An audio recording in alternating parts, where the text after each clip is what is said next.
Yeah, and he said to us, he said, and I have to say, Roland was a hard ass. Like the best compliment you could probably get from him, well, unless you were on the right track, but like most of the time, he would look at your work and he would say, "Why are you so average?" Okay. And yeah. It's time for Gavin Doodle. Hello, hello, hello, everybody. It's a lovely Thursday afternoon.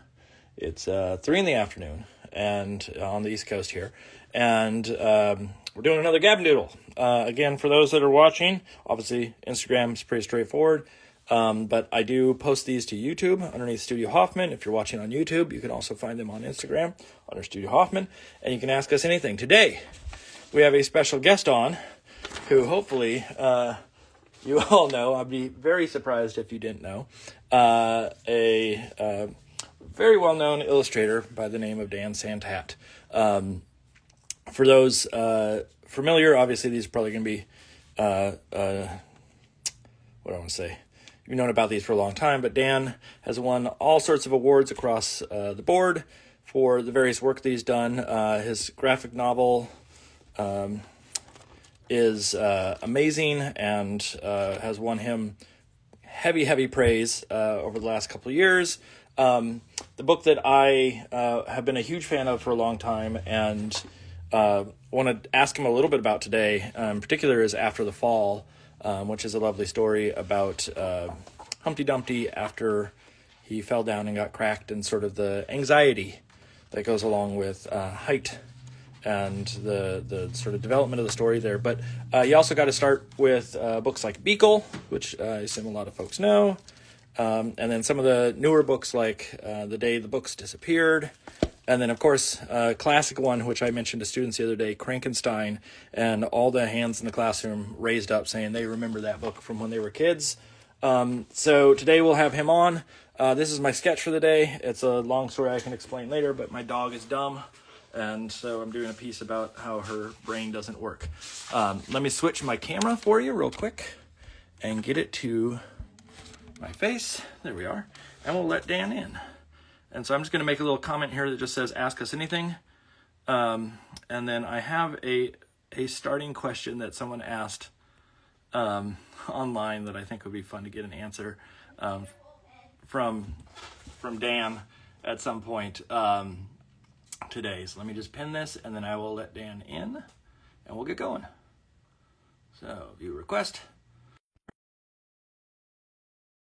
I've approved the invite. Hopefully this works. Let's see. There it is. Hey! Hey. Oh, How are you? I'm doing well. I'm glad that you are navigating me through this Instagram live thing. As you recall, yesterday I was saying, like, is this gonna be okay? Can we do a dry run? Yeah. It's relatively easy. The only thing that people have had issue with, and I've had issues with, is just Instagram. The upload speed sometimes can be a little funky, and so like it can go a little blurry. And then in that case, we just reboot the system, like hop off for a second and hop back on, and it goes smoothly. But so right off the bat, I started by saying that huge fan of yours. Family is a huge fan. We've seen. I mean, I don't even know what the number of books are that you've done at this point, but it's excessive. It's a lot. I was looking on Wikipedia earlier today. I just realized I'm like way low on that. I was looking on Wikipedia earlier today, and it said that in 2014 you did 14 books or something like that. 14 or 16. I want to say it was something like that. It wasn't healthy. That really. Yeah. I don't. Well, do I look back at that year fondly? It's kind of like when you hear former writers from Saturday Night Live talk about their time at Saturday Night Live, Yeah. and it was very stressful, but they wouldn't change a thing. Yeah. The mad crunch on like the I day would before. say that was my year. That was my year, and I mean, the very next year, I won the Caldetatts, so I can't complain. I don't know. I mean, we can totally go into this during our little sketch Yeah. session, but yeah, it's.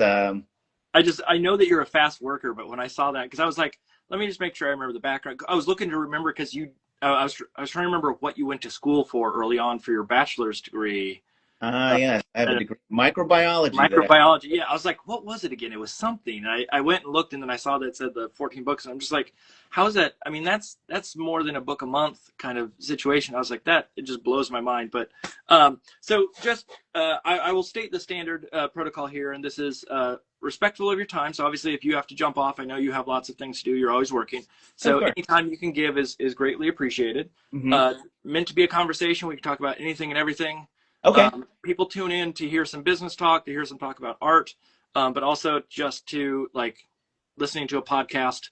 And some Sure. people don't even watch it. Some people just listen. Okay. And so we can talk about anything. If you want to change the conversation, just go wherever. And then the two things I need for my wife, because Yeah. she documents this, she's upstairs paying attention right now, is what are you going to work on today? Oh And God, then, I don't even know. I don't even know. yeah, I mean, you're always working on projects, and there's a lot of folks I've had on that where they, it's the one chance they get to just play, and they're Yeah. just like, I'm just gonna draw and like not worry about anything. So whatever you want to draw is fine, but also, what are you going to use? I saw today that you switched to Procreate more heavily, that you Oh, posted well, that in I'm your stories, but digitally. No, that's not the point of this whole thing. I have some paper here. I have oh, just really boring pens. Like, what are you, Matthew Cordell? Yeah, yeah, I mean, what I appreciate about the traditional medium, especially working in ink, is that you have to shift your mind because when you're working digitally, you can always rely on that undo button, yeah, to go back. yep. But when you're working traditionally, you have to stop and everything becomes a chess game and you have to think steps ahead and say, where do I go from here? Where do I go from here and execute? When you started out, were you like, I know that you're primarily digital for the most part now, but when you started out, were you doing like sketches on paper or were you doing Oh digital yeah. pretty early on? Oh yeah, yeah. I went to the Art Center College of Design, studied for 2.5 years. Went to school with some people that you might know, like Peter Brown, Yep. Chris Appelhans, Katia Chen, Jamie Zollers, and I remember looking through the Art Center catalog, and then when they were showing distinguished work from the Illustrator alumni, it was Lane Smith, Yeah. but it was not the Lane Smith that we know. It was Oh, like really? it Okay. was Lane Smith's student work, Oh, and I remember talking with Lane, and I said, "Oh yeah, I remember seeing your work at a bookstore." And I said, "It's a very unusual name, Lane Smith, so it wasn't something that you forgot." yeah. And then I remember going back to my old catalog and saying, "These are two completely different people," you know. Yep. And he kind of cringed a little bit, like, "Oh yeah, that's Yeah. that You didn't work." That you see behind the curtain. Yeah. right, right. And unfortunately, now I'm all sad because I can't find that catalog anymore. But it would just be great to dig that up and see. It was it was a glimpse of somebody that you admired that was like a precursor to what you know them for. Yeah. Well, that's Yeah, when I was in school, we had Chris Van Allsburg come in, and yeah, he taught at the school and did things of the sort. And he came in and he showed us, he like, I was expecting it to be all of his like pencil work and all this stuff, and then he showed us his sculpture work. culture. Right, And right, I right, was like, right. oh wow. And I remember there was a chessboard that was this beautiful like ship that was like crashing into the wave of the chessboard and stuff. And I was like, it was illustrative, but it was so different. And Yeah. I almost like his sculptures more than I like Oh, his you can clearly see it in his work. Like he yeah, yeah, gets he gets the contrast down perfectly, turning the yeah. torn and everything. Yeah, It's one of those ones, yeah. It's that like seeing your hero make a mistake or do something that's unexpected is so cool. So I appreciate the fact that you're going to jump on pencil and paper or pen and paper today, especially the risk inherently that comes with that. But as far as when you do work digitally, I know that you mentioned the idea of like um, that you're sort of leaning more towards Procreate, and I wanted to just ask you before we get started to work, because that's yeah, this weird battle that's happening, I think, in a lot of school systems and whatnot, the access of Procreate versus the like complexity of Photoshop. yeah. It's a double-edged sword because while I prefer certain aspects of Photoshop because it has more muscle. So Mhm. like when I'm doing color work, I still work in Photoshop, Oh, okay. right? I can add textures. I can, I'm the guy that does like 110 layers, and the one layers for like the eyebrow. It's like, it's stupid. You Yeah. don't want Yep. my layers. I don't even name them. It's probably really disgusting to a lot of people. But then what ended up happening was I found myself on the road a lot, book tours, school visits. I was on a lot of planes. I had a lot of deadlines, so I had to adjust. And I remember saying, I'm going to do all my final line work because it was around a period where I was doing a lot of graphic novels, Sidekicks, Aquanaut. I'm doing a series right now, Sashimi. Um, and so I had to be able to still produce work that I could call final and then bring it into a computer in color. That way I wasn't losing any progress. Yeah. So as I was working on the iPad, I remember it really is a matter of muscle control. You work on a Cintiq, and the Wacom pen glides a certain way, and you're Yep. you're Yep. you're used to a certain type of resistance. Then you move to an iPad, and it's completely different. It's like it's this pen on glass, and you have to really. It takes a few weeks for your muscles to like Get used get to it. to it, right? And then friend of mine, Lei Wen Pham, she recommended this texture paper surface that you could Mm. put over it. Yep. And I think what ended up happening was that I was just working on the iPad so much during all this travel that my arm got accustomed to Yeah. it. So few things. Procreate, I do feel makes a better like pencil brush. Yeah. And The um 6B. right, the 6B, right? And then of Yeah. course, they did these updates. I'm going to say this. I think across the board it seems like everybody loves the new update of Procreate. For me, it looks like they have 6B and then just slight variations of the same thing with Yep. just different names like lollipop and Yep. ooga booga. And I'm like, why did we change these? like Yeah. like The 6B was perfect. Yeah. 6B was You don't need. perfect. Yeah. And because with my comic series Sashimi, it just entirely used that 6B pencil, and I freed myself up to be a little bit more playful with the work, as opposed to like my previous work, like First Time for Everything, where it was ink, everything's precise. You had to make sure the proportions of the Notre Dame Cathedral were, Like like accurate. Yeah. I didn't even think about that. Looking at the cover of like the precision that you have to have in that. yeah, That you can't wing that yeah. of sort. Um, So the difference is that I was doing that during the pandemic, and so we all had nothing but time. So I yeah. said, Yeah. I guess today I'll draw the line of Lucerne, right? And you're just spending like 3 hours just on one panel, and you're like, it's 2 o'clock. Who cares? Time means nothing, right? Yeah. The Procreate sort of I there's lots of folks that I have that are students and things of the sort that talk about how wonderful it is, but I just don't think you can survive on it alone Right. anymore.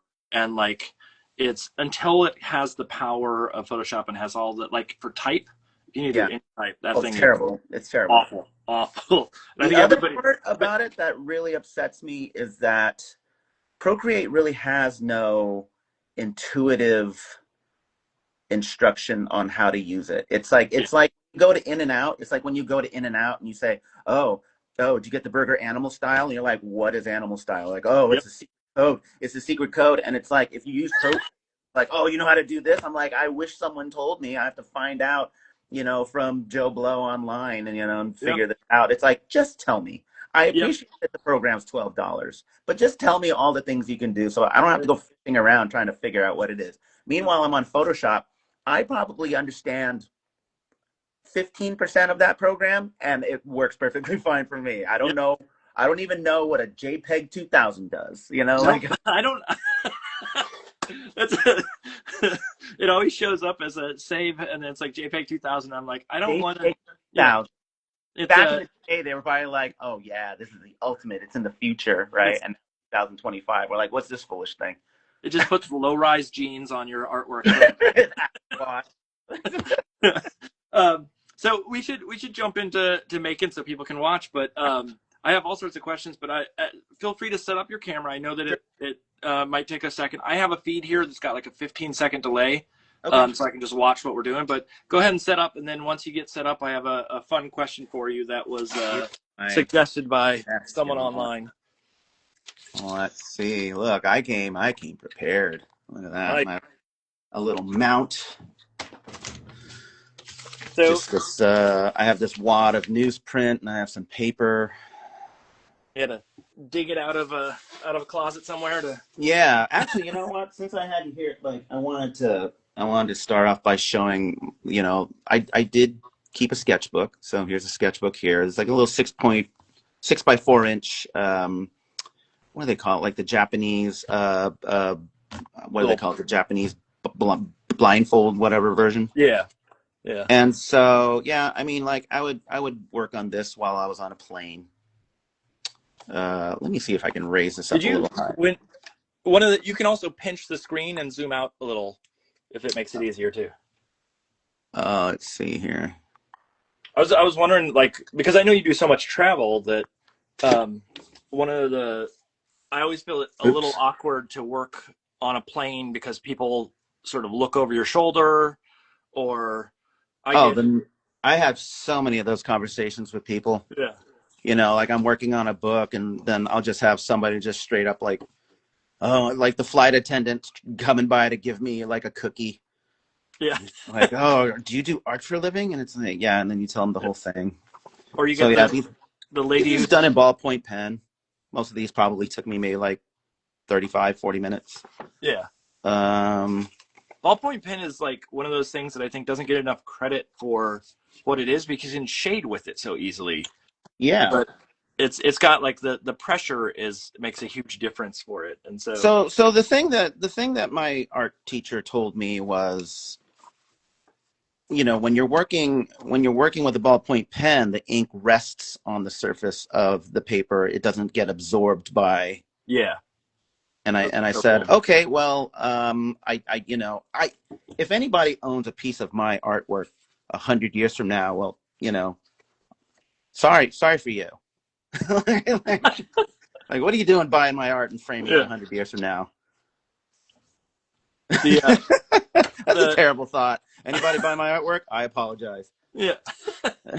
You're calling out all the people like, what an idiot move. You don't know how to invest. Sucker. Thanks for the $100. So yeah, that's my Oh wow, yeah. It's also picture of my kids. All in that, yeah. It's interesting, the idea of the sketchbook. Like I'm someone who, if you give me a digital thing, I sketch one way. If you give me a pen or some sort of like ink, I sketch in a totally different manner. Yeah. And some of it is, I don't know if it's just, like you said, the pressure sensitivity of the screen, or if it's, just if it's a material choice, or if it is something just my hand works a certain way. But so I want to get to this question that someone asked. My wife put up a thing online that said, do you have questions for Dan? And one of the questions that came up to the top that I think was a sort of, hopefully this person's not watching, because I'm going to say it's a dumb question, but it's also kind of a fun question, which was, do you have any tats? Because your last name is Dan Santat. Yeah. Do you have tats?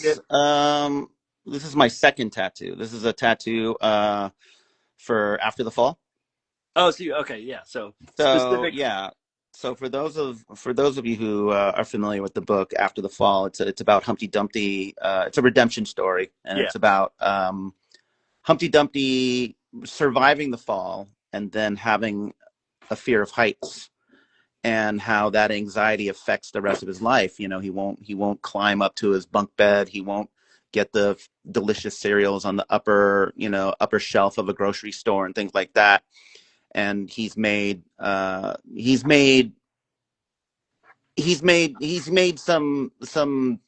do you want to say, sacrifices to avoid those triggers, right? And then eventually he overcomes his fear, climbs the wall, but then he hatches and turns into a bird. And I mean, that's great. the idea is that by overcoming that anxiety, he can become something greater and move on with his life. And the book is a metaphor. It's a love letter to my wife, actually. Oh, so really? yeah, so my wife spent most of her life dealing with anxiety and depression, like, for her entire life. And it got to a point where it was affecting the family, and she decided to go seek, medical help, and, talk to a doctor, got on the right medication. And then, 6-8 weeks later, like, the drugs kicked in and she became a completely different person.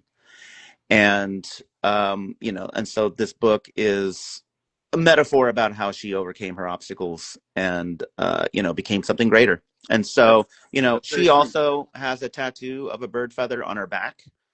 And then I have a tattoo of a bird feather on my arm here. And prior to that, I have, let's see if I can show you this one. I have this BEEKLE crown tattoo right here.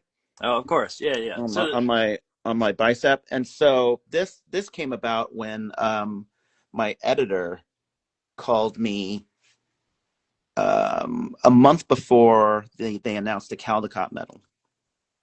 And she said, so there's been a lot of buzz about BEEKLE winning the Caldetatts medal. And I was thinking that if it won the Caldetatts medal, I would get a tattoo. And I got really excited because I had said, oh my gosh, I've always wanted a tattoo, but, like, if I get a tattoo, it has to be something meaningful. It has to be something special, right? Yeah. And so I said, if you get a tattoo, I'll get a tattoo. And she said, okay, deal. But it can't be this silver crap. It has to be the gold. You have to actually win. If I'm going to get a tattoo, it has to be the actual Caldetatts medal. And I said, fine, that's perfectly fine. And then the day I got the call, the first person I texted was my editor, and I said, I guess we're getting tattoos. And so I got the BEEKLE tattoo of the crown. And the reason why I got the crown was because they had said, and I talked to the committee, they said, well, when we were judging and deliberating, we noticed that BEEKLE had 2 pieces of tape, on the crown. And we realized that as an imaginary friend, if he was imagined, it wouldn't be a paper crown. So we realized that he made it for himself. And that was a very, very subtle thing that, they were very observant of. And so when they told me that was, like, the thing that I guess sealed the deal, I said, okay, I think I know what I want as a tattoo. Meanwhile, my editor got this beautiful tattoo of BEEKLE on the ship sailing away from the island.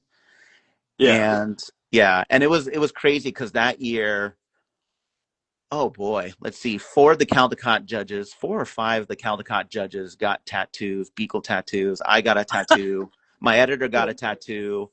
The publicist at Little Brown, Victoria Stapleton, she got a tattoo. So in total, I think there was I think my wife got a BEEKLE tattoo. I think in the end there was like 8 tattoos altogether, and then resonated so well with people. And then Publishers Weekly wrote an article about it called the Caldetatts. And I remember everyone's comments were like, is everyone going crazy? What's going on here? Everyone getting a tattoo of an award-winning book, I wonder if there's been other ones since, like, besides, your books, other Caldetatts winners, if there's people that just their whole, back is covered in all the Caldetatts winning. Okay, so yes. I mean, well, I just remember the very next year, they, I forgot what it was. I think it was like the Prince Committee or some other committee. They decided to do the same thing, but a lot of the winners, they got temporary tattoos. They didn't actually do real tattoos. Oh, okay. Yeah, you're like, huh, okay, that's nice. Yeah.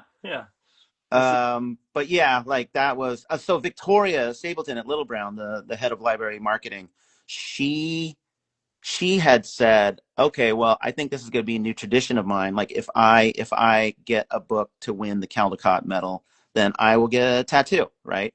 And Yeah. so she went back. She went back to the previous year when uh, the Lion and the Mouse, the Lion Yep. and the Mouse one with Jerry Pinkney. So right after I had won, she went back and got a Jerry Pinkney tattoo. But then the very next year, Sophie Blackall won, and again, so suddenly in a span of like a year, Victoria had to get Multiple. 3 tattoos. And then it was this crazy run. It was this crazy run because then after Sophie Blackall won, then Javaka Steptoe won, which was another Little Brown book. And so in a span of like 2.5 years, she ends up getting 4 tattoos. And then Sophie Blackall wins again. She got a 5th tattoo. She got to start picking and choosing like which books to work on to I avoid think, like and here's the thing. She said that she wanted it to go down her spine. And so I think now she has it's I think now she has like 7 or 8 tattoos just going down her spine. just into the butt crack at this point because it's Yeah. so many. And I do believe at some point she kind of simplified one of them. Yeah. I don't remember. I think maybe it was for was it Hello Lighthouse or the other, I don't remember what it was, but yeah, I mean The she was lighthouse. not The lighthouse is small enough. expecting. Yeah. So if there's anybody listening who publishes with Little Brown, Yeah. Design a tattoo that you want to put on someone's body because otherwise they're going to be in trouble later. right? It's funny because that was just a question that I thought was just a silly question based on a name, but you had like such a uh, uh, loaded amount that came with it. One of the things I want to touch base with you that I was you mentioned after the fall, Yeah. and my wife asked me today, like when I put up the ad, I put the song, the CNC Music Factory, things that make you go, Mm-hmm. why did you put that in there? And I was saying it was all about when I look at your work, the like thought that goes into stuff that I didn't know. And there was a day where you came to a convention, a SCBWI convention, Yeah. that I think it was right around and after the fall came out. And I was there, and I was relatively new to the business, and I wasn't sure exactly what was going on. And you did this talk about after the fall, and you mentioned a specific page in it, and it made me like, obviously the cereal page was so good, with the fun cereals being up top and whatnot. But there's a page where Humpty walks along the shadow. I'm showing it. Yeah.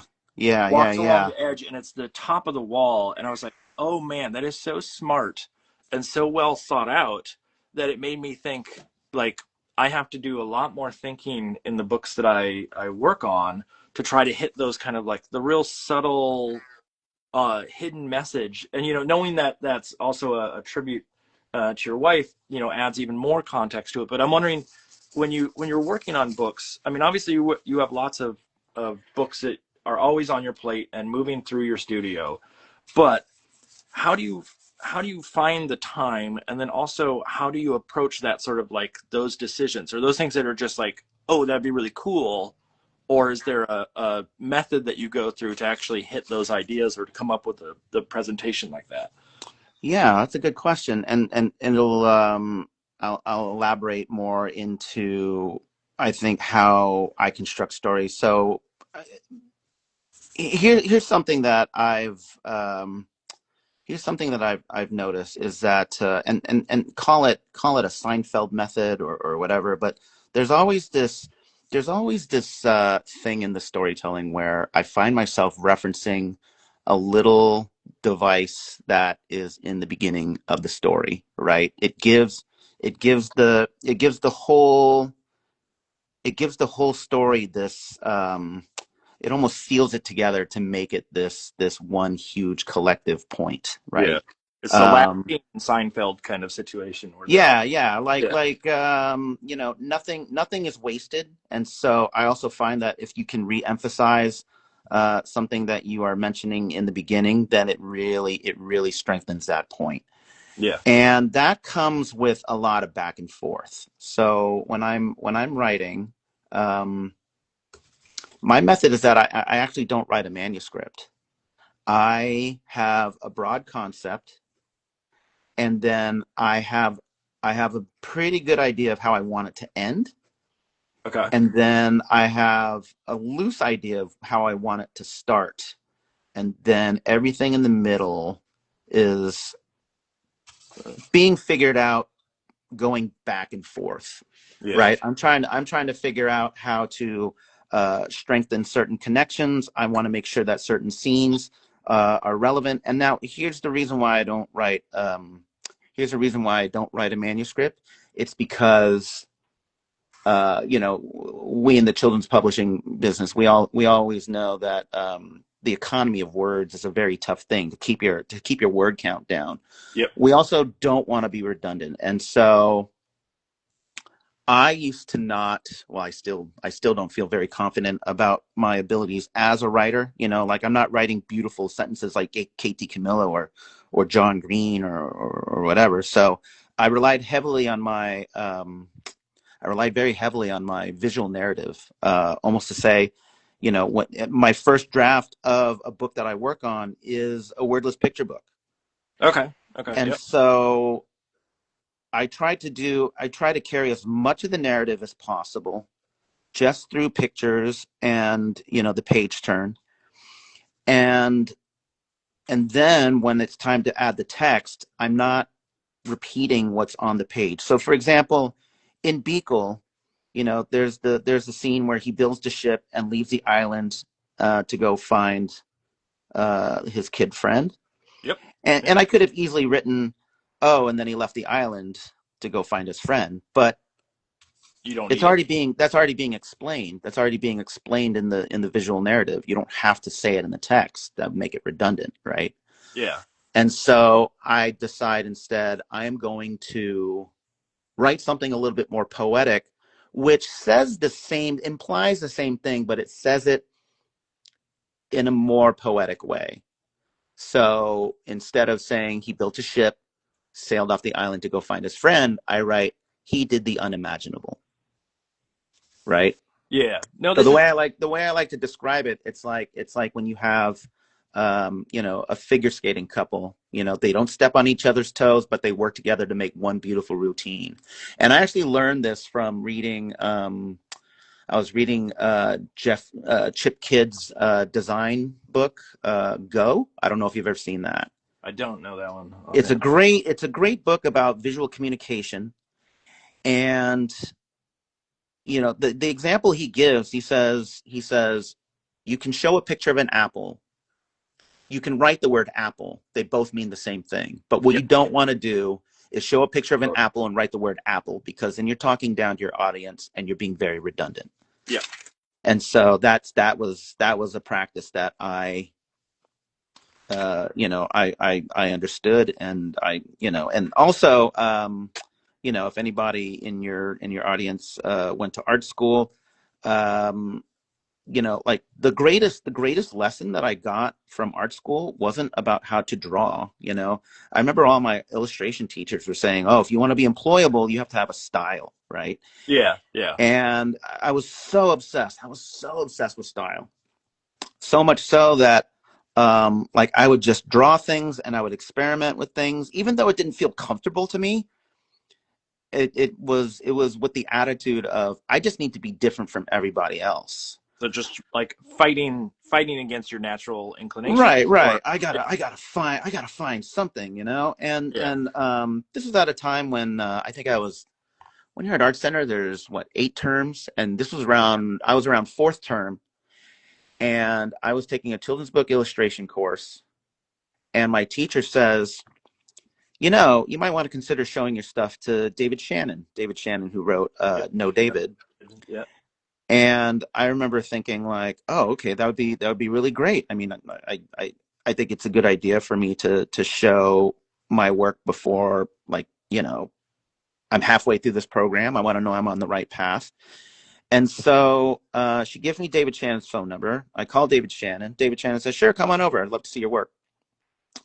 And, I was a really, green art student. I was carrying the portfolio was that big giant suitcase, the flat, the big black. You're carrying your like original paintings and everything. And I remember going to David Shannon's house, and this was like maybe a few months after he had won the Caldecott honor for No David.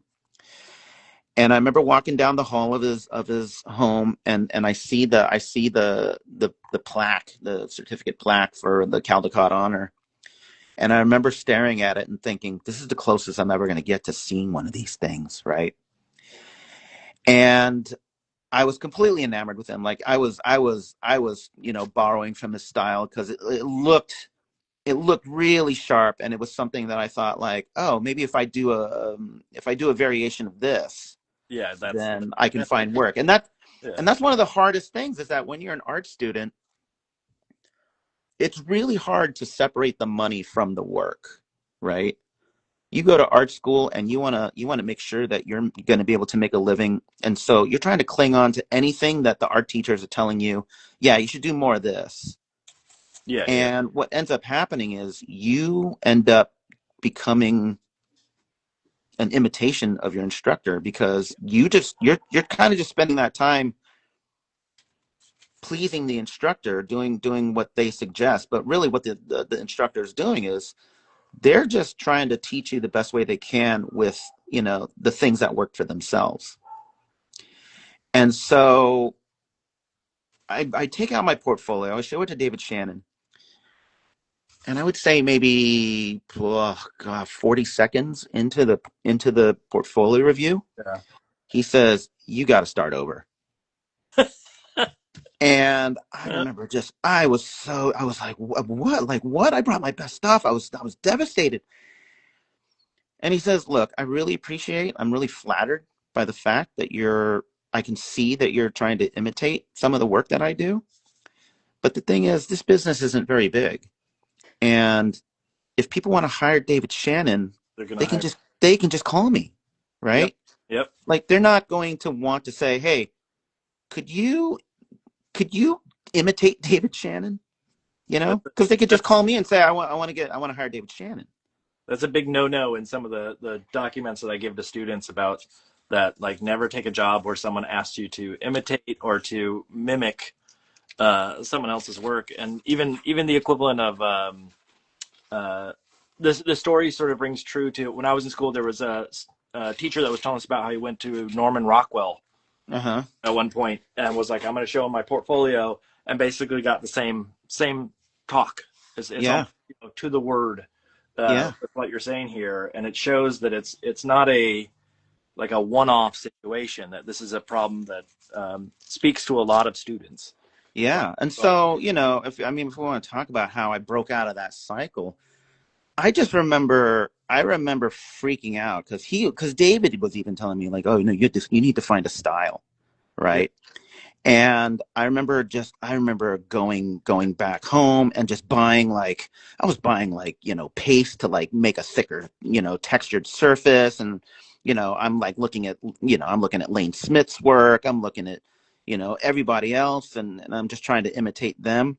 And here's the thing, when you're trying to find a style, like that's, if you're actively trying to find a style, that's where it's going to elude you. Yep. Because it's like chasing your shadow. Yep. And the harder you try to find that style, the harder it is going to be to attain.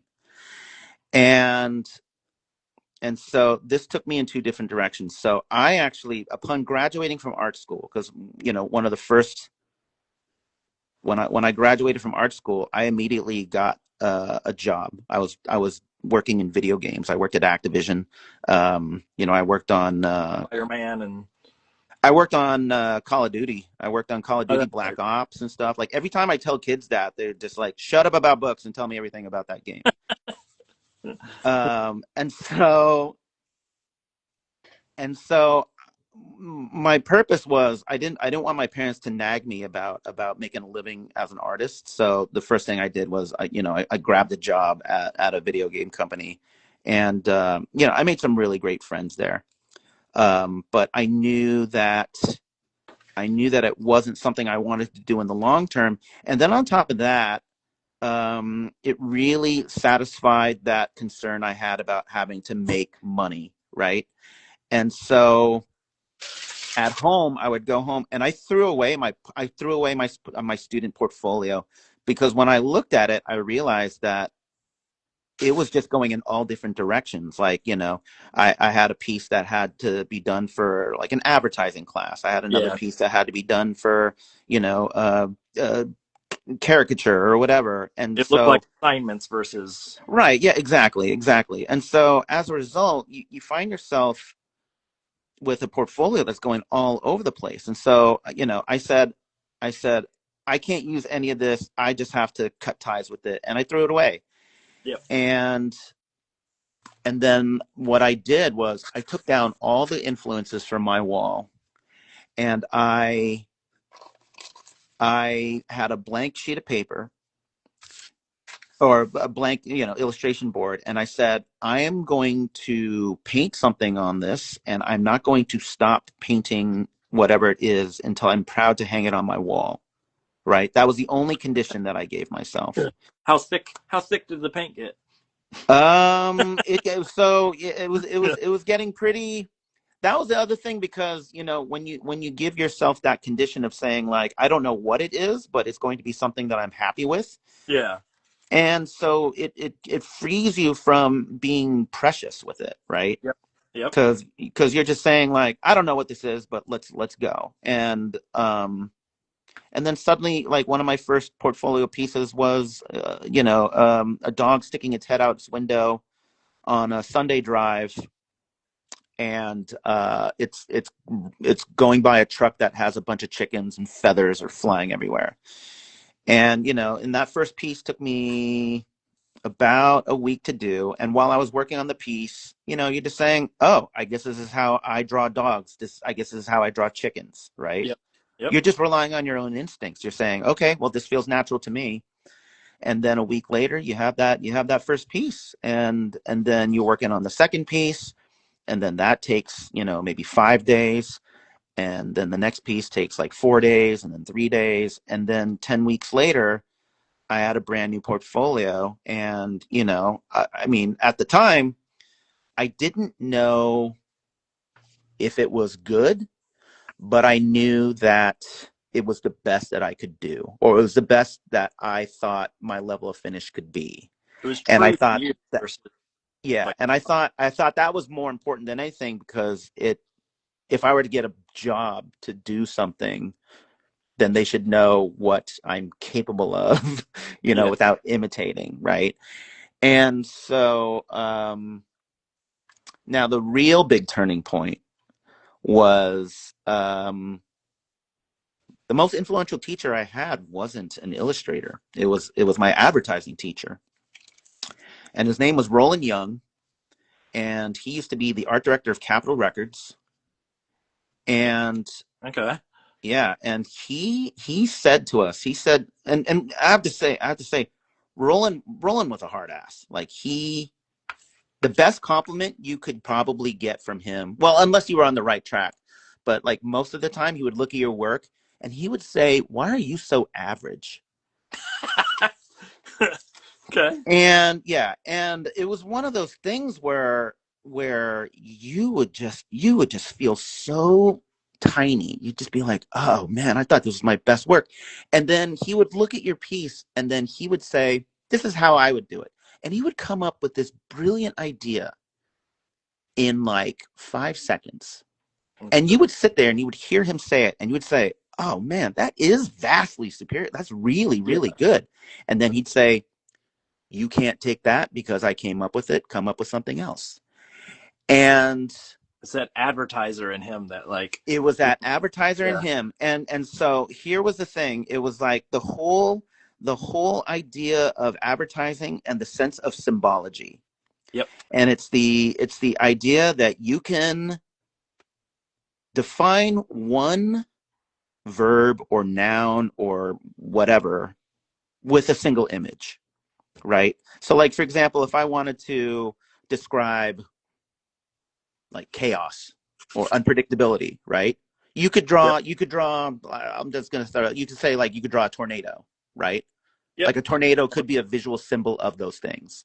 Yep. Or, if you had an idea, you could, like, say, oh, a light bulb, because a light bulb iconically could represent an idea, right? And so it was that shift in thinking. It was that shift in thinking of trying to use an object as a symbol for a means of communication. So when I'm talking about friendship, you know, and you come up with an idea for an imaginary friend, but you make a twist on it and you say, well, it's not the cliche story of kid gets imagines an imaginary friend. This is going to happen 99% of the time. Yep. Kid imagines imaginary friends, has new imaginary friend, plays with imaginary friend, grows up, no longer needs imaginary friend. Like that is 99% of the pitches that you're going to hear about an imaginary friend story. I decided, well, what if it's from the perspective of the imaginary friend and they don't know who this kid is? Like you kind of have to put yourself in this situation and say, well, gosh, if I was just born to serve this kid, like how would I feel? Like honestly, I don't even know if I would like the kid, right? Yeah. And so that's where the idea of BEEKLE came from, right? And it was around the time when I was expecting, I was going to be a first-time parent, and all these anxieties came about whether I was going to be a good parent, whether whether he would like me, whether I'd be able to do the job that I was supposed to do. And so that's where you have a single symbol like an imaginary friend kind of tell you, where the story's supposed to go.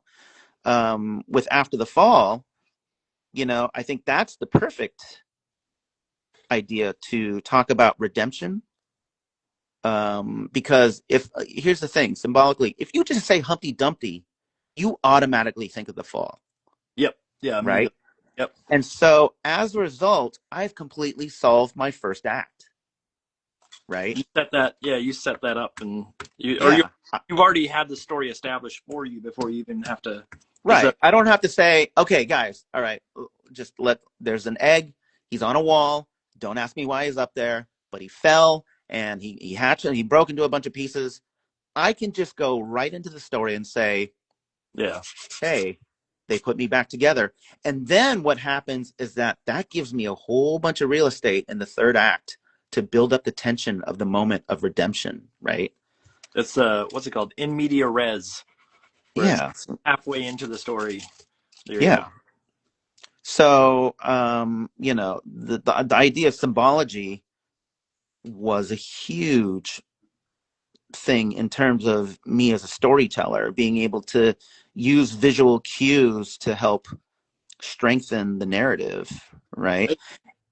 That idea of, I mean, maybe that's one of the reasons why some of the work that you've done has resonated so well with people, is that it's, and it's the way I talk to students sometimes is about it's not about the specific situation that is being presented. It's about the connection that it makes. So like we've all experienced sadness. You can tell a story about a specific sadness. Right. And we understand it because we've all been sad. And you have universal enough, even if you have a specific situation that you're describing or you're writing or whatever it may be, you have to be universal enough that other people can latch onto it. And so by capturing that sort of the feeling of, imaginary friends, or the feeling of being other, or the feeling of not knowing, your fate, whatever it may be, is the core thing. And get that, then it doesn't really matter whether it's a story about an imaginary friend or if it's a story about something else. Right. I see we do have a question here that I want to get to, that Tom Booth. Hey, Tom. Yeah, he's out there. He lives up by me, but he says, what are Dan's views on experimentation or making something different when he has a creative itch? If there's a danger in stepping outside of the style or tone that you are known for? That was an interesting thing. I find, because that's been something that I've been wanting to push for the last few years. What ends up happening is that, I've been in this business for 21 years. Yeah. And what ends up happening is that if you stick with that same art style, man, no matter how well you do, it can make your job stale. Like you're just going to go through the motions and you're going to, I don't know, it's just going to get a little bit boring. One example I remember shortly after winning the Caldecott, I noticed that like there was this pattern I was going through where it just felt like I would get a manuscript and I would illustrate the book the same way, and it was just getting really boring, and I was kind of falling out of love of drawing for a little bit and making art. Was that an expectation that, or a thing that you put on yourself, or was that an expectation of the job itself? Like, were they asking you, going, "Hey, can you repeat what you did?" No, that definitely was something that I put on myself. So here's a little unspoken thing. After you win the Caldecott medal, you're going to get a lot of texts and direct messages from the previous winners, and they say, if you want to talk, I'm here. I'm here. And I remember just thinking like, oh, that's very nice. Like, oh, everyone's congratulating me. Like, that's a thing. That's cool, right? Yeah. And then what immediately sets in is you realize that it's such an overwhelming feeling to win such a prestigious award that you feel like you have to live up to it, right? Yep. Like you've just been blessed with this award, and now you feel like every book I have to do from this point on has to win, The Caldecott. you know, a Caldecott, right? Yeah. And you put a lot of pressure on yourself. And also there is this existential crisis of, you know, maybe starting out in your career and saying, oh man, someday I hope I win a Caldecott. And then when that day happens, then you're sitting on the top of the mountain and looking around and saying, well, what do I do now? Right.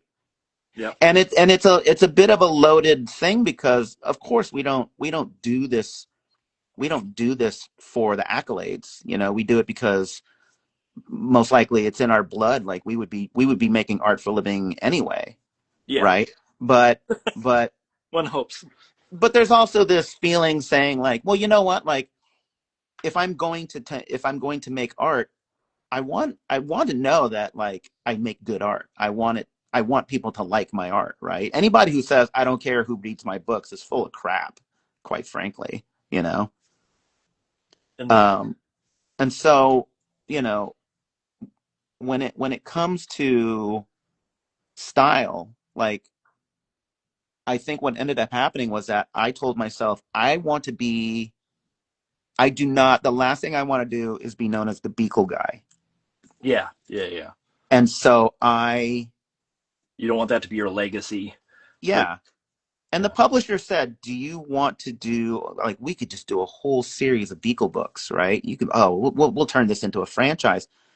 And I remember immediately thinking like, you know what? Like, kind of like, I'm going to go the more Maurice Sendak route. Like I stuck the landing here and I don't want to blow it. I don't want to cheapen this moment. Right. So, you know, I said, if anything, I don't want to be known as the BEEKLE guy. And I spent most of that time just focusing much harder on new ideas. You know, and the first one that came out was Are We There Yet? And I remember the follow-up book. That was such a stressful thing, you know, kind of thinking like, okay, here's my first outing after winning this major award. Like, how are people going to receive this? And I remember talking to like even Brian Floca, and I said, Brian, did you ever have this feeling? You ever have that feeling? And he was just like, how come? Like, well, now you know why it's taken me so long to make a book after Locomotive. Yeah. Right? I mean, this happened to me. Not necessarily. This is me trying to relate. I haven't won a Caldecott, so that's understandable. But the idea of having a multi-book deal, the first book comes out, and you've already, like in my case, I had already established the story, and then all of a sudden it becomes, how do you follow that when you don't know what the story is, or you don't know, you know, your second book is sort of non-existent. It needs to be populated or it needs to be born. And okay, well, do I just need to do a repeat of what happened before because that made them happy? And you know, it's not necessarily the exact same situation, but that pressure of success isn't always as wonderful as people think it is in those situations. I mean, honestly, like there was a period of time I had a bout of depression, and I remember immediately after winning, I was a little insufferable because, you know, like my wife would say like, why are you bumming out? Like you should be happy. Right. And my agent called me and she said, I'm instructing you to not do any work for 6 weeks. Like, don't Hmm. do anything. If I find out that you're working, I'm going to be so upset. And, and I, and she said, if you don't take the time to enjoy what you just accomplished, you're really going to regret it. And so, I said, okay, fine. Like, I guess I can take some time. It's summer.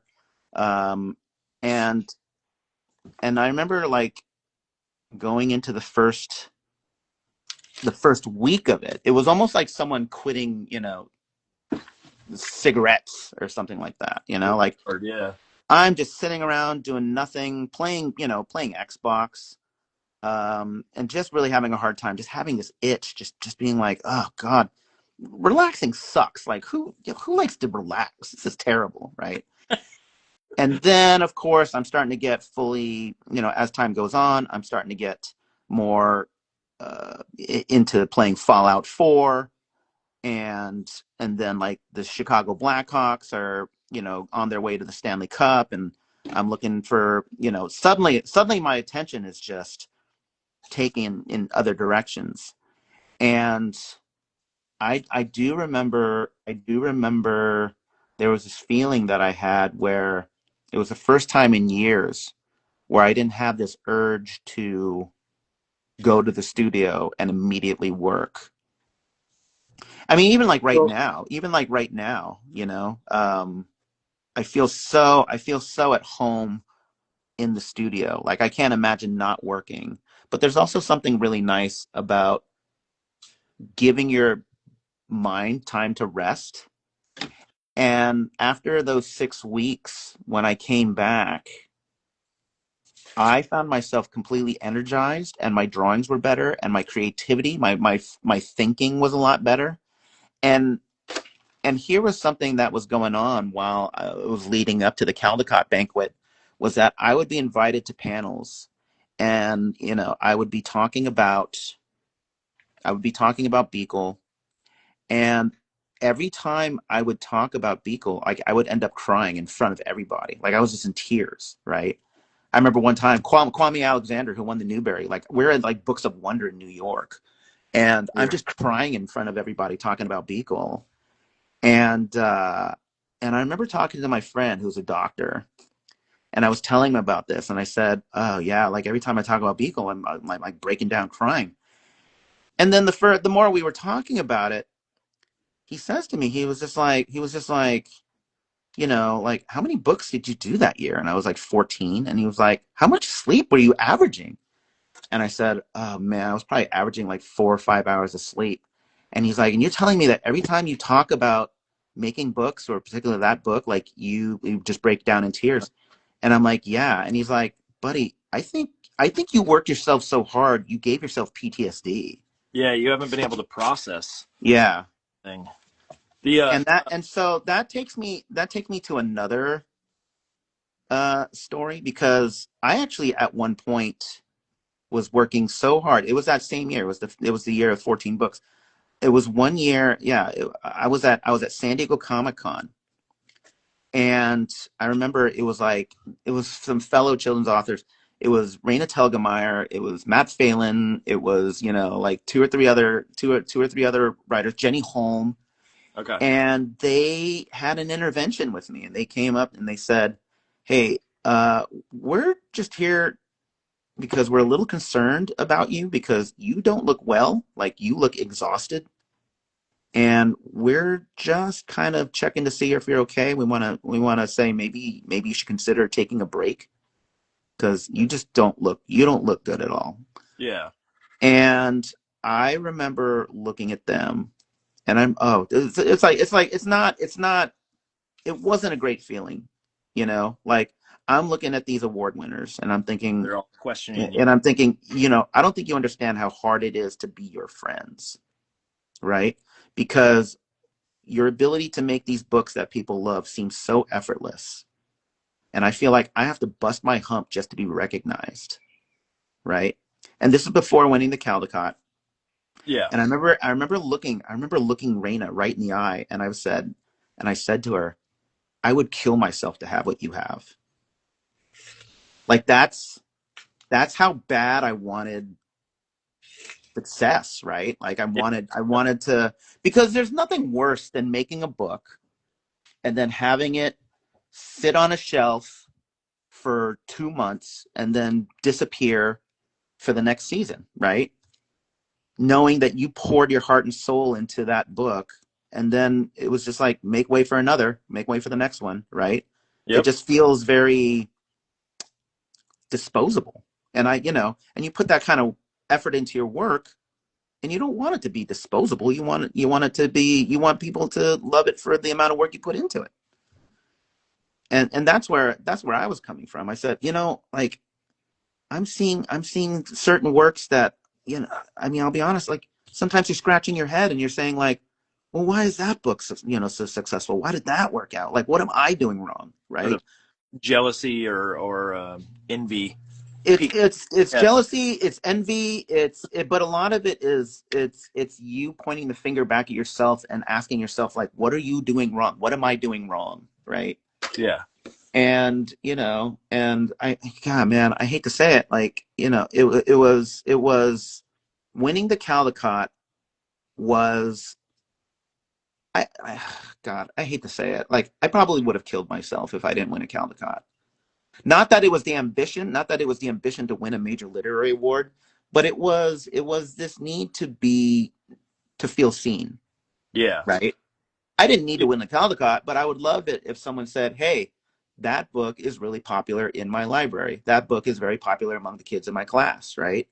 And when you're spending all these years making books and no one recognizes that, then you do kind of have that existential crisis of like, well, where do I go from here? Like, how do I improve? How do I grow? How do I make better books or whatever, right? And so Oh, go ahead. Go ahead. yeah, it's and and like I said, like even after winning the Caldecott, then a whole other feeling sets in where it's imposter syndrome, because then you're just sitting there and you're just like, oh geez, like it was a fluke, like it was an easy year, like they made a terrible mistake, and you live with that for a while. And again, like I said, it wasn't until winning the National Book Award where the the voices finally quieted down for me. Well, that's what I was going to ask about, sort of like that moment. I mean, what's good for there's a lot of things that are in that story for folks that are out there starting out who like one of the things that hit me during that was you talking about um, the not working for a while, and to me, I was thinking like, oh, that must have been so long ago in your career that it's you're past it. This is such a like an old story that's been passed down through the years and whatnot. And to hear the time frame that you're talking about, like even when you said playing Fallout 4, I'm like, Mm-hmm. more recent. I know that's not that recent, but still, it contextualized the time frame, and I'm thinking like, oh, so this isn't like this. This I should also state that when we do Gab and Doodle, there's a lot of people that end up coming to it and realizing that we have like these conversations that are essentially psychology Yeah, moments. yeah. But this idea that um, the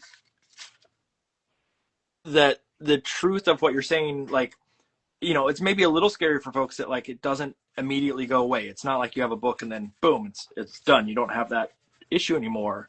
But Mm-hmm. the idea that everybody goes through this, like you've had huge success throughout the years, and yet these debates and these challenges go through your head, at least helps link or connect to people who are going through those same debates, going, well, I'm never gonna, I'm the only one struggling with this sort of situation, whether it be imposter syndrome or something else. Right.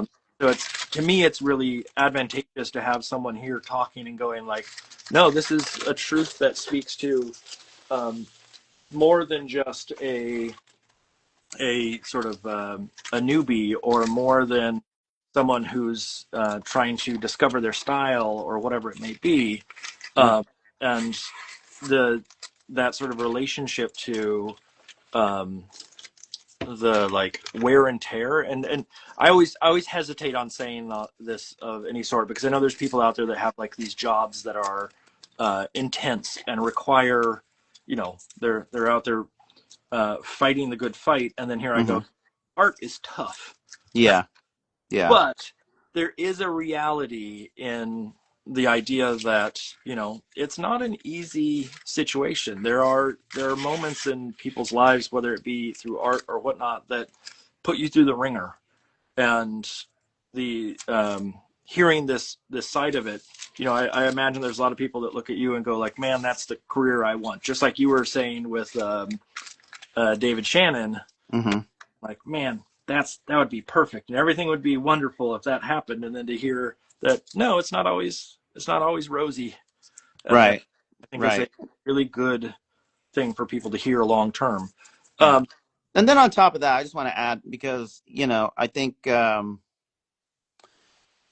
now the conversation that I'm having among my peers is, because right now I'm working on oh boy, 8 projects right now. Better not. And again, like I Yeah. definitely don't have to work with that intensity. And that comes with a couple conditions. It's because I think I've become a victim of the success of the projects that I'm privileged to be working on. Yeah.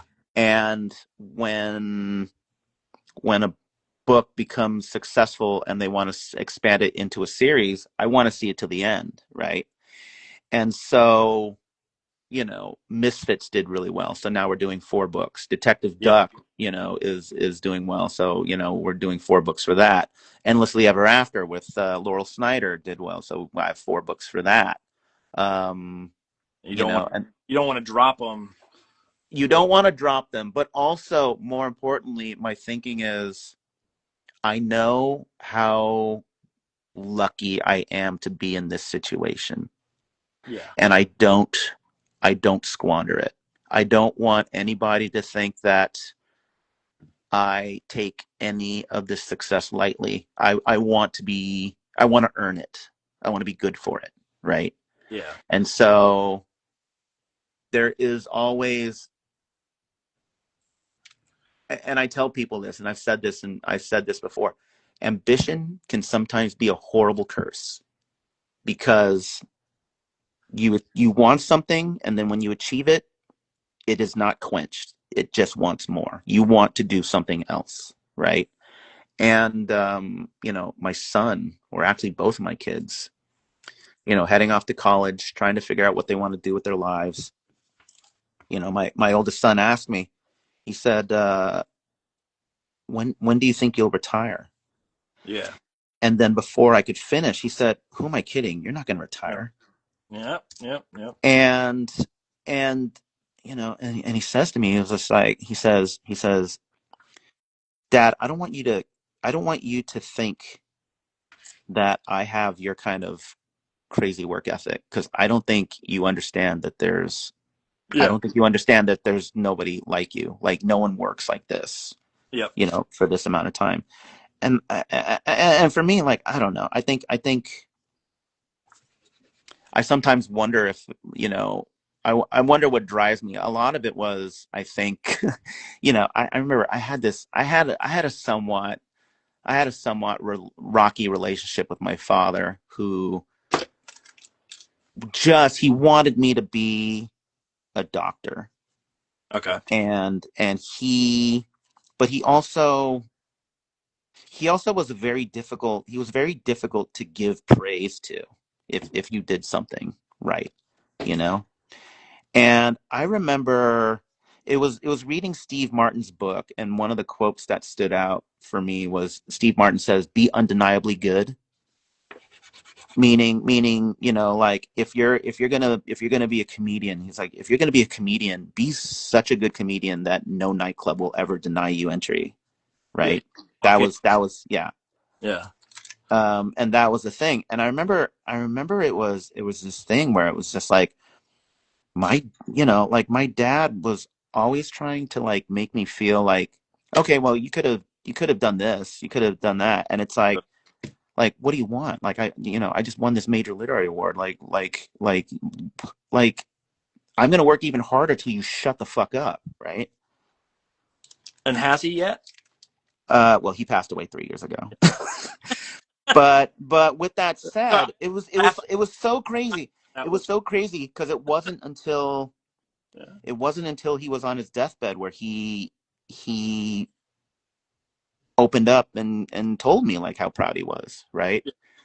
It was you know, it was a thing where I think he felt that his pushing me was, it was a double-edged sword because I think in a certain way he could see that that was what motivated me, and at the same time like it was also something that gave me great pain. Yeah. And I think, I don't know, I think he settled on the fact that it was just like, well, if if if the way I'm talking to you brings you success, then I guess I don't necessarily regret what I've done. Was there some sort of like there's the parents who live through their kids in a way where they're like, the I want you to go into baseball and be a good baseball star because I wanted to be a good baseball player, or those kind of things. Was there any of that aspect that sort of My dad had no artistic ability, but there is definitely, and a lot of, I think a lot of Asian parents will deny this, but like they like to brag to their, all their friends, like, oh, my son did this, my son did yeah, that, my kid did this, my kid did that. And it definitely was bragging rights among their friends. got Like, oh, your kid's a neurosurgeon? My son has a cartoon show on Disney Channel. Like, yeah, like anybody can be a neurosurgeon, but can you have a cartoon show on yeah. Disney Channel? There's only a few, Yeah, there's only like four of those. There's hundreds of neurosurgeons. yeah, yeah. One of and so I will say this. One of the things I'm absolutely grateful for is that, on the remaining last few months that I spent with my father, we we we buried the hatchet. We basically aired everything we felt and we let it go and we just enjoyed the time we had left together, which I realized I was very lucky to have, because those kind of relationships that you have with your parents where it's very hard to forgive, and then like after they pass away you kind of regret, or maybe not necessarily, but like in my case, I'm glad I'm glad we could clear the air and he could go on under peaceful terms, Yeah, right? And I never thought I would ever see that day. I never thought I would have that peace, right? But it was of course, and it had to be liver cancer where he was just like, I just want to tell you that I've been proud of you like for years. It's like, Dad, you our could have said, relationship would have been so much healthier if you just said that to me. yeah. But And so this is yeah, the and stuff of books, though. This is the stuff that, like, again, that idea of it resonating in some way or shape or form. Like, these are the stories that even if it has the symbolism that you're talking about, even if it becomes a symbol, like people can relate to this idea of wanting to please and never quite achieving, and then that final recognition that, like, that moment of reconciliation at the end speaks to so many people's truth. right. uh, that, like, there's this is great book material at some point for story. It may be like the ramifications of this, and like even with you and your son, like I know, for those that don't know, your son is going to your alma mater, if I remember correctly. Or Well, I mean that's a little bit of a complicated story. okay. Yeah, he was going through, because I think he has some mental health issues as well. Hmm. Had to drop out, but Uh, he is now taking some time to, and he makes an excellent point because I do remember going through the same thing, where he said, look, like I went through high school, I got into college, and then everyone's asking you, what major do you want to do for the rest of your life? yep, yep, yep. And here I am spending the first 18 years of my life just trying to get into college. And I don't even really get the time to figure out who I am as a person. And I think there was this feeling of, I chose art school because it just seemed like maybe the most logical path for me because of how I was raised. But Yep. he's like, I don't necessarily know if I love art as much as you love art. And that's something that I have to assess. And I said, that's perfectly fine. And you know Yep. what? Like, there's no rush. Like if you wanted a gap year, if you wanted to do whatever, perfectly fine by me. Sure. My only thing I ask is that you don't sit and do nothing. Yeah. That's a super mature, like, realization to hit, especially at that age, because there is so much of just like going through high school and following orders Right. of that institution or wherever you're going or the teachers and whatnot, and to sort of take that moment and say, that that your son needs the time to sort of process Mm-hmm. is wise beyond his years. That I know that Right. I didn't have that forethought when I was that age, and I'm sure a lot of folks out there have that same thing. I mean, Uh, the other part is, I swore to myself that I wasn't going to be my father, right? yep. Yep. My father saying, you're going to be a doctor. And by the end, it realized like, oh, this person's going to end up doing what they want to do anyway. Like it's going to find it's going to find its way to that point regardless. Right. Yeah. Whether you're And there. so, yeah. And so I think with that recognition, I said, listen, I didn't even realize I was going to art school until I was like 21, 22. Yep. Yep. So, if anything, you're ahead of the curve here. And also it seems like a bad time to go job hunting and like who knows what's going to happen, in the next 5-10 years. That's the Yep. concern that my youngest son is going through right now because he has to apply to colleges now and he's looking at college options and we're asking him about what major he wants. And there is legitimately this concern where, a lot of kids and all his friends are like, well, what is AI proof, Yep. Yep. And I remember he said that to me. He was like, because I remember there was a brief period where my older son was actually thinking computer programming. And then he said, Dad, if I go to school and I get a computer degree, like, is there going to be a job for me at the other side? And the crushing feeling for me was to say, like, son, I have no idea. I have no idea what's going to happen next year, 5 years, 10 years, and that's it's crushing. It's crushing to not be able to like have those answers for your kid, right? I mean, this is. I have these conversations with students all the time about Mm-hmm. the reality of we as human beings, we as adults, we as parents, whatever it may be, we have no idea how anything works, and we're winging it on a Right. this. And no matter what, like I've asked my parents that same question of like, how put together were you when I was a kid, and like, did you have things wrapped up with a lovely little bow? And Mm-hmm. they did say yes. Now I was a second kid, which probably makes a huge difference. Um, but I don't fully believe them in that instance. I'm pretty sure that they were unsure, because I know there are instances of like me going to art school where they had those questions. They didn't know, and they didn't know what the future would bring. Uh, Mm-hmm. and for them to survive, they have to just, on a daily basis, you find out some information about your kid or your life, and you have to adjust, you have to adapt. And so, like, again, that I think both your kids sound so well put together in this situation. Whether they're struggling in the situation is a different argument, but um, the thought process and the forethought going in to it sounds so like um, well organized and well um, conceived. And I definitely understand that sentiment of not knowing what the answer is. I mean, I have that on a regular basis with the students in my class where, I can do the best I can to try to get them prepared. Right. But, like technology, even outside of AI, like right now, 5 years ago, I would have said Procreate's not going to replace Photoshop. And now it's like, I don't have a single student that really uses Photoshop on a regular basis. And so Wow. Okay. I don't, Okay. I don't know how to predict at this point. And the best you can do is just sort of say, well, here's the things that I had to worry about and hope you can avoid them. How much of this like sort of this thought process in the sense of, being a parent I mean, you mentioned like BEEKLE as being relatable to sort of you when you first had your son, but Hmm.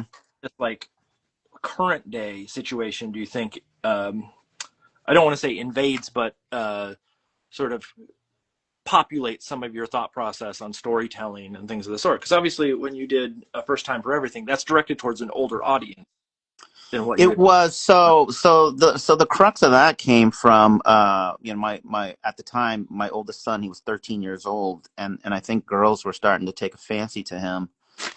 And out of the blue, he asks me, he says, "Dad, when was the first time you fell in love?" Right. Mm, And for me, I was like, I can't, I never would have had this moment with my father. Like, I never would have, yeah, but I didn't care to ask. And so, I thought about this trip that I took to Europe when I was 13, and I told him, and so here's the thing. It was like, growing up, I remember being curious about my parents and asking them about things. And I don't know if it's a cultural thing or if it's a generational thing, but they would never tell me. They would just never, oh, no, don't worry about it. It was fine, right? They would just yeah, never, they would never tell me that stuff. And so I just remember thinking, well, I think for me, it's important that my kids understand who I am by telling them stories about things that happened when I was their age so that they can understand why I am the way I am. yeah. They can Right. thoughts and go, oh, that's why you sent me to bed at that time or whatever. Right, right. And so when I did a first time for everything, the intention really was, I mean, first of all, it's my own, kind of retelling of, what I went through to learn to like myself, but Yeah, also to have my kids know where I'm coming from and why I am the way I am. I think for any parent, child relationship, I think that's essential. It builds trust. And here's the other thing that I find to be very important is that I think it's important for the kids to see your flaws. yeah, yeah, And this is the thing when, like, and this is with good intentions. You'll often find parents that will try to comfort, like, the kid may be stressed out. What are we going to do? How is this going to be handled?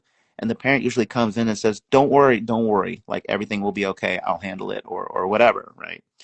And when you when you give that impression of adulthood as like, I've got it figured out, don't worry about it, what you're doing to your kid is you're making them, actually, I know you're trying to comfort the kid, but what actually they interpret it as is, in order to be an adult, I have to be perfect, I have to have all the answers. yeah. Right. And so for me, like, I made it very clear, like, my son would come up and say, well, how do we figure this out? I would say, I have absolutely no clue, but we'll Yep, work this out together, yep, right? yep. And as a result, when I'm open with them and I tell them about, experiences in my life, they can relate. So it's not that they're afraid to say anything because they're not they could be worried that I'm disappointed because they couldn't figure it out on their own.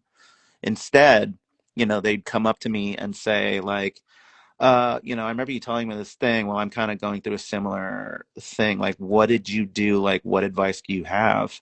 Or maybe, I remember my son asked me to drop him off at a party, and then before he left the car, before he got out of the car, he stops and he looks at me and he says, just so you know, there's going to be like lots of booze and weed in this party.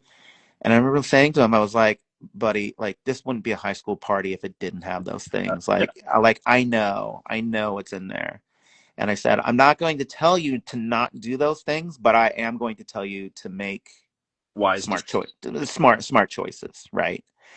And by that, it it gives them, you're giving them this power of responsibility, and they wield it, and they say, okay, you have granted me this trust, and I do not want to I do not want to waste it. Right.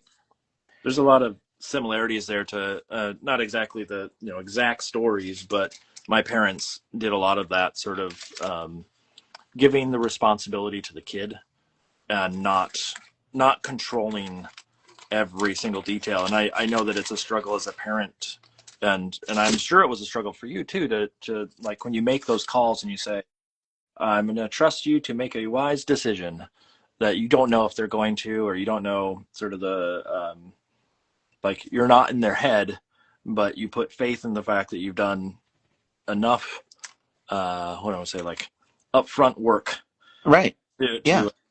know Because that. you can't watch them forever. Yeah. Right. They're gonna Yeah. have to figure stuff out, and so I mean, so it's funny because like now my wife and I are in this at this period of like we're on the cusp of being empty nesters, and we're just like, oh, can't wait. Wow, I don't get his driver's license yet. Mom and dad want to go to New York for the weekend, things like that. So we're just like, why aren't you self-reliant? And but that's, yeah. But I mean, that's for me, like in terms of parenting, like I think my attitude of thinking is like, look, my main focus is that I want you to be a good, kind person. And I also want you to, I want you to be empathetic. I want you to care about how other people feel, but also I want to know that you can take care of yourself and be functional in society and not be a burden to others. Well, even just the idea of like you wanting to know that um, that they have the ability to know how to make a right decision or a Mm-hmm. wrong decision is such a big thing. I just noticed um, last week's guest AJ Smith, who's on, uh, said that you're bringing the heavy, and he said Mark and I just talked about Kids Bop and 6-7 last week. Oh, got it. Yeah. So true. Like, have you? This conversation is lovely, and it's right up my alley because I love sort of psychology, and I love the talk that's going on. And I'm wondering, like, have you ever considered, or did you give ever any thought to the idea of like psychology as a career? Because what you're dropping like big, thoughtful conversations, and I think there's this predisposition for illustrators, especially in kidlit, to be thought of as just like they just make goofy, fun books, and it's silly. And then these, even just hearing some of the like the background of some of the books that you talked about, and how like deep or meaningful or impactful they are on your life or on others' lives, shows that there's so much more like depth Right. in I there. mean, here I'll touch on another thing. Like right now, I don't think it's any. I don't think it's any shock, and I think everyone's pretty stressed out right now about Yes. the state of the world, Yeah. right? And you're not going to find those answers on social media. You're not going to find anybody like. I mean, you might hear people stressing out, being like, "Oh my God, I hope things are going to be okay. I hope things are going to be okay." And the truth of the matter is, I think no one knows, but I think more importantly, it's important to share with everybody that you are not alone, Yeah. Yeah. right? Um, I mean, so I gave a keynote up in Seattle last week at the Bigfoot Book Festival, Yep. and I had to give a keynote, and I was like, I don't even know what I'm going to talk about, right? But I knew that there was a lot of authors. I knew there was a lot of illustrators in there. So I decided to talk about, book banning very lightly, but Mhm. more importantly, AI, right? Because I feel like that's definitely something that everyone's freaked out about, and the whole idea that, oh my God, is this software going to take our jobs? Yep. Now, from my personal experience here in LA, seeing people in Hollywood, seeing people in animation, they're just getting ravaged. It's devastating, Yeah. right? And that's the harsh truth of it, is that I do feel like, in a certain degree, I think AI is actually capable of taking over a lot of those kind of jobs. But from a children's author or perspective, I'm not necessarily convinced. And this is only from my own personal research and digging. And I'll give you an example. All right. So my wife, she is a scientist at Caltech. She does cell research. Yep. And occasionally there are these parties where we have to mingle with the coworkers, and then those coworkers bring their family members, and they're all super smart and listen to NPR and all that kind of crap, right? And so I remember going to this one cocktail party that the friends at the lab had, and one of the coworkers' husband was a cognitive psychologist, basically, is employed to figure out how the brain works. Okay. And I'm talking to him, and I'm talking about, he asks me what I do, and I'm talking about my concerns about AI. And then he just stops me and he says, like, listen, I'm a cognitive psychologist. I have to understand how the brain works. And let me tell you, we've been in this practice for over 100 years, and we can barely scratch the surface to understand how the human brain takes in information, processes it, and then stores it. And then if a question comes, how to regurgitate it, and then process it and deliver it in a meaningful way. And this whole concern about, AI being sentient or being able to replace, any worker. The fact is that we barely know how the human brain works. And you're expecting some fucking, like AI programming tool to code one algorithm and says, this is how the human brain thinks. That is so far away from that. Yeah. Like, if anything, that one algorithm is probably one neuron in a network of millions, Yeah.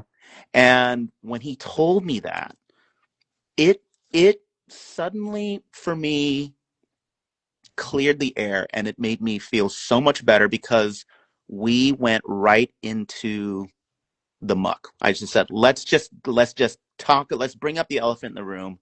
Let's talk about it. And if we have any, like, just talking about it will make me feel so much better. And I was so glad I talked to that guy, because now when I'm looking at the news, I'm like, oh, right. The algorithm wants you to think that AI is going to, like, fix everyone's lives and replace everything. But Yeah. when you're looking at it, you're looking at the feeds, and you're realizing, oh, this is something telling me I should really buy into AI, because they need to make a lot of money, and like, they're just hemorrhaging money. And like, if it doesn't rely on you to use AI, then the whole thing falls apart. And you're starting to see that now. You're starting to see AI just fall apart, right? Like there's no money to be made by any company whatsoever. I mean, look, Zuckerberg just laid off 600 people in his AI department. Yeah. Frickin' OpenAI, they're just stealing content, and the best thing they can make right now is, like, Stephen Hawking on a skate ramp, right? Yep. And so, when you finally talk to somebody that speaks a little bit of reason to their thinking, and has, like, has the experience to back it up, then, hey, why not share that knowledge with other people who are probably having those same anxieties, right? I mean, we And have so, the same thing. yeah. We have the same thing in education with the enrollment cliff and all these things that are hitting us, where there's a big fear, and obviously, like, some of it's founded, but there's also it's a big turbine that's turning on itself, and you start to think, you start to look at the or what do I want to say? It's like cyclical. It's feeding on itself. Yeah. At a certain point, and I when AI sort of hit, one of the things that hit me initially was just, and I know that there's people that have arguments against this, but just make good work and keep moving forward. Like, there's nothing you can do to stop it if it's coming. It's a matter of, like, hopefully we can hold off some of this stuff that may affect us in the future. But in the meantime, I'm not going to stop making good work. I'm not going to stop making work in general, Mm-hmm. because once you give that up, like, what do you got left? You Right. got, I mean, that's the other thing. is that, I mean, in terms of the creative arts, I often find that children's illustration or children's publishing is often neglected. Yeah. Right. Okay. Someone like when I went to art school, and you probably saw this too, when people went to art school, they wanted to be, they wanted to draw some slick stuff for DreamWorks or Pixar. They wanted to be a part of, Incredibles 2 or Incredibles 3 or something like that. Right. Yep. And I think what really will be the saving grace for children's publishing is that if you ask AI to draw a dragon, I'm pretty sure no one is going to ask AI to draw a dragon like Dan Santat. That's probably 8,000 on the list of people that can draw dragons. You're going to want to draw a dragon that, some hot concept artist drew, right? You're already kind of seeing it. And if anything, if any of you have opened a Spectrum, annual, they're like concept artists are already kind of doing all the same stuff, right? Is Like they're Spectrum's not even around anymore, is it? Oh, is it not around anymore? Oh, geez. Okay, that's how far. Yeah, I don't even Yeah. know anymore. But like I'm confident in my, what can I say, obscurity or mediocrity. Like I can't draw a dragon the way most visual development people will draw a dragon, but Yeah. that's going to be my saving grace because I'm drawing my dragon the way I draw my dragon, and that turns out. So I'm going to tell you something. I have a friend of mine who I went to art school with. He's the head of visual development at Marvel, right? And I remember walking by his room one day, and he's painting the Iron Man Mark One, the one that Yeah. Tony Stark's building in the cave, and and would stop and we're just like, whoa, Ryan, what are you doing? And he's like, yeah, Jon Favreau hired me to do the visual development for Iron Man. This is the Iron Man Mark One. We're like, oh my god, this is crazy. And I want to say this was maybe 2, 3 years ago. He Okay. he DM yeah he like DMs me out of the blue, and he's just like, hey, just wondering, uh, has the children's has the children's illustration market like been affected by all this AI? Yeah. And I was just like, no, actually, I don't see much of that happening at all. And one of his concept artists had to testify in court because like OpenAI was like lifting her art style, Yep. and she was talking about how she could see like little indicative details that represented her work, and so she was saying like, yeah, I have other friends that are working in visual development. I have a friend who did the visual development for the video game version of The Last of Us and Uncharted at Naughty Dog, and he basically said to me, it's like, if you're a concept artist, dude, like it's over. Yeah. Like they're going to have AI do all that stuff. It's you got to find something to move on. And so as a children's book author, to pair words with the pictures, like I think that is a saving grace. That is, It's because when you're writing a story, like I said, for example, with something like BEEKLE, I'm pushing and pulling the beginning, I'm pushing the end, and I'm trying to make things connect. Whereas AI is very linear. yep. AI is predictive. It's like, what's the next word? Oh, wow, we think so much alike. We finish each other's sandwiches, right? Like that's how AI works, and that's not how you write a good story.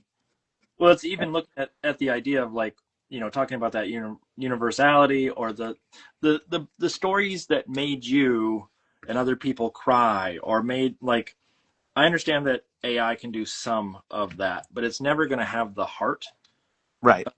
in a way that is going to come naturally from a storyteller. And I think, like I've seen comics and things that have been AI produced, and They're they atrocious. well, they work, but they don't do anything. If that Right. makes like, Yeah. yeah, they functionally, you can read from panel to panel, and do the things that a comic is supposed to do, but it's not a comic that's going to stand out and win awards. It's not a comic that's doing anything that like makes someone think. And that's a different sort of beast in a way that I just don't know is ever going to. I mean, for again, I don't know enough about it to be able to say that never, but I do think that the likelihood that's going to happen in my lifetime is probably slim to none, just because I think that people are not going to be accepting of those stories, or they're not going to believe them, or like how much are people going to be willing to put up with if it doesn't have the heart or doesn't have the human error even that's involved. Right. No, I totally agree. If anything, I don't know about you. I mean, we may have discussed this on Discord before, but recently, and maybe this is because my kids are growing up and I don't have to like take them to school and stuff anymore because they can all drive and whatever. Like, I have a little bit more time on my hands. I find myself actually going to more concerts and going to drawing workshops and engaging with people, making art with my hands, like right now. And I noticed that the thing that I'm craving is this need to be around other people to feel human. Yep. And like I'm going to a concert, and there's just something absolutely beautiful about everyone filling a room, singing songs back to the musician that wrote them, and just feeling that energy and like the feeling you have about how you feel about that song, right? And I think that's something that I think empathy is going to be or just emotion, just the ability to feel. I think that's going to be a very important currency in the future if people insist on, the internet or whatever for their form of entertainment, right? One of the things that's, I think you mentioned that idea of going to concerts and going to that kind of stuff. One of the things that I think is actually beneficial, especially for those of us, like maybe this probably doesn't hit in the same way for a younger audience, but that idea of wanting to be out and about after the pandemic, and then that, like we've gone to a lot more concerts in the last couple of years, and some of it is wanting to be out there, but some of it is, and this is going to sound really stupid, but some of it is the bands that we like are all like getting back together. Yeah, they're getting back together. So all of a sudden there's this experience of like, let's become a community again. We haven't seen each other, and meaning like the audience and the band, or the the people that just the audience members themselves have this like ability to sort of come back together and go like, oh, we were here 25, 30 years ago, whatever it was. Now let's get the band back together effectively. Right. Yeah. An interesting dynamic that's coming into play that I think is bringing a lot of people out of their shell, or out of their like house essentially, to go, hey, remember how fun this was? Not live by a computer, or not live in that sort of environment that we're so used to on a daily basis. I actually saw I saw this report recently about how two things. One, I think it was a really high. It was like 68% of people hate the internet now. Not surprised by that. Yeah, and part of that is part of that is because of AI, and so it comes in two parts. So one research that I read is that AI is consuming content at such a rapid rate that we can't create enough content for it to consume in order to feed its language models and like its brain, right? And so as a result, AI has resorted to creating its own content to consume, but it then becomes like this bizarre, incoherent nonsense. Yeah. And it's thus slowly making itself dumber in the process. And then the other statistic was, and surprisingly, I think the vast majority, or at least over over half of the content you see on the internet now has been manipulated in some way by AI. Yeah. Well, And that is part of the reason, along with our crappy algorithms, which is why the internet is just like an awful place to be. And, I'm hoping, listen, you're going to tell me that the internet is going to die? So please bring it on.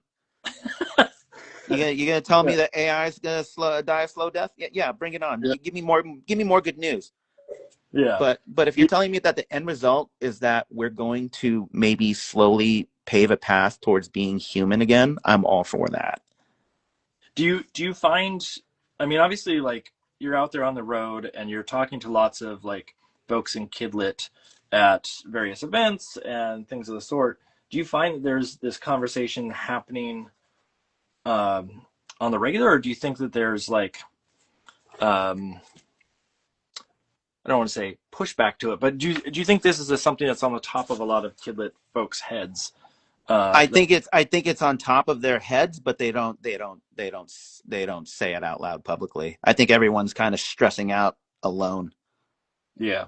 Which is why I force the conversation. I say, well, I mean, listen, I do think that we're all going to feel a lot better if we just air our grievances. Like, for example, the No King's March, for instance. Yep. Okay. I don't think people went out to the No King's March to make a difference. I think they went there for their own catharsis. It was there to make themselves feel better that we know that we're not alone. Yep. Because it's not going to be a case where it's like Donald Trump is just like, oh, wait, 8 million people are upset. Well, I better not tear down this East Wing. And it's like, no, you're going to do whatever you do anyway. But really, I think 8 million people showed up around the world because it just made them realize, it made them feel good that they were not alone. Yep. Yeah, it was again, it's the communal aspect sort of populated. Yeah. And I know it's not an easy thing to discuss. I mean, if you're like me, you've spent so much time just avoiding the news just to get by. Yeah. Right. Not to say that I'm complacent, not to say that I don't care, but I don't need to know the specifics of how awful something is. Yeah, you don't need the details to know that you're upset by it, or that you're, that's why people tune out. That's why people have, like, not necessarily tune out in a bad way, but that's why people have, decided that they need a break from the internet, and you see it a lot more than happened. Right. I mean, I'm not even really on Facebook anymore. I'm not on Facebook anymore. I'm definitely not on, Twitter or but it's done wonders for my mental health of just kind of looking at something and saying, well, that's a pickle, Yeah. Not that none of us saw this coming. I mean, there is this level of, like, people who will say, like, you got to fight back, and if you sit back and don't do anything, then you're, that complacency. But at the same time, there is a level of mental health that comes into play. And self-preservation. You don't want people out there fighting every day who are losing it, and you lose them in the fight. It's a I don't want to say, like, it's a numbers game in a way, where the more people that get burnt out by it, just in general, are going to be not there to fight the good cause when you have the opportunity. Right. So it's interesting how all this sort of plays in. I wonder how much of because I know you work from your house and you're making work all the time, but how much of this sort of, like,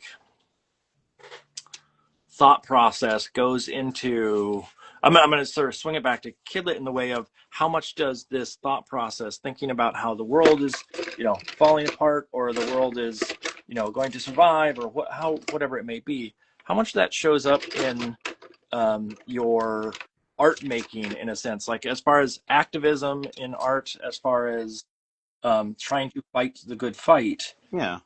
Does that show up in any way, in any capacity? Like, there's part of me that goes, I don't want to get into politics online on Instagram and, like, post a bunch of things, partially just because of that same sentiment. Like, once you open that door, it's hard to close that door and say, like, I need a moment to myself.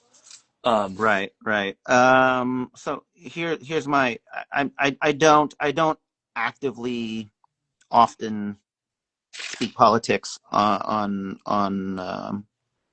social media. I think what ends up happening. I mean, I will make the occasional statement. Like for today. Today, I actually posted photos of the East Wing when I was there last year, like almost a year to the day. Right. I didn't make any comment. I just posted pictures of the East Wing and said East Wing almost exactly a year ago today. Posted pictures of all the First Lady paintings that were up there, parts of the East Wing that just looked immaculate, and I just left it at that.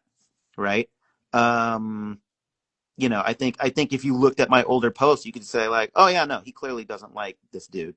Yep. But I'm not going to be screaming that to the top of my lungs every day. But here's the thing. It's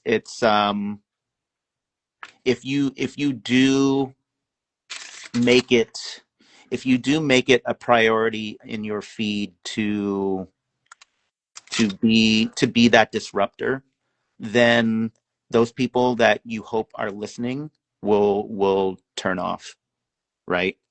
Because I think we all understand that when we're tweeting to our audience or whatever, we're kind of speaking into a bubble. We're speaking to people that are similar minded to us. Because at this point, you're hearing so many people say like, "Oh man, I'm unfriending all my MAGA friends because like I just can't stand them," right? And we're just turning ourselves into two different groups. Right, we're separating ourselves, and that's, I mean, honestly, like for me, like I think that's where things will get really bad. And whether or not we can come back from that, like I have no idea. But I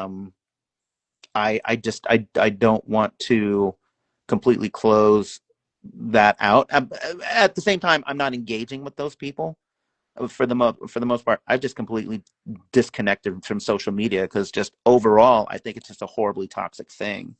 Um, but when you want to talk about how my work.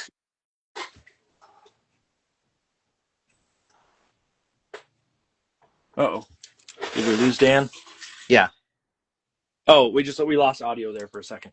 Oh, sorry. Yeah, my battery was getting low. I'm not preaching about how bad book banning is, because we all know book banning is bad, right? And I don't need to echo it to the crowd that I serve, right?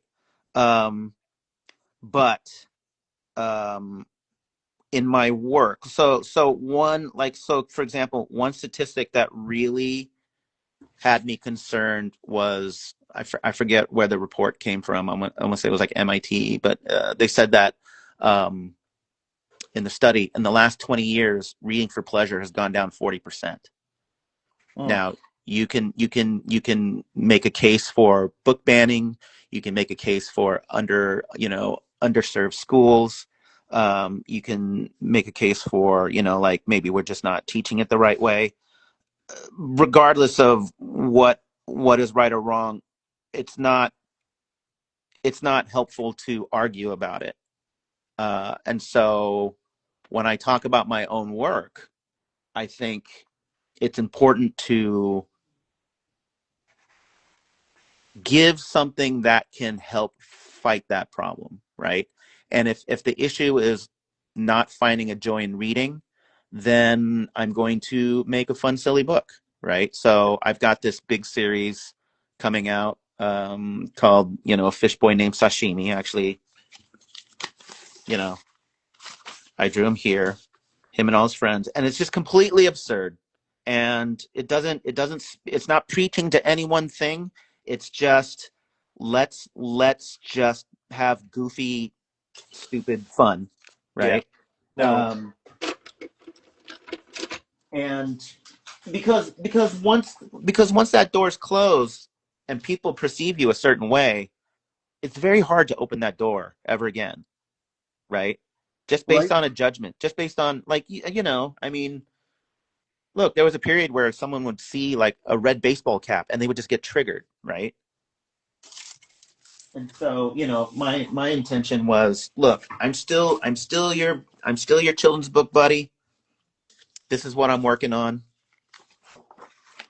You And that, know, yeah, I'm shifting gears a little bit because also making the really heartfelt emotional stuff is also very emotionally taxing. You get very exhausted, doing those books because you're pouring your heart and soul into it. And so I'm shifting gears. I'm doing something that's a little bit more, not a little bit, a lot more fun. yeah. I'm not too concerned about rendering or shadows and highlights.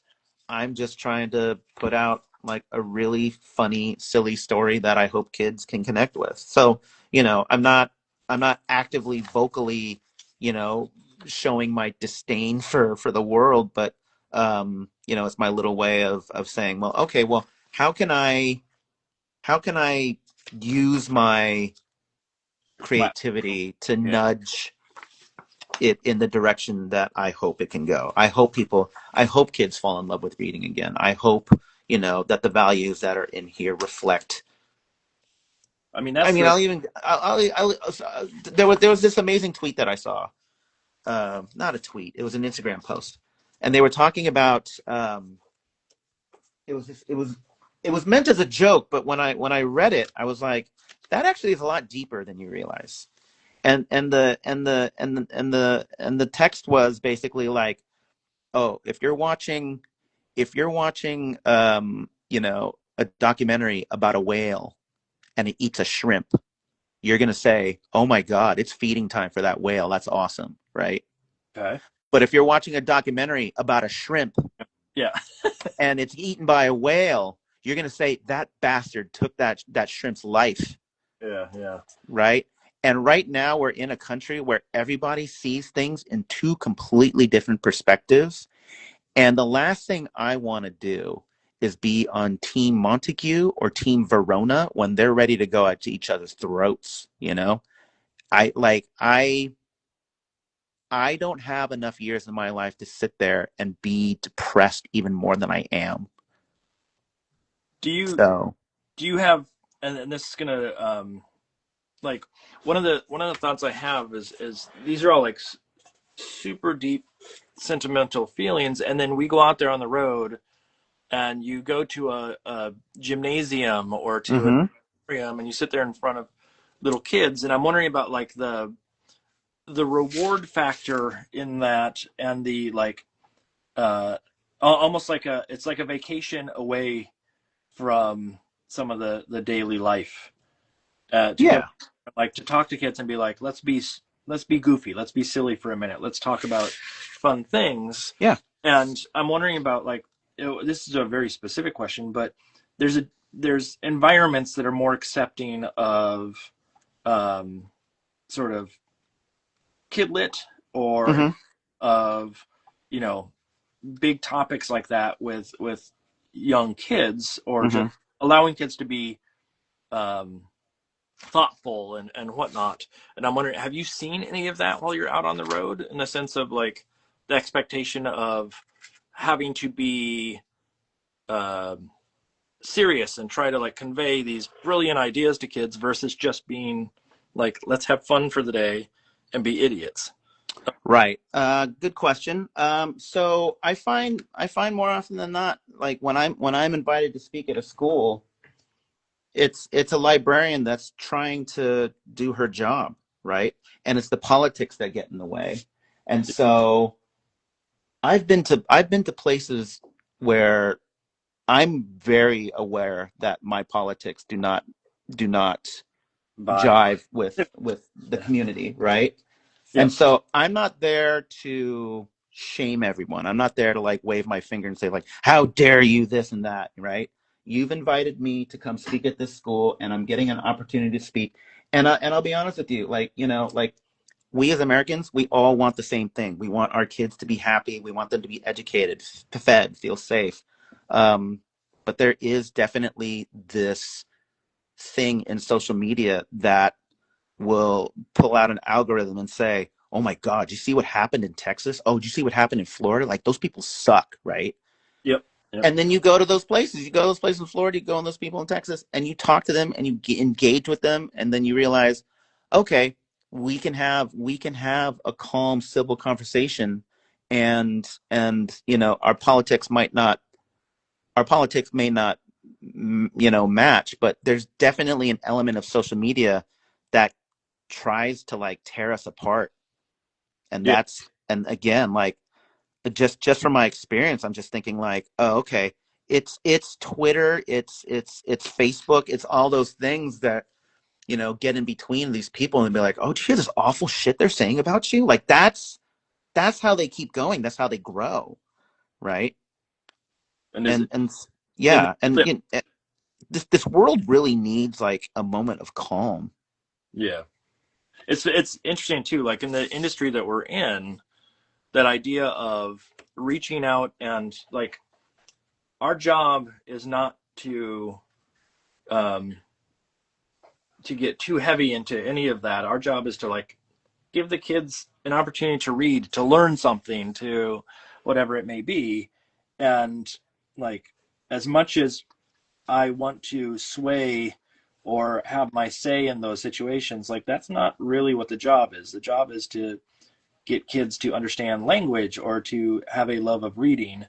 And that's independent of politics. That's independent of, history. That's independent of all of that. Just a get the kids hooked so that they want to pick up another book, and whether it's my book or someone else's book or what have you. And hopefully, as you said, all the parents are going like, that's the goal.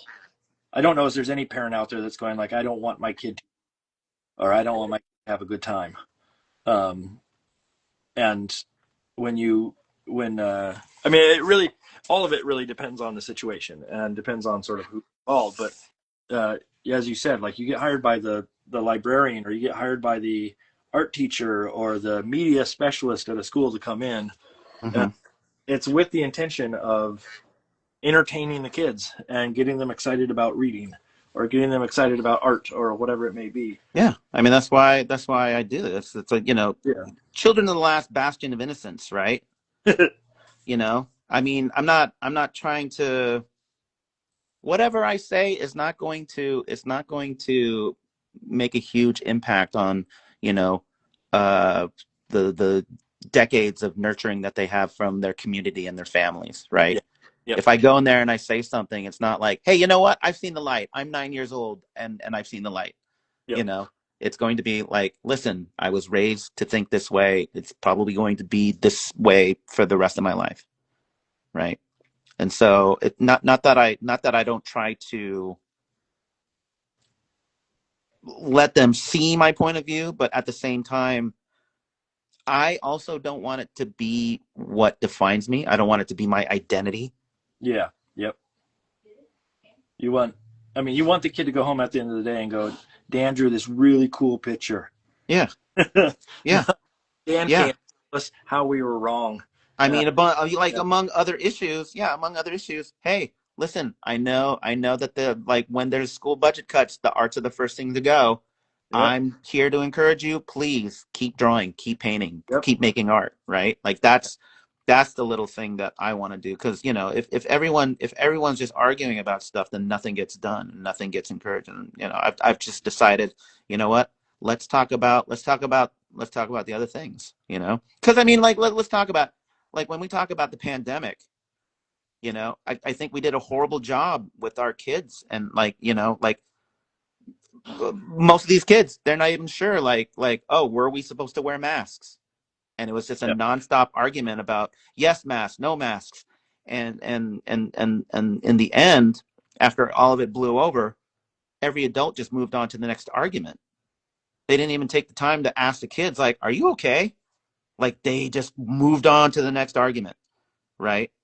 and I, so and I see so it. I was gonna say I see it in my job all the time. The like ramifications of yeah, that time frame, right, how easily it impacted people, because most of those kids are now hitting like middle school, high school, and college, Yeah. And it rears its ugly head in some really like fascinating ways, Yeah. sad We ways, fascinating ways. right. We're in the middle of a very interesting global social experiment, where we're going to see, oh boy, look what happened to these kids, 20 years from now after like this global incident that we all had to experience.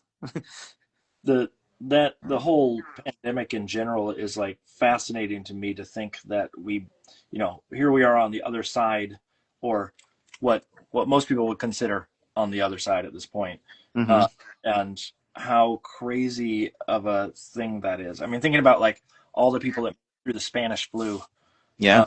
uh, or that's the term that I know for. I don't know what the real like medical thing was, but Mm-hmm. um, that idea of how crazy of a time it is that we look at. To us it was just we survived, we made it through, and we did it. We washed our groceries.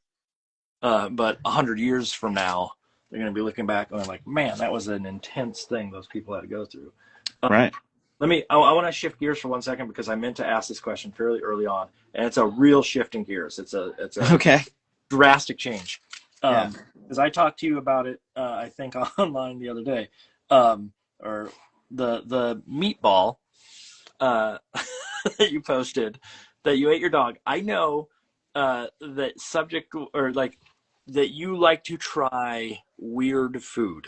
I sure do. And you're willing to sort of gamble your gut away in a lot of situations. And I'm wondering how, because I've heard stories like there was a time where we were talking online at one point. You talked about going over, I forget, it was somewhere in like Eastern Europe or like Uzbekistan, baby. Uzbekistan. That's what it was. And Yeah. you're telling the story of what you ate when you were there and whatnot. But like, have you always, because your artwork has been like super adventurous in the storytelling, and then you're adventurous in your consumption at this Mm-hmm. point.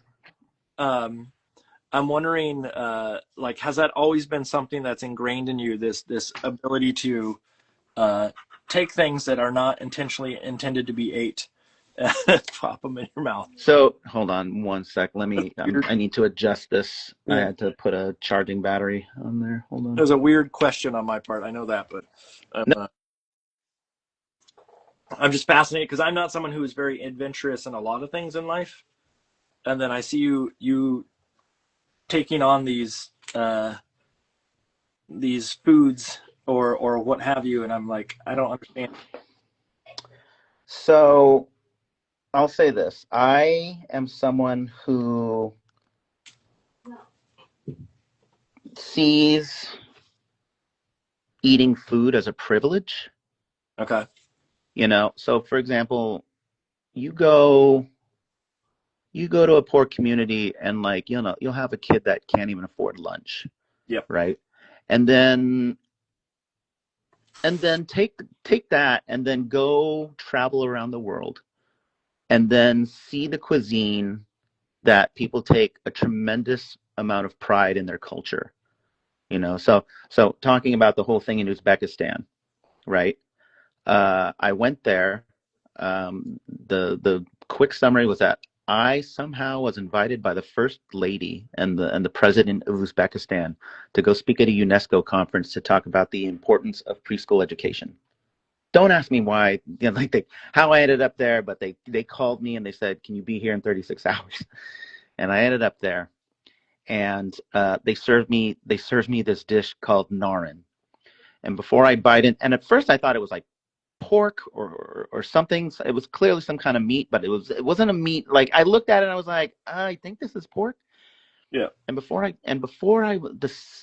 dug into it, a diplomat from Canada says you should know that that's narin, and it's a very special delicacy here. Narin is horse, and I said, oh yeah, well we don't eat this in America, but if I want to appreciate the culture, I want to appreciate the culture for all that it is. Yeah. Yeah. And so who am I to come all the way to this country and say, oh my God, you guys eat horse? Like, what's wrong with you? Yeah. That's rude of me. That's rude of me. Right. Yep. And so whenever I hear someone go to a restaurant, like I know people that are like, they'll eat something and they'll say like, oh, this tastes like ass. And it's like, you know how many people would kill for that food? Yep. Like, Yep. how dare you be so disrespectful about something? Like, if anything, eating that food is a privilege, right? Now, yes, eating a meatball that's meant for dogs, a freeze-dried meatball, yes, Yeah. that's clearly absurd. But also on the same hand, it's like, The same level. what are we feeding our dogs? Dog.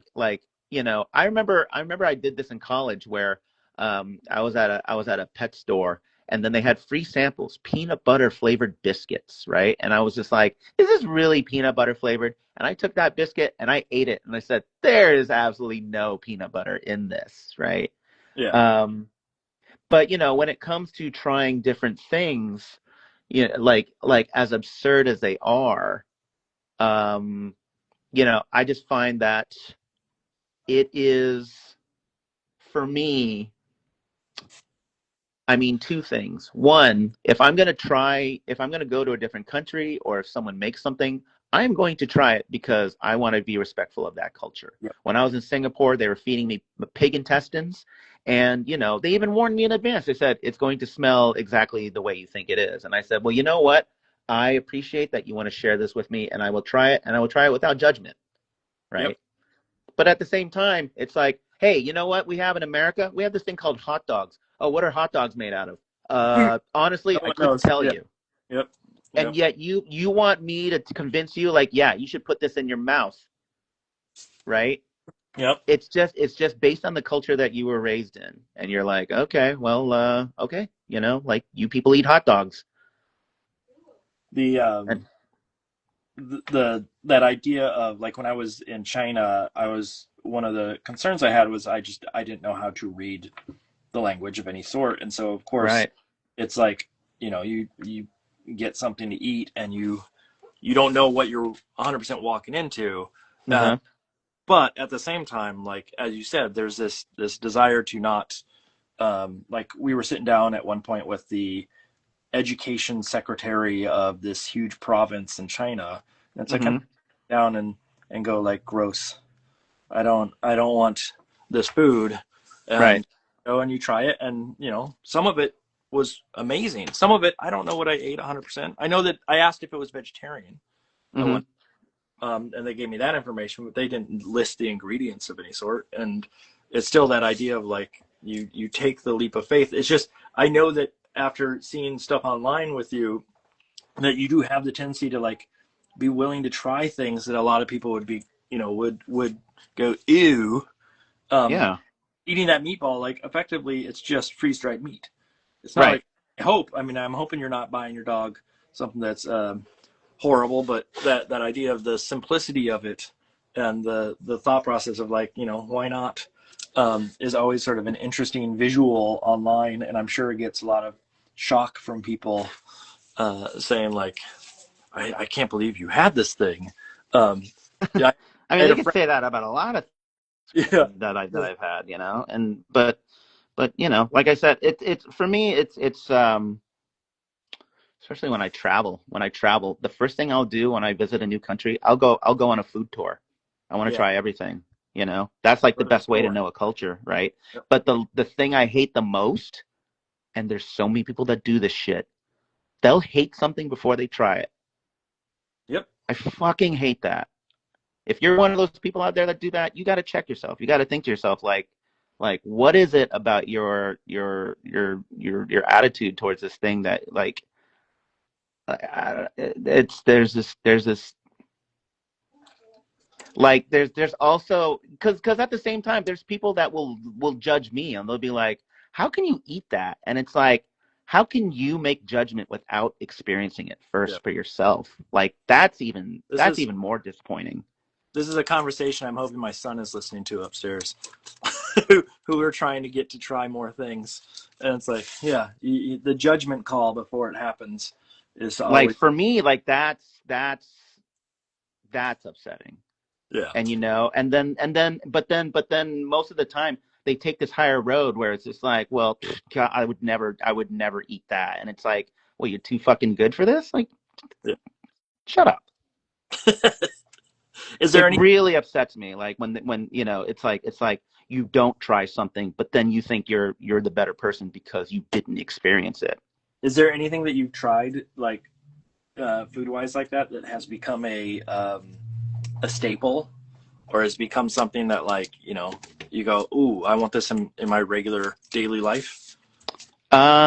Okay.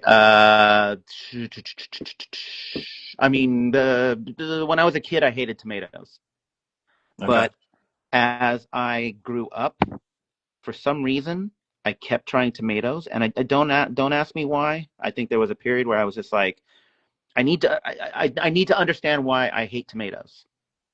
And then miraculously one day, like tomatoes became my most favorite thing ever. Same with coconut. And a Hmm. big part of it was I remember, Halloween, you'd get the almond joy or something like that. And like it was like the candy that you gave away because you were like, I will trade you Yeah. because No. this almond joy is Yeah. disgusting, Yeah. right? And then I remember going to Thailand to visit relatives, and my uncle climbed this tree, cut down a coconut, gave me fresh coconut and fresh coconut milk, and I was like, oh, now Yeah. I understand. The whole time I've just been getting like this Frozen. poor imitation coconut, but once you get real coconut, Yeah. this is the greatest thing ever, right? Your taste buds are accustomed to a certain palate, right? You go someplace else and you're just like, this stuff is weird, right? But if you go there long enough and you try it, you'll grow accustomed to it, right? That's there's a few things in my life that I was not a very adventurous eater when I was younger. Um, and a lot of it, and I don't know if this speaks true to you as well, it was textural. It had nothing to do with the flavor. It had to do with the way, like it was a presentation thing. Like if you gave me a blind, Right. Yeah, that is something, I've because my wife has made that apparent to me. She's like, like she does not like gummy foods. She does not like, weirdly enough, she doesn't like blue foods, which to me is like, what are you talking about? And I remember one time we were splitting a pack of M&Ms in the movie theater, and I snuck a blue one in, to her, ooh, and she just stops in the middle of the movie. She's like, "Did you just give me a blue one?" I'm like, "They're all M&Ms. Like, how do you even know?" It was just crazy, right? But yeah, no. I mean, um, look, fair game. You tried it once. You don't like it. Fair game. yeah, Fine. Like you don't like it, but don't ever tell me that you don't like something having never tried it. yeah, yeah. And I think that speaks true to a lot of like.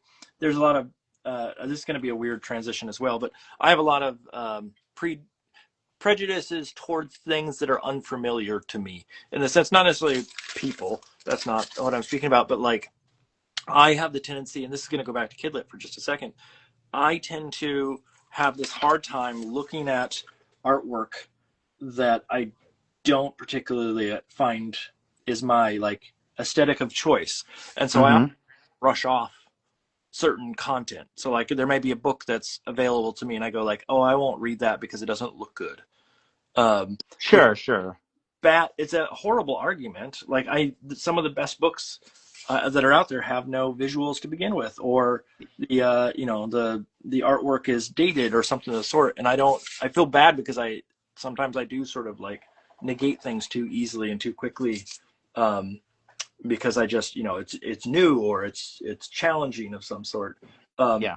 but I have tried to curb that a little bit. But it becomes a question of like, especially in the industry where I end up buying a lot of books, I tend to be a little bit more careful of like, I'm not going to buy a book that I don't particularly like the look of, but it doesn't Uh-huh. mean I read it at some point. But um, with uh, with your with your kids, are they adventurous in the same way? I said that you got that statement of I'm not going to probably be the same work ethic as you from one of them, but do they have that same sort of adventurous side? My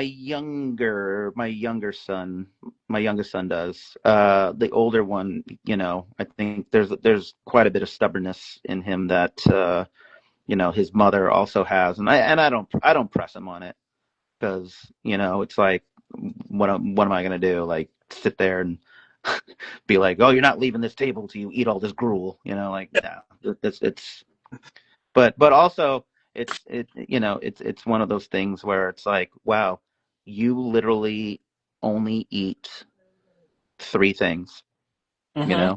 and like, okay, well, if that's the life you choose, then I guess so be it. But that's I try to just highlight, like, well, okay, well, I think I give them the reasons why I try new things, and I give them the reasons why I think it's important to try new things, and but they're gonna do their whatever they want. And I mean, even like, when I was in Vienna last year, brought my wife and kids, and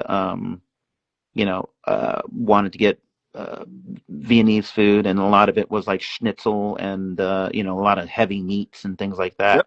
Yep. My wife was game for it for about a day, and then she was like, "Yeah, I don't think I'm a big Yeah. fan of the bratwurst and all that." And I'm just like, "All right, fine. Well, at least you tried, Yeah. And then, of course, now we're fucking finding ourselves at these stupid fast food places in Vienna, and it's like, that's not how I want to spend my time. But if that's Mm. how you're going to cope with being in Vienna, then so be it."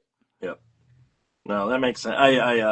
My son, when we went over to Paris, like he's more adventurous now, but when we went Hmm. to Paris, we spent quite a bit of time at a McDonald's, because it was a comfort food, it was a safe food, and we knew that he would eat it, because he wouldn't try some of the other sort of things that were out there at the time. But I mean, uh, they're no, it's this innate instinct where we avoid the things we find unpleasurable because it's tied to our survival instinct of, oh, you don't yeah, go out at night, or else you're going to be, you don't hunt at night, you're going to be yep, hunted down by a saber-toothed tiger, right?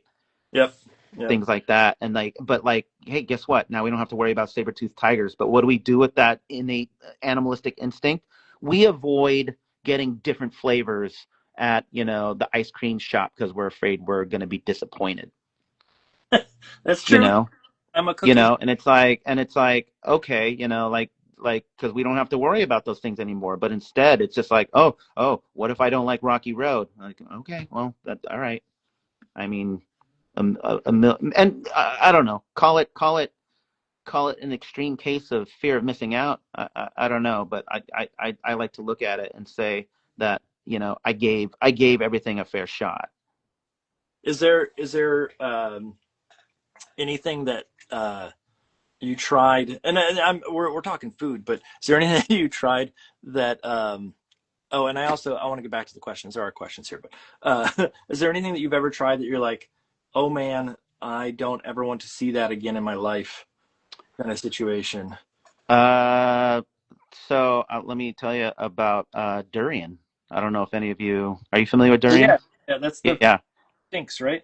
yeah, yeah. I've had durian. The first time I had durian, I was in Thailand, and my dad was super excited. And my cousins, they bring in this plate, and I'm like, and I remember looking at it, I'm like, what is this yellow meat? And my dad, like, he had this huge smile on his face. It's like, it's durian. And I said, oh, like, what, like, what is it? It smells like a fart, right? And he's just like, oh yeah, no, it's a very expensive dish. Like, it's a delicacy here. And my mom, because my mom came from a poor family, and she's just like, your grandmother spent a lot of money on this. You need to eat some of that durian. And I'm like, okay, fine, right? And I eat it, and like I said, it's like someone farted in my mouth. It was disgusting, right? And I'm looking at my dad, and I'm like, this is awful. I'm saying it in English. Yeah. I'm like, this is awful. And my dad's like, I know.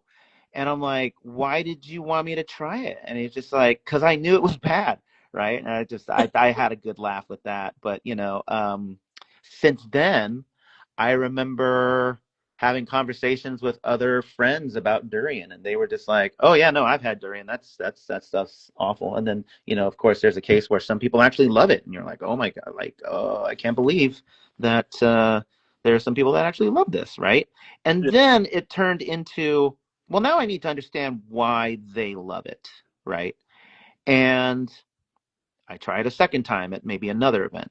Nope, still don't like it. Try it a third time. Nope, still don't like it. try fourth time. I'm in Singapore maybe 3 years ago, Okay. and there is a durian restaurant. There's a durian like dessert place, and I'm like, you know what? This may be completely. I pretty much already know how I'm gonna feel, but let's try durian a fifth Maybe time. maybe it just needed to be sweet. Maybe it, Yeah, maybe, right? yeah. And but also they were selling these like cute little durian figurines, and I was just like, I want a durian toy. And I remember going there just saying like, can I just buy the toy? And they're like, no, you have to buy the durian in order to get the toy. And I'm like, all right, fine. Fifth time's a charm. Yep. And so order the durian, and then this time I try something different. I hold my breath. And then once I do that, I did not entirely hate Just it. yeah. And so fifth time around, I'm just like, oh my God, I actually managed to eat this and not be like I could finally understand what it was that some people liked in it. And and I think ultimately that's the most important part for me. It's that I don't need to like something, but I need to understand why people find the joy in things. And I mean, as a writer, I think that's important too. Like when you're critiquing someone's work, if you don't like something, you still need to understand what it is that makes it appealing to others, right? That makes you a better writer. That's my when I critique with students. One of the things that I despise the most is when someone says I don't like it without Yeah, any context, right, without sort of reasoning. Because like they might not like it because they had some past history with some visual that's being shown. They might have some like uh, uh, affinity for a different color that they just want to subjectively put in there. But when you say I don't like it without any sort of understanding of why, like that does no one any service of any sort. Um, right. I see Chris Thornock is watching. Oh, here's a couple of different questions that I sort of missed. I had to restart my feed because my pad died. So hopefully I didn't miss too many. But one question from Shirley's Illo says, what has been some helpful advice on your journey in children's book writing? And then thanks in advance. So obviously you've probably heard questions similar to this before, but are there things that like are like obviously like advice about working on your portfolio and making sure that you're always sort of trying new things and things of that sort. But sometimes people have these weird bits of advice that they were given back in the day that like you've never heard from anybody else. Or do you have any like deep insight that you could relay for those that are listening?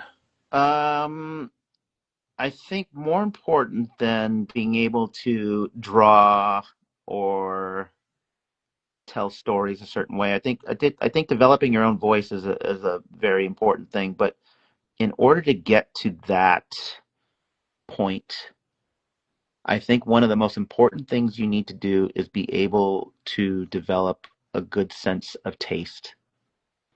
And what I mean by that is if you are if you are making something, if you're making something and you're questioning whether or not it's good or something that maybe someone will want to hire you to publish, um, maybe you're on your own, maybe you're not part of a writing critique group or something, but you make this thing and you have to wonder, am I going in the right direction?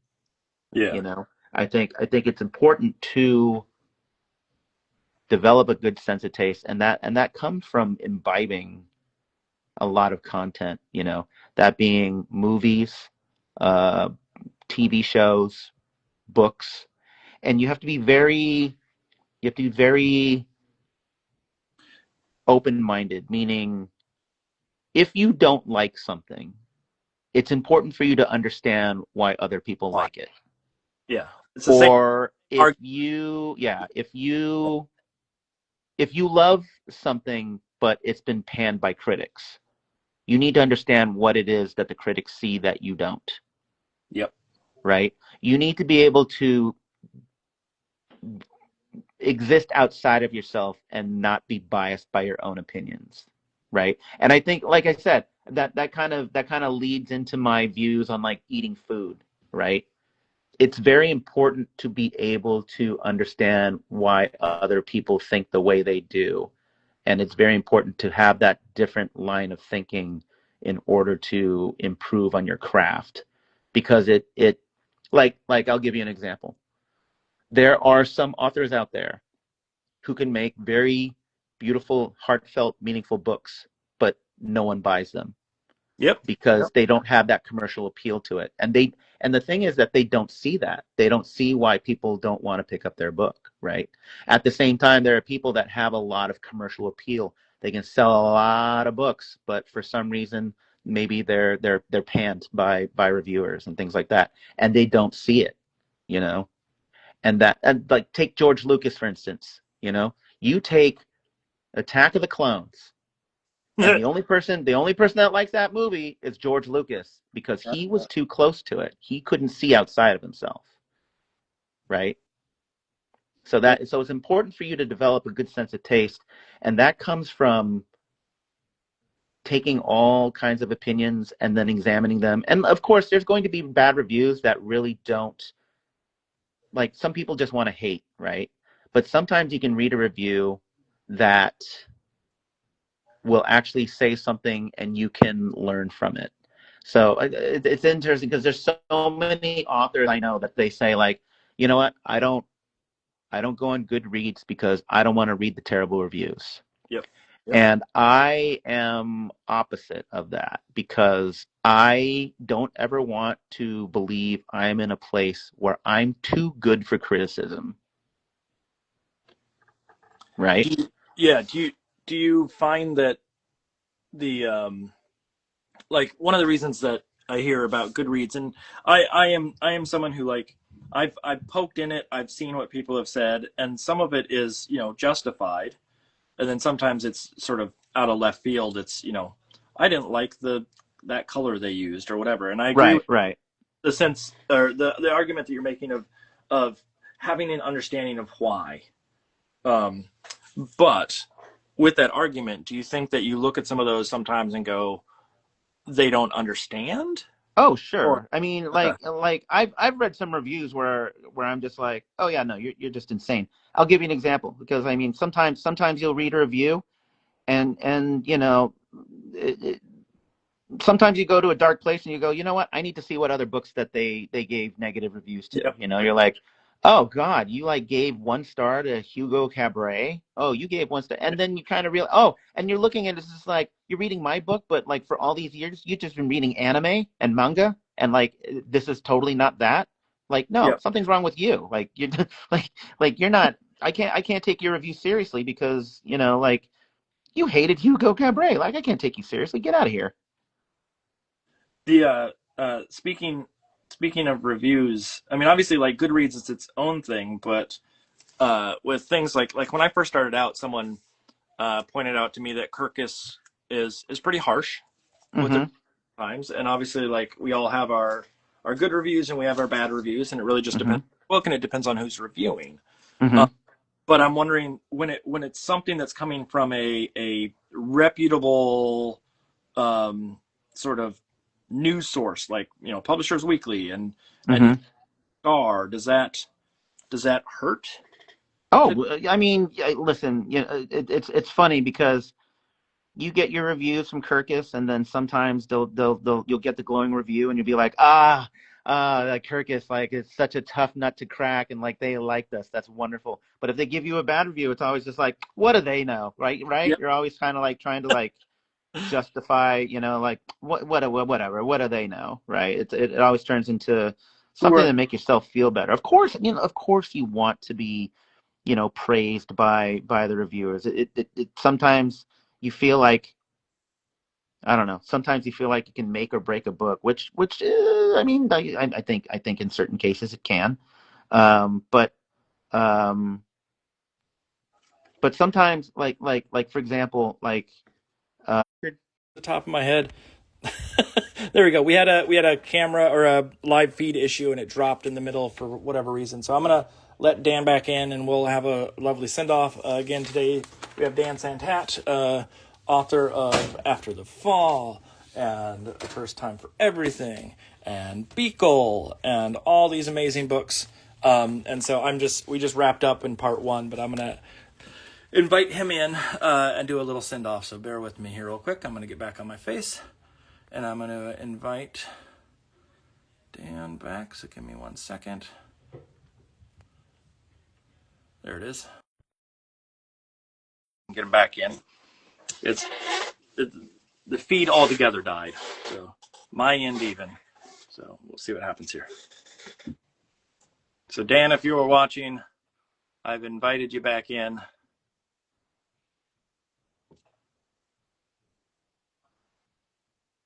Let me see if we can get him back.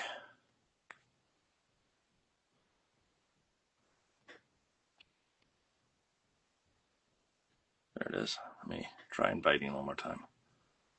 Here. Because I still have a little bit more to do. What time are we at? We're at 6. Yeah, okay.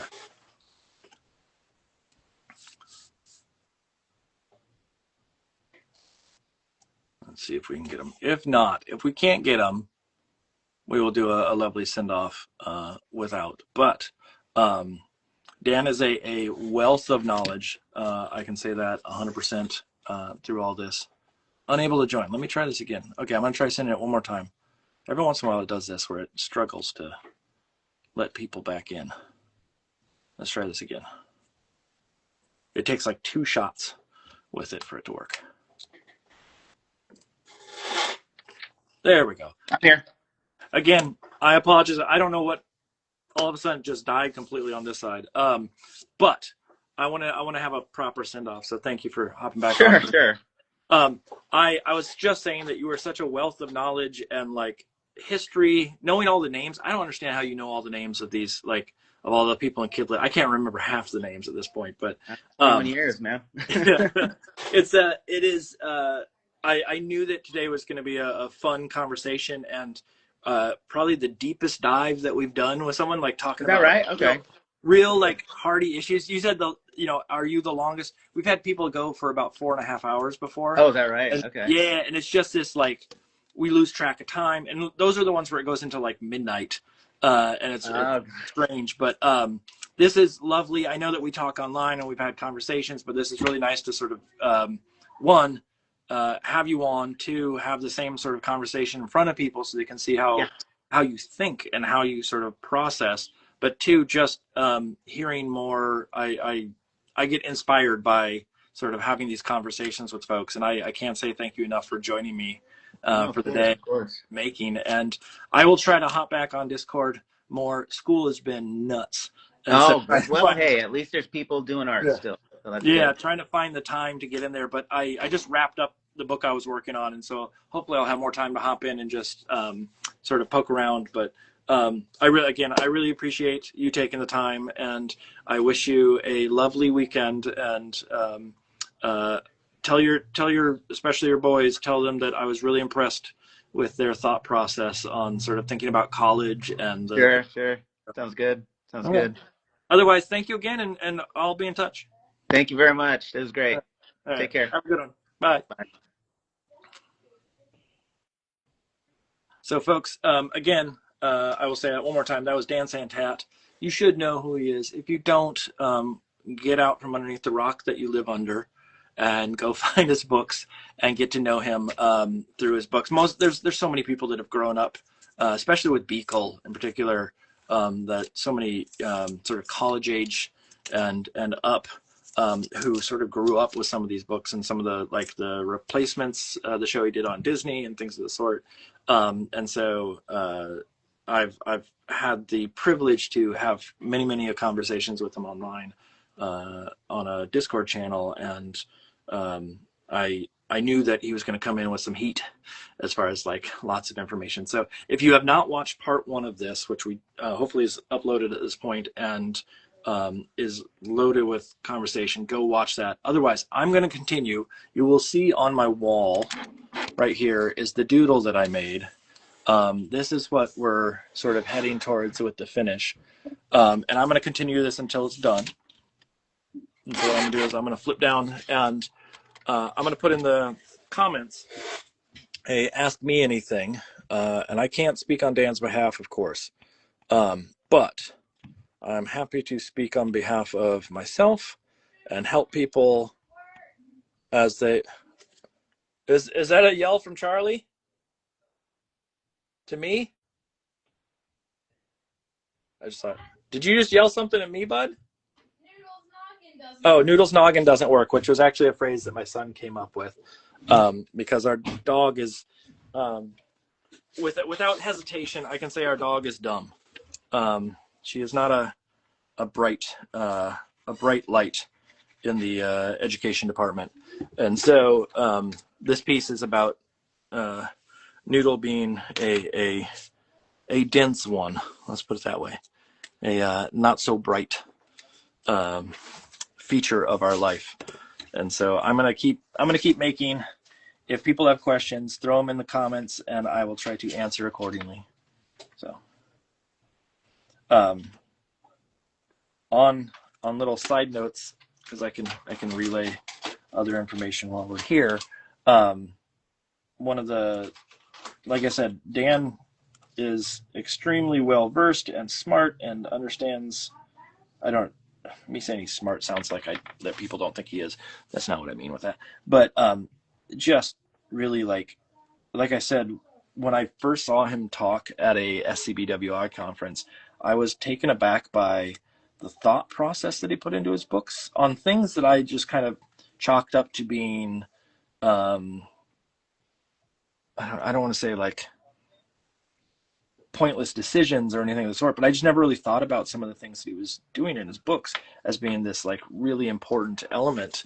And I didn't even notice some of those things because I wasn't paying attention to it, or I wasn't, looking for it. And now when I read those books, I'm like, oh yeah, that's so smart. I see those choices. I understand why those choices were made, and thoroughly enjoy the books on a different level going through. And so I was mentioning, like there's two pages in this one that he talked about that this is after the fall that he talked about. One of them was the grocery store scene where he was talking about the names of the different cereals. And so like up top you have Sugar Bunny and Rainbow Bites and Free Toy.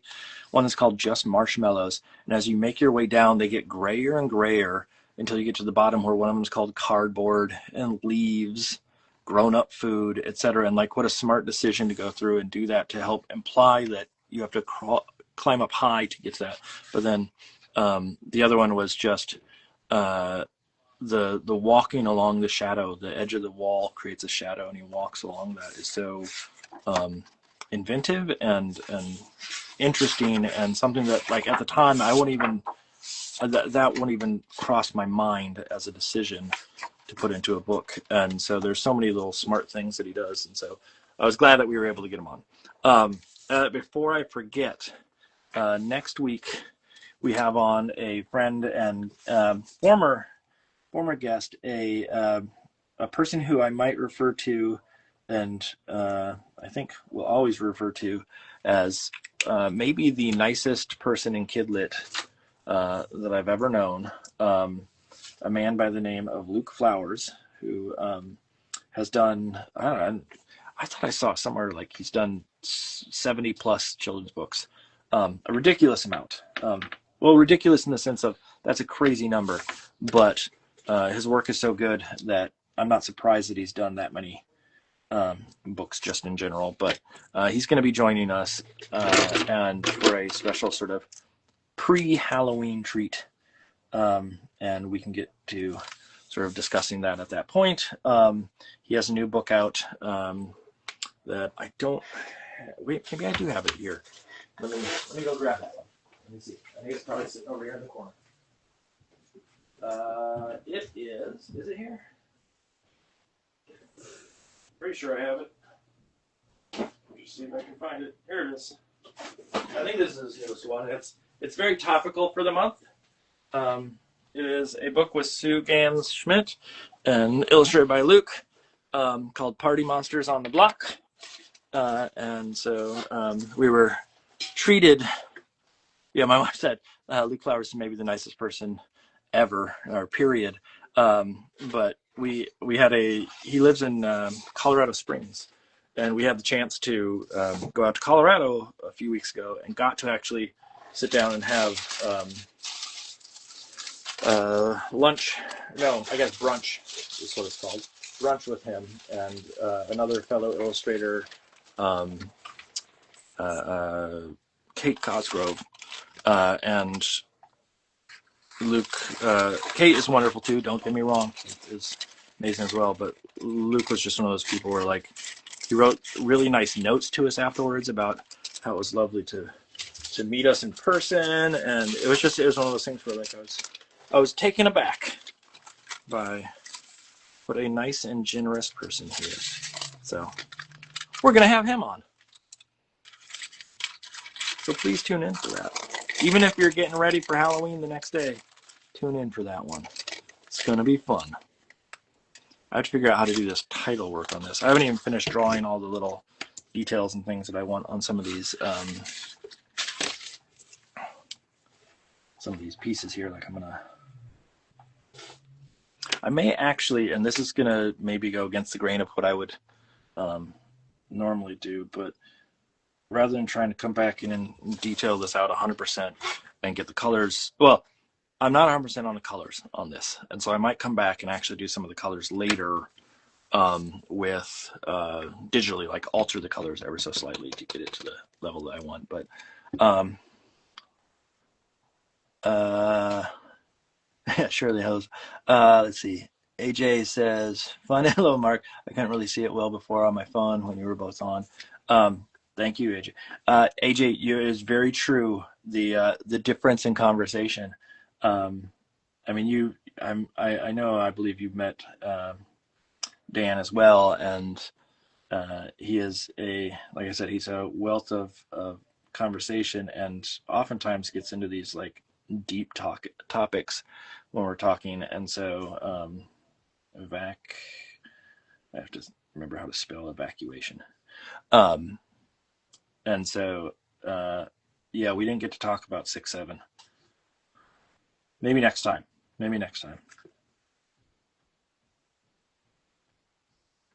Or maybe I'll have you on and we could talk about life and challenges for living in that same manner. But anyways. I want to get some other little tweaks in here. I'm trying to find the right colors to play with on this. And it's not just Luke next week, right? Oh, Lauren, no. Don't give anything away. I'm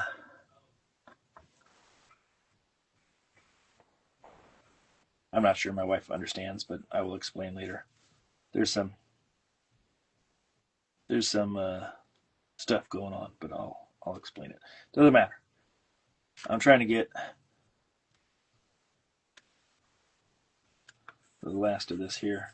I believe that we have, I don't remember if we have all of November all set up. I got to make the ads, but we added someone in at the last second here that we've been trying to get on, that we had, I can probably say the name, but Leanne Cho we were supposed to have on, who did Pickdown Party. Ages and ages ago, we were supposed to have them on, and there was a conflict that arose, and so we're finally able to get Leanne back on, which should be great. And they're living overseas, if I remember correctly now. It was right around the time they moved, so now we have the opportunity to have that deep conversation that we did not get to have at that time frame. So trying to adjust. I may come back in and color this differently back here, just to give it a little bit more pop. I think the black is almost too much, but Sierra Brookley, thank you. I'm glad that you got the painting. It's that one's been sitting on the shelf for a while. Let's see. AJ says, I love the deep convos and glad he went there. After a long day at school, it is a rough spot for me to go sometimes, and I have to hide among the silly drawings and fart jokes. Yes. Oh, HA, yes, the Pigtown Party. Yeah, if folks don't know that, when we have it sitting back here, pretty sure. Let me go see. I'm not sure. I'm going to the shelf. I'm going to the shelf over and over again. But Pigtown Party, where are we? Do the alphabet here to find it. There it is. Oh, it was right at the end of one of the rows. So Leanne Cho, who will be on sort of it will be a special night because it's going to be a Tuesday night instead, but who did Pigtown Party. That ultimately this book is ridiculous and funny and whatnot because of the amount of pigs. I'm trying to find a page. There we go. That's the page I wanted to show. Pigs upon pigs upon pigs upon pigs upon pigs. But will be joining us. So, and of course, there's more folks that are in line to join us on or in rather November.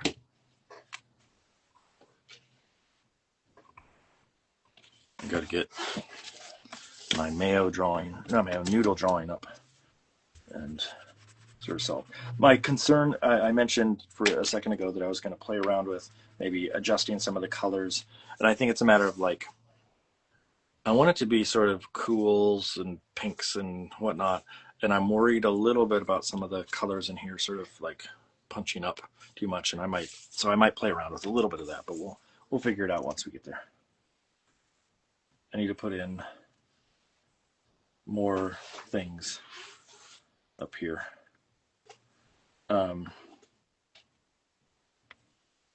Put in little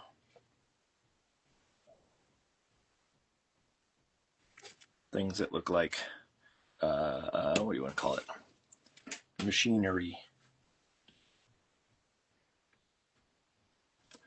So surely those, yes. You rock too. You rock too.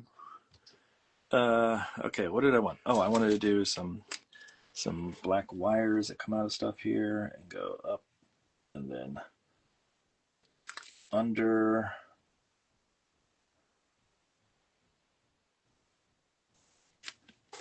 The hardest thing about this is probably going to be the top part here, but I got to do the title. And I got about an hour to do it. An hour to do it. We can get it done.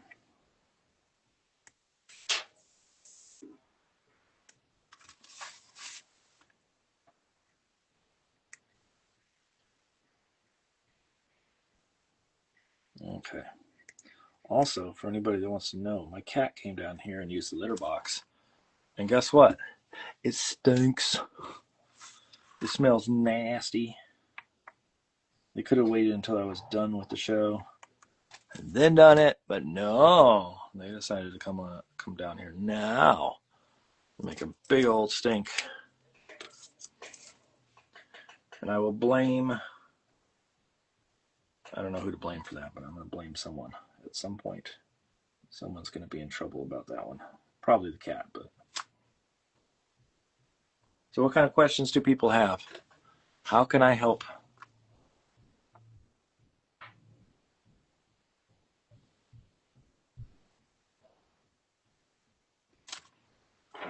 That's here. I have a little bit too much water that showed up there.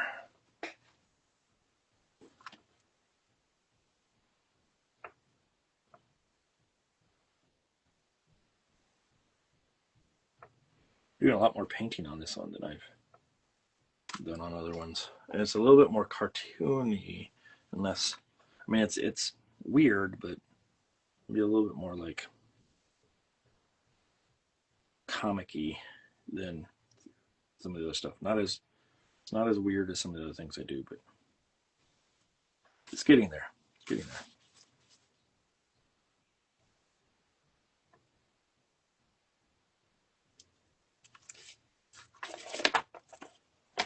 I thought it was funny that for those that are watching, that Dan questioned if he had been on the longest of anybody.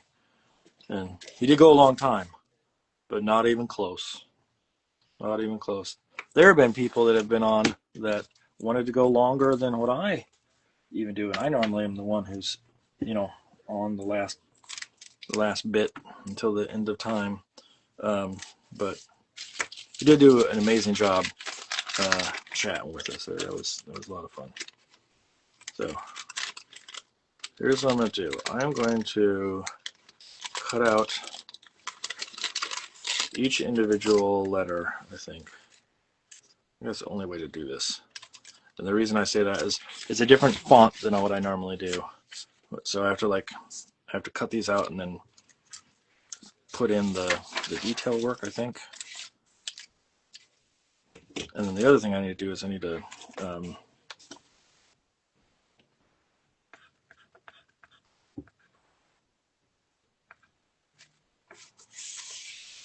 put in what was it? Oh, I need to think about the background. I may actually do the background first, just because the color might affect the way I think about the title. So we'll see. The question of what color do I want to put in the background there? I actually think sort of a warmer tone, but the problem is that, so it may need to be colder. And so I'm trying to think of the palette that I have right now. I have to think about what's going to be in there. What are you doing buying my art is the better one, Lauren. I think. That'd be the one that I would put personally, but you are your own individual and can choose what you want to do.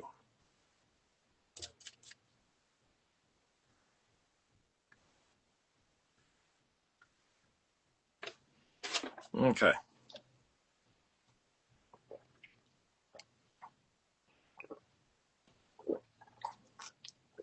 I want to see one other thing. I don't think it's going to work, but I wonder if I were to go put yellow, like a straight up yellow edge around this. Would it be weird? Or do yellow? I like the idea of yellow, but I have to go on top of black, which is a challenge. And like, could I do that? I guess I probably could. This actually is a good chunk of color here that I might be able to do. Okay, let's see. We'll try it. I'm going to do it in strips. So I'm putting down like a little patchwork of it. I'm getting chunks.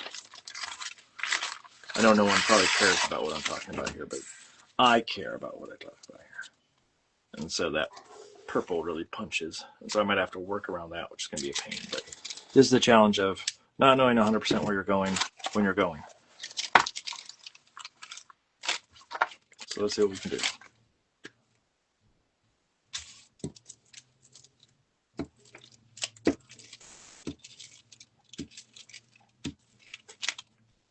Let's start there.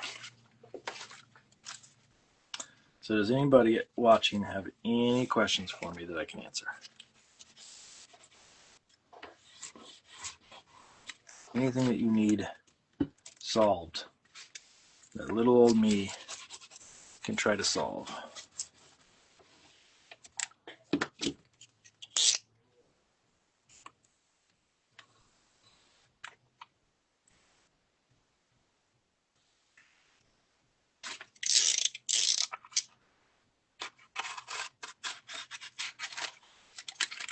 Get down here and cut this away.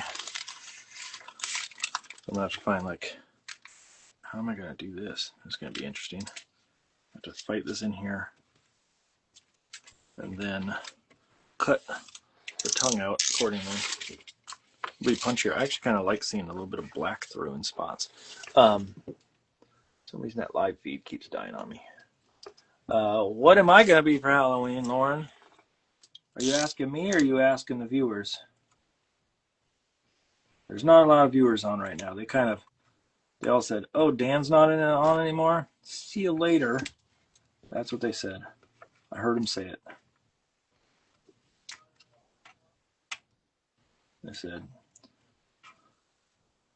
we've heard enough from Mark. We don't need Mark to talk anymore. And so they all jump ship. Has Charlie already had dinner, Lauren? Has Charlie needs to have dinner, and he has big old carrots to contend with.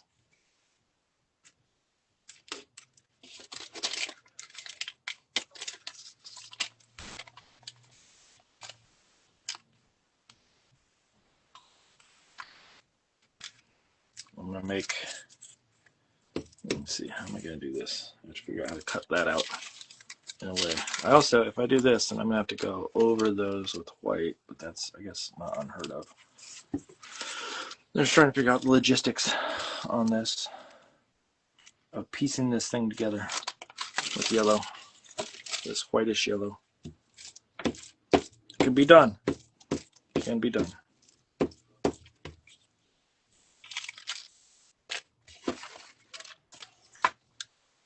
It can be done. It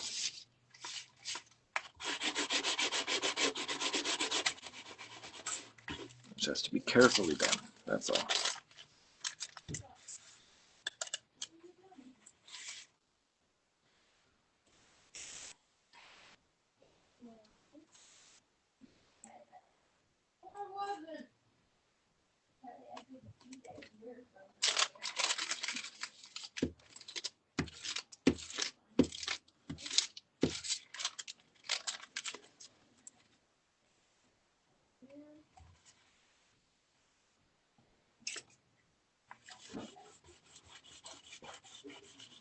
I'm waiting for a eruption to come from upstairs for a reason that shall not be explained.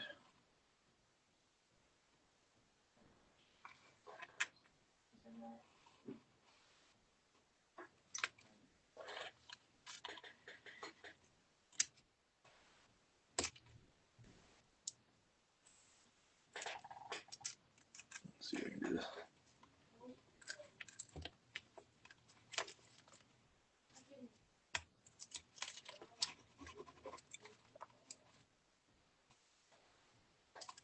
Okay. I think.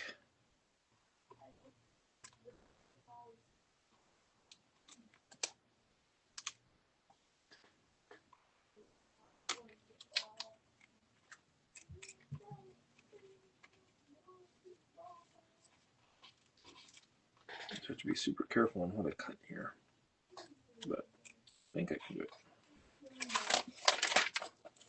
What's that? This one gotta come up. This I might just paint those whites over it again just to solve that.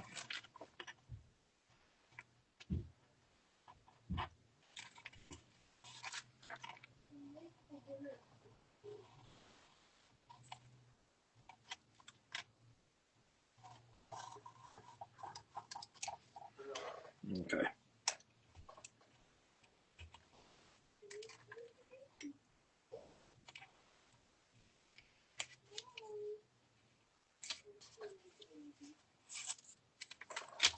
Okay, there's that one. Let's adjust this ever so slightly.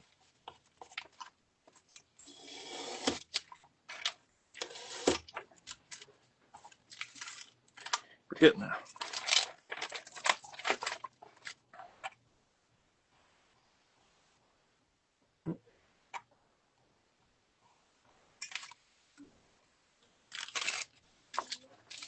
Okay, there's the tongue and the bottom jaw.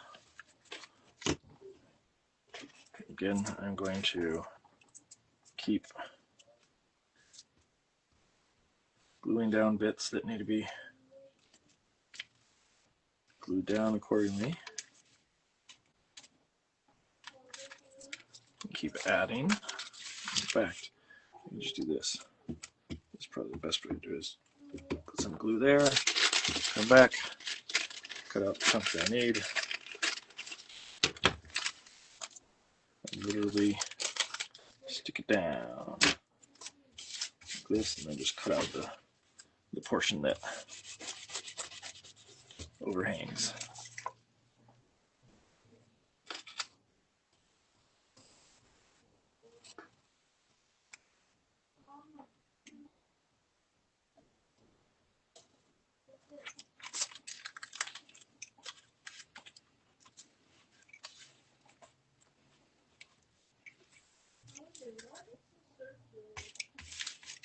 So, and then what I'm going to do is I'm going to cut that bit like that.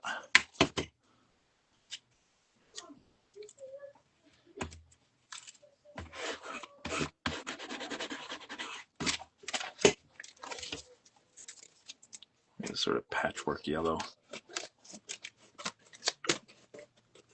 In the background, do have some other yellow that can be applied up top. Let me just cut away a little chunk of it right there.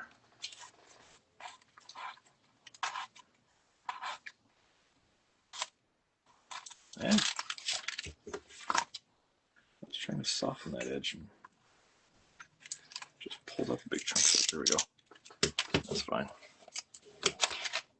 I may come back and do some paint on top of these too, just to see when I get there, but let me fill in other chunks while I'm at it. So here's what I'm going to do. I'm going to, first thing, I'm going to glue this whole thing right here.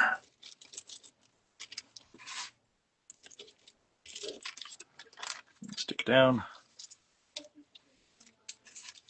Some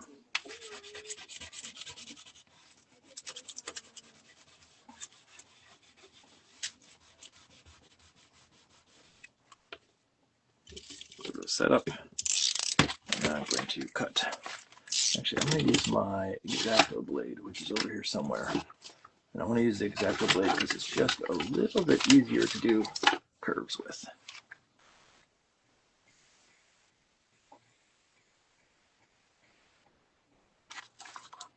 So I'm going to peel these right up there like that. And then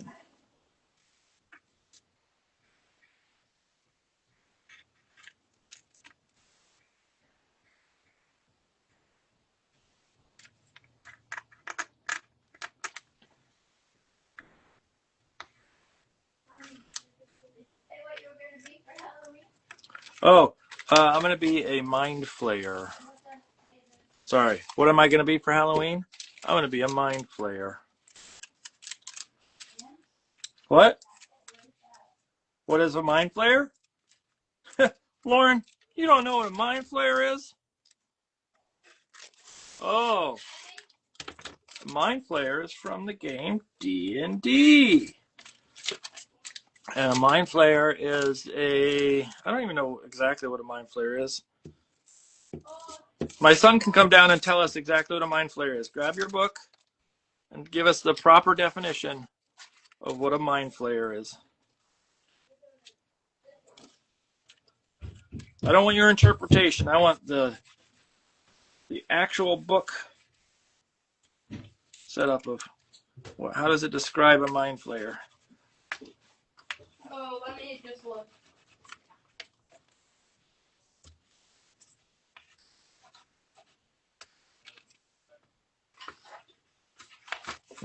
Got to find the page. I heard you just saying the page number to yourself. Mm-hmm.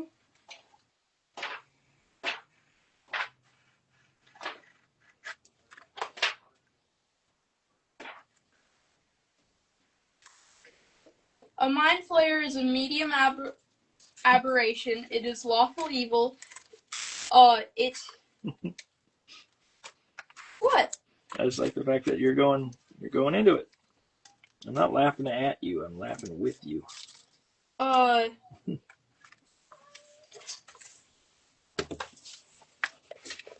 This thing.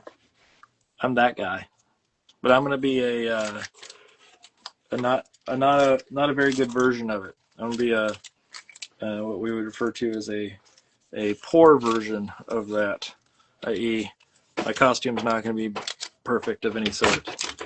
And some of that's because I'm lazy. Some of that's because I have other things to do. Some of that's because I don't know. It would take a long time to do that costume. So.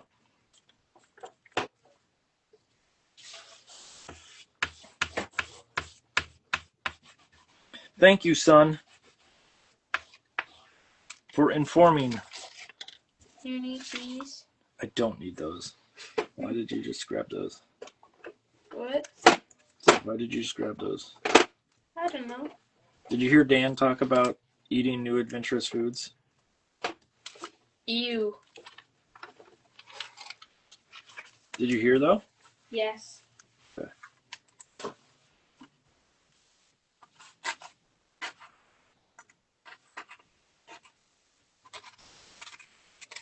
Cut away the excess here.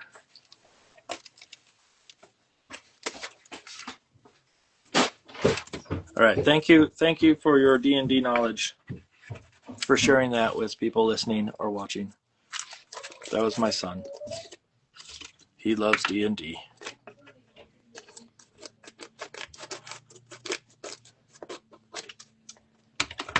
I like this so much better without the black. Now, I like the pastels.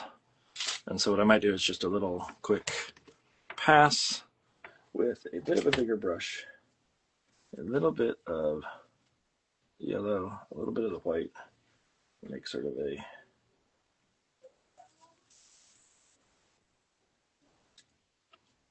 bit of a like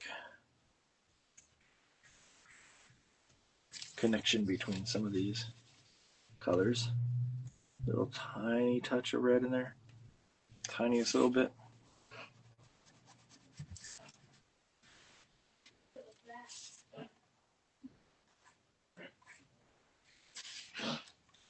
Anybody can hear that? My dog has kennel cough right now and is hacking up things upstairs, as dogs do when they have the kennel cough.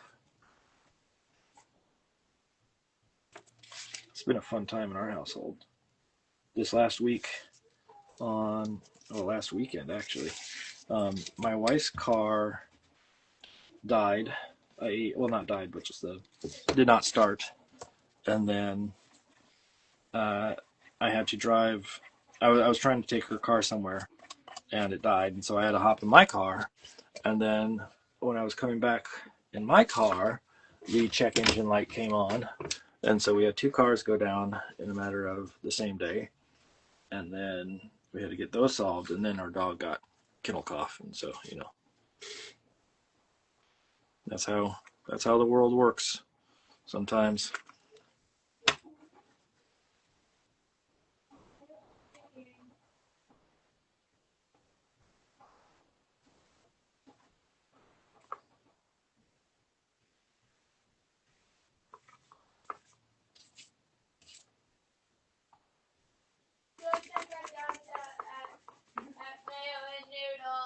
What? You want me to shout out our dogs on Instagram? Yeah. Mayo Noodle. That's the Instagram handle, right? Mayo Noodle, one word. Mayo Noodle, one word. Thank you.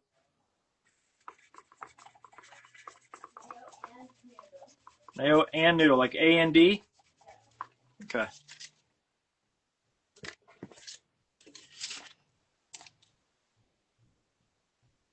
I'm glad that we got that solved. Now I can actually go in here and do the things that I need to do. So I can go in here and I can put a little black nose there. I can come back with my white pencil, or not pencil, my white Posca, and put some little dumb teeth on here. I can come back with, we're getting there. We're getting there. It sounds like a cat is doing something in the background back here that they shouldn't be. Let me see. I hear a cat somewhere. Okay, let's get the rest of this solved.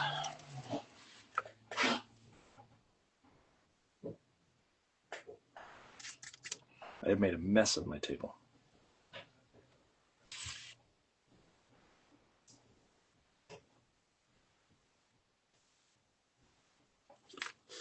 I'm just getting the smoke coming out of the ears here. actually.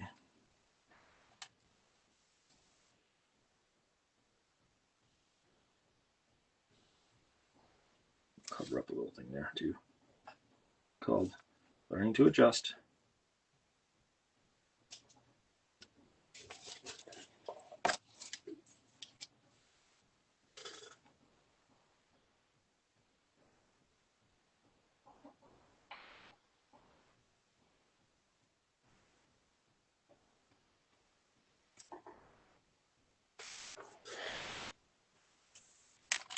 Okay, there's one bit of smoke coming out of an ear.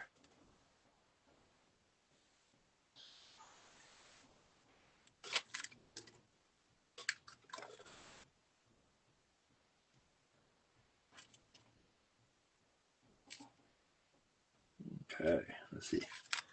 I don't have a quote for part 2, so you need to say something really great. Are you like this? Like,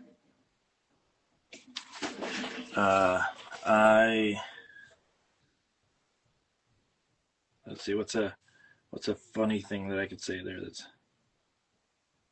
how about just, this is the quote for part 2, like super meta. How about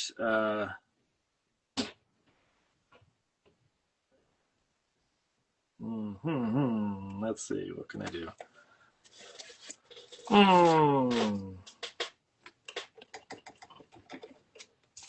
I'm trying to think, Lauren. I'm trying to think. I will get something in just a second. You have to give me a second. Quit hounding me.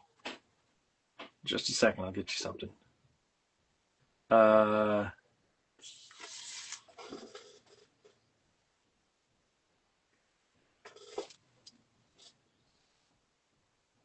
What is there? What could I... I'm trying to think of like a stupid, funny phrase or something I could throw out that would be... Or something that like would be way out of context.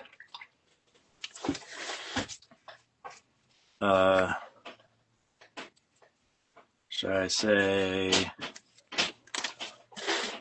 I'm trying to think of like conversations I had with students. I think that...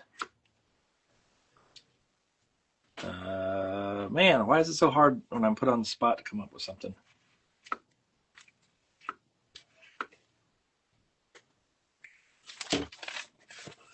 It really is.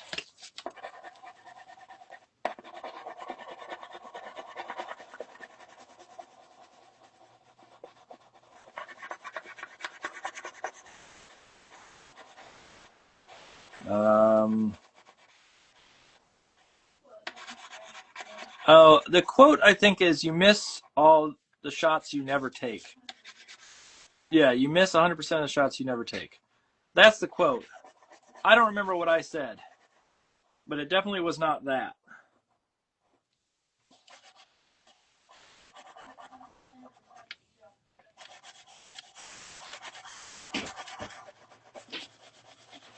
But it'd be good to put the quote that I had, which was something not, it was something that was akin to that, but not close at all. I know. Just laughed at me like I was some sort of fool. I was some sort of idiot. It's okay, I am. I admit it.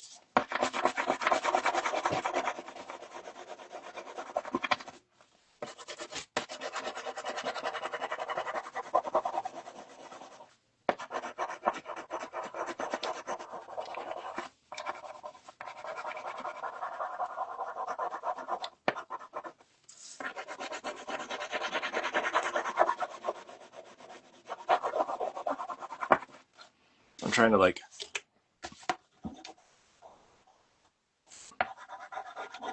get some subtle texture in here with this, but taking a little more effort than I thought it would. I might let it, well, no.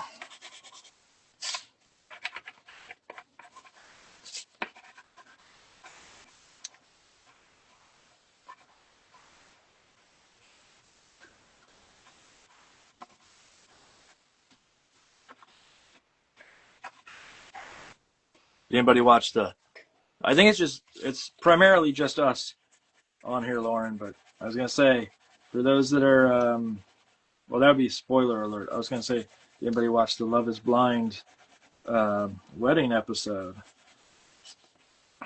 But I don't want to give away what happens. I don't want to be that person.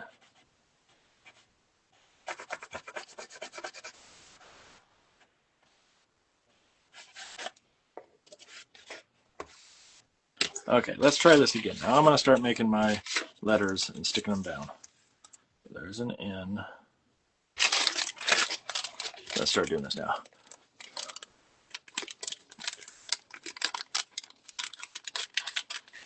I don't want to ruin people's sense of fun when it comes to Love Is Blind.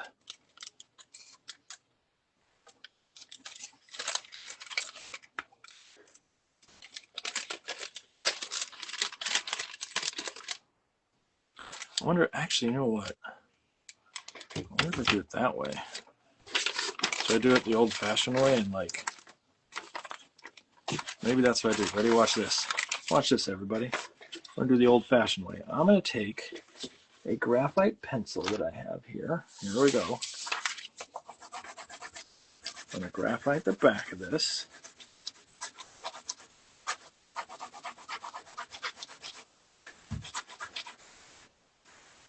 Get it nice and covered. I'm going to take this purple. I'm going to set it down right here. And then I'm going to take a nice sharp pencil. Doesn't need to be anything special. Just make sure it shows up.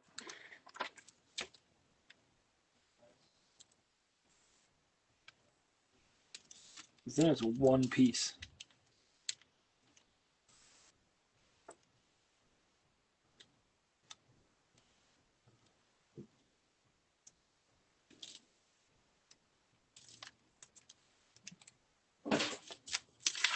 Did I get it there? I think I did. It's a little hard to see, but I think I can get it.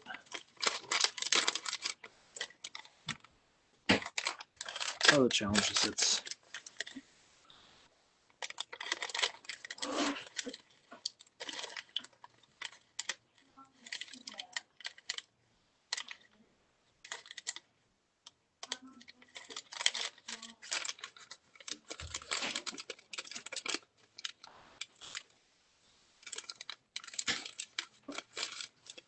see, there's the E,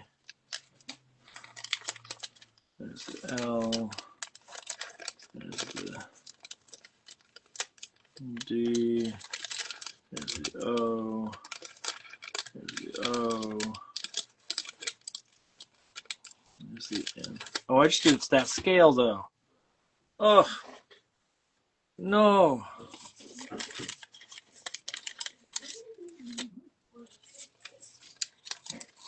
That's the problem. It's going to be a little tiny guy. Man. Did not make this easy on myself. Okay, I guess I'm doing them individually. That stinks. I have to do it this way. Okay, that's fine though.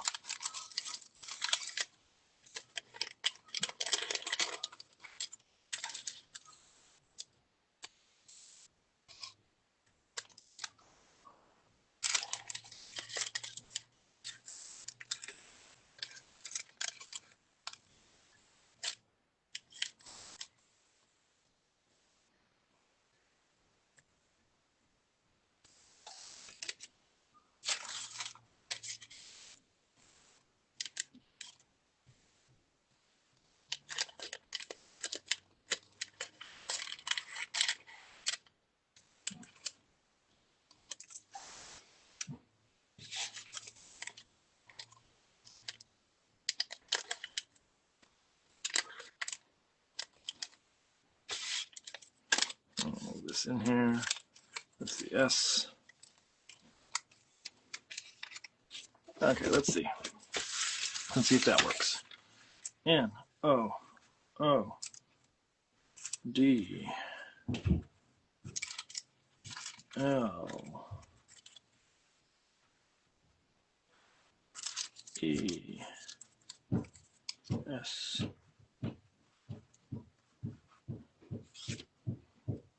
There's got to be an easier way to do this. There's got to be an easier way to do this. I'm going to try this. I'll try a different method.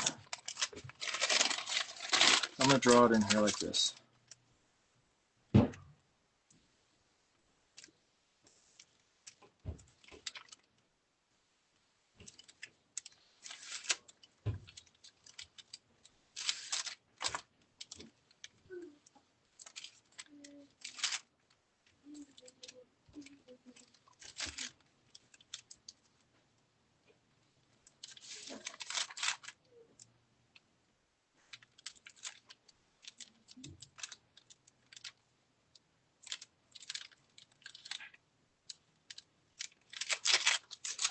Let's make sure that fits on there. That would fit on there. Okay.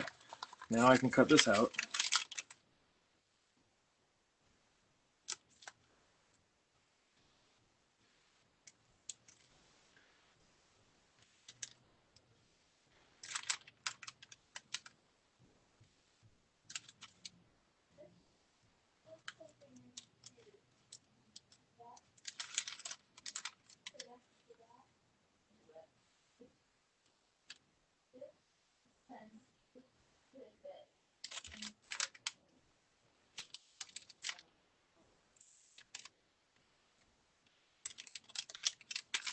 Okay.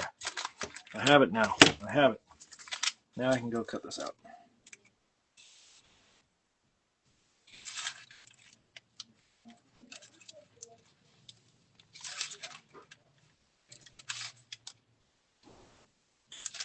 I'm going to outline the edge of it white anyway, so it doesn't really make that much of a difference, but I used white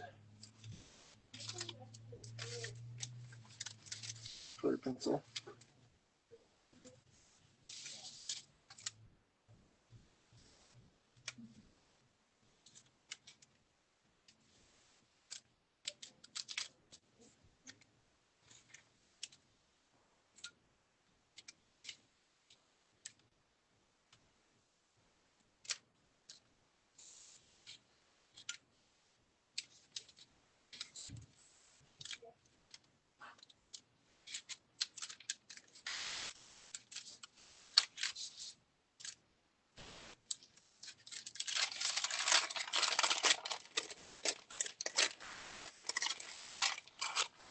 One continuous piece.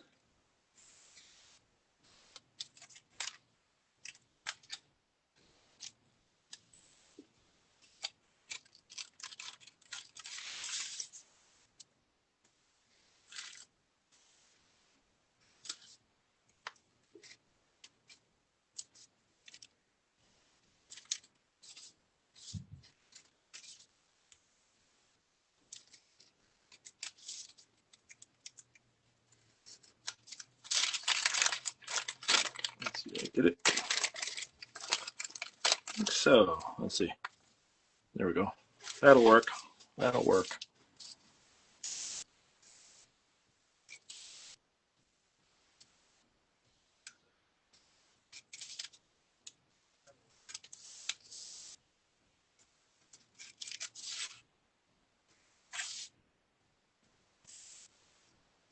Where are we time-wise? Oof. I am hungry.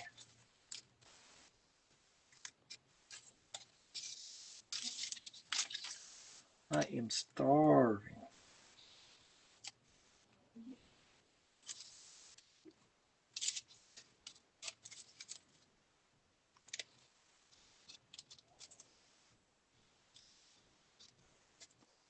Okay, we're almost there. We're almost done with these cuts.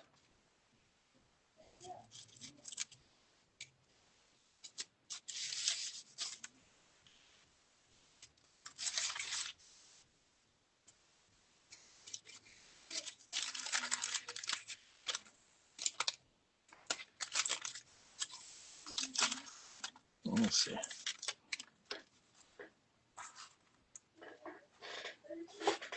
There we go. That works. I did it finally. I got it. to work. Okay, let me stick these down, and then we will paint them and get them up to speed.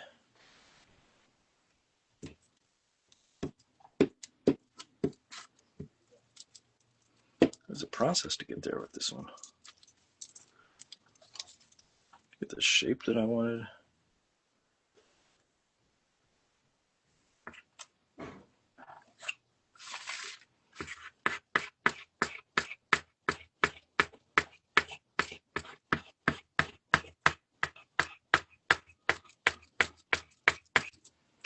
There we go.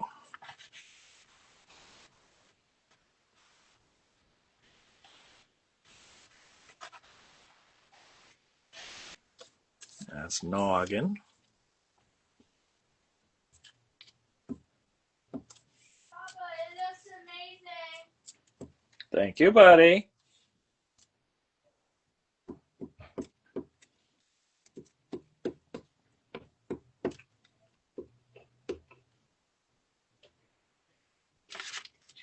What's he trying to get?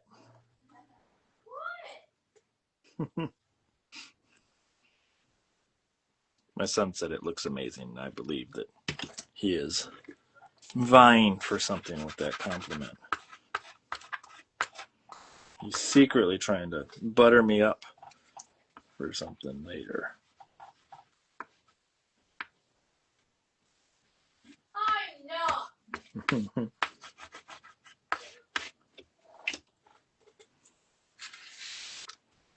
Okay. Let me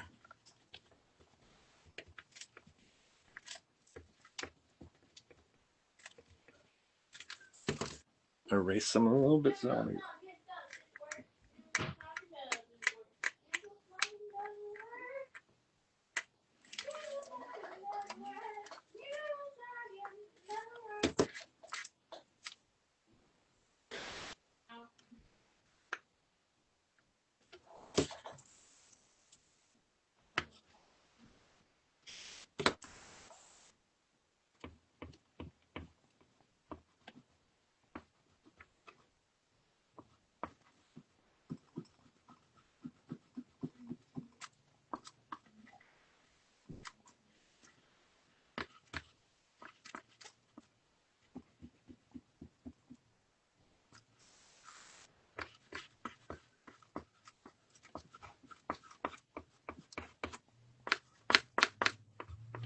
okay.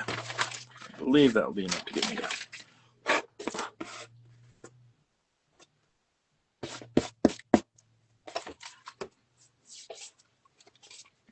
So now we're going to come back in with white paint. Whoa, I almost made a big mistake there. I'm going to come in here. I'm going to go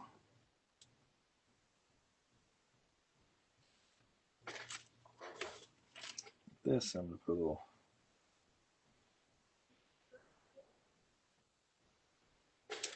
Actually, this is smarter to do with this guy.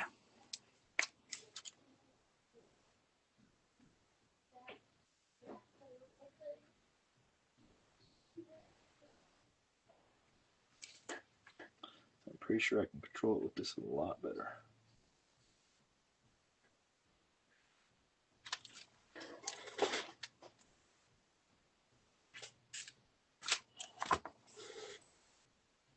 I think. I wonder if I have an even better one of these. Let me see. What's the tip on this one? Quick. Oh, that was good. Oh, yeah. Now we're talking. Give me a second here.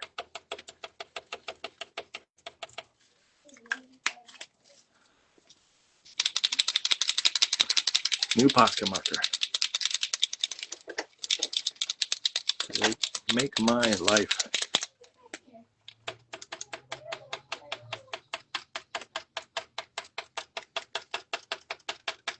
Where's the paint, though?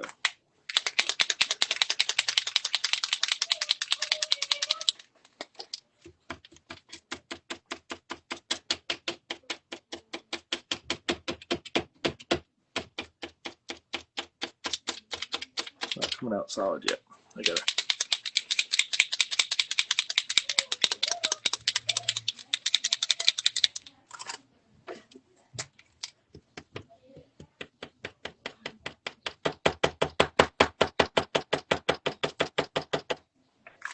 Let's see if I can get it.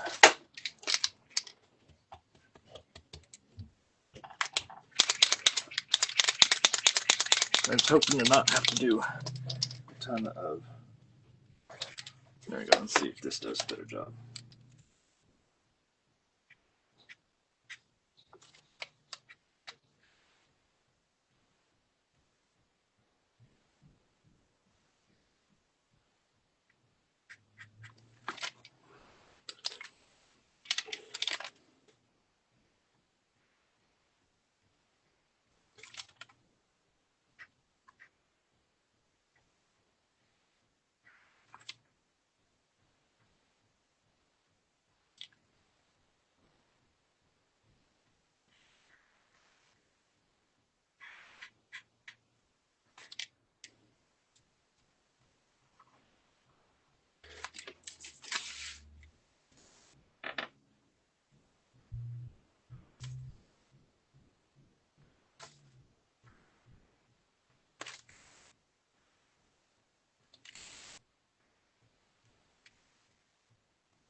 Allsburg's hello.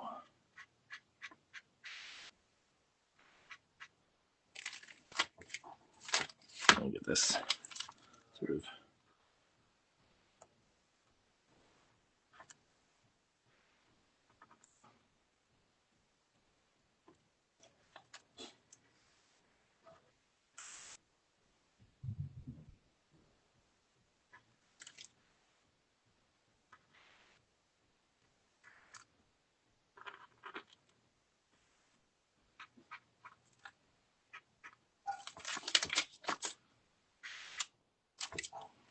Okay.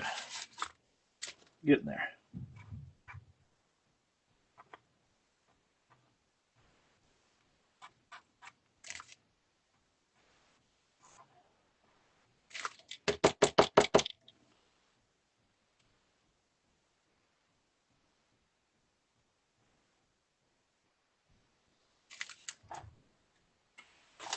Yeah, I'm struggling with this one for whatever reason.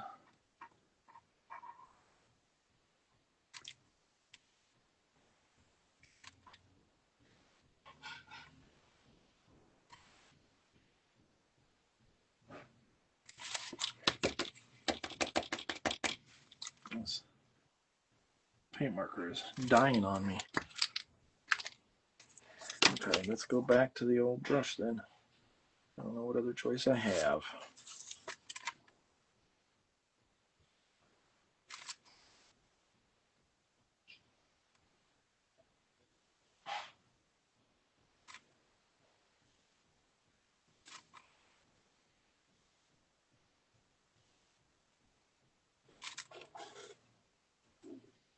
I should probably do a lot of digital touch up on this type.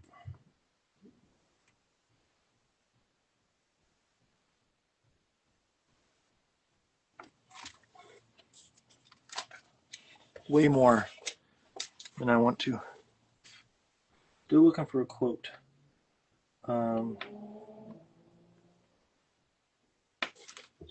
Yeah.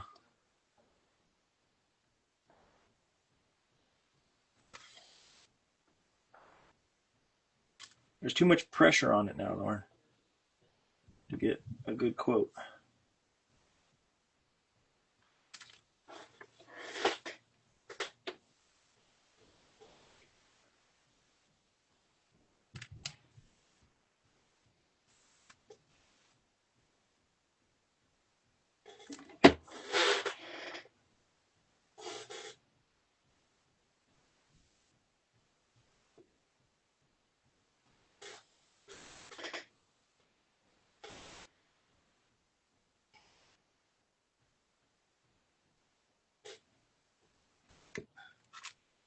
That's the wrong direction. I'm not feeling these yet. They're just not sitting right for me. Can I still get them up? Ugh. Let's see, can I cover them up?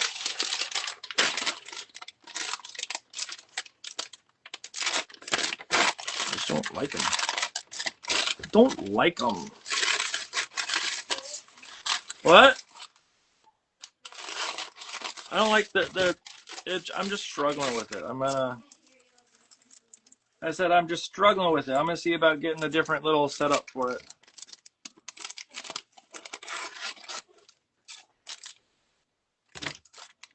It's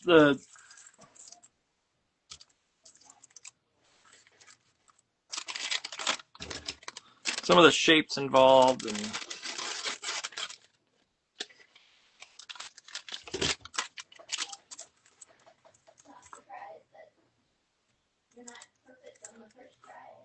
no, I know. But I need to be.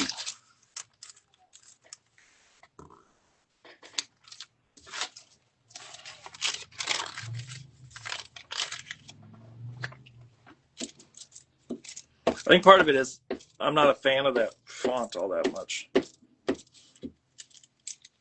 Or it'd be better digital or something of the sort. I mean, I could do it digital, but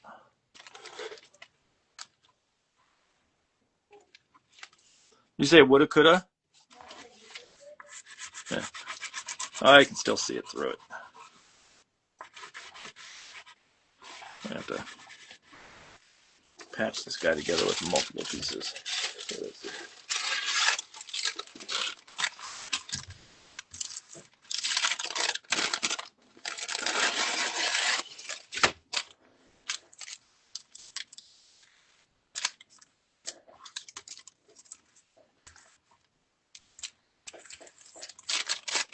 Woulda, coulda, shoulda.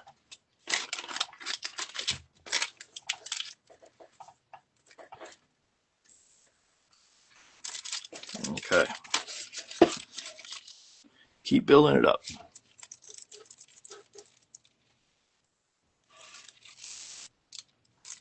You could just do woulda, coulda, shoulda, Lauren.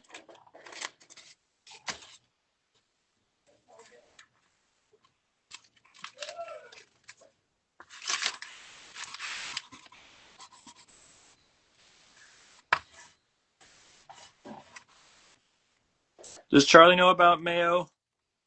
What happened earlier? Okay. Just so we're all right. Well, you gotta just go out there with her and watch her. Our dog tried to crawl underneath a fence and get away today. Well, not get away, but sneak out. While my wife was watching, so it's not like he got out, but pushing that edge, you know. So I have to fix the fence to try to prevent it. I've already done that to other sections of the fence, but she's too smart. She's too smart of a dog. We need a dumb dog like this one.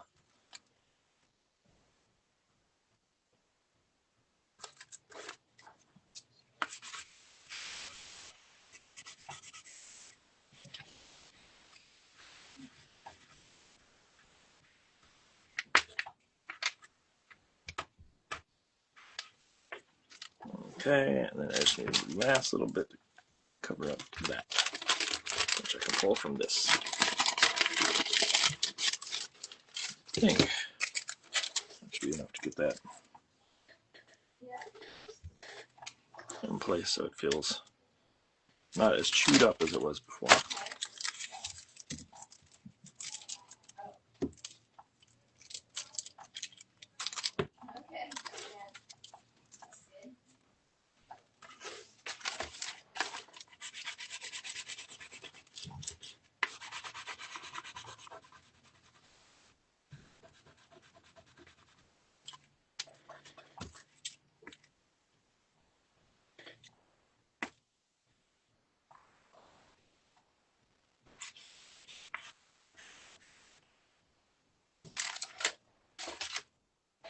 Okay.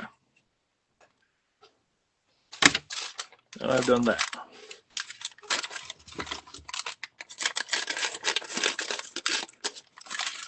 Do this.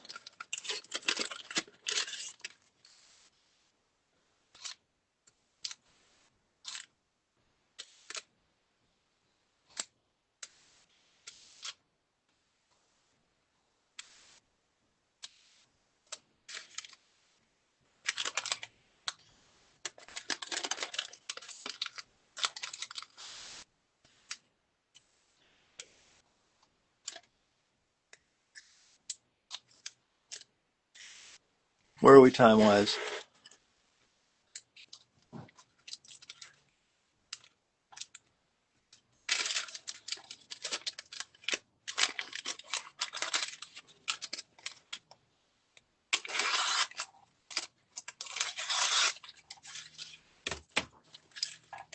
that too late? I'm trying to find the right color to go in here.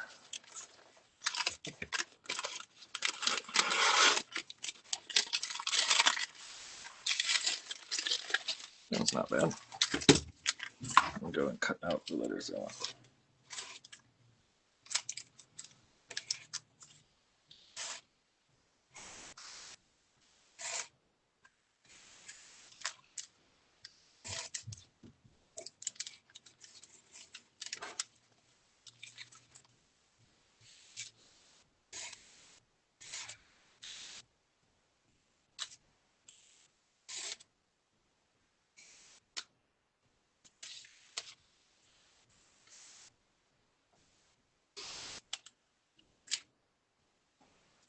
Okay. Here's what I'm going to do.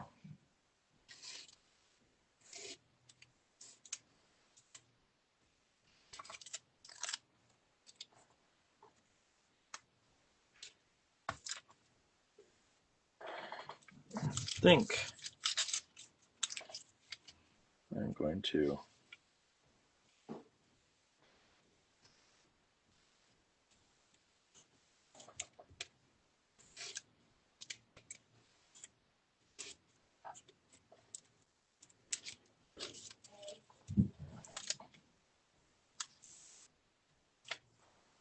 cut these out the way I normally cut them out.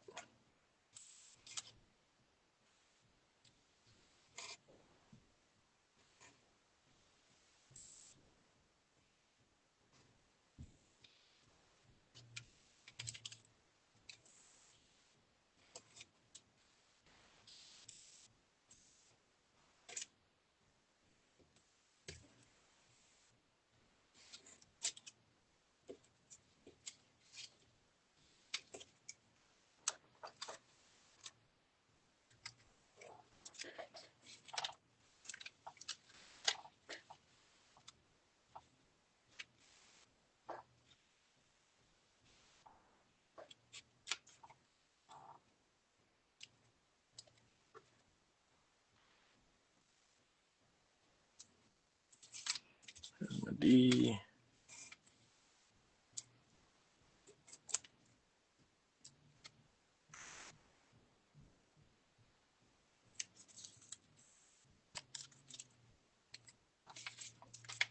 The L.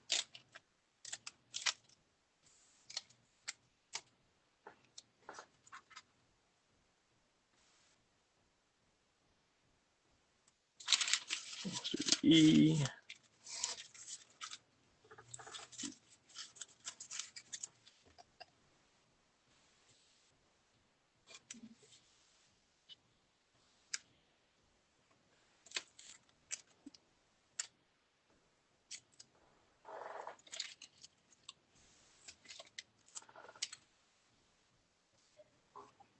And then the S.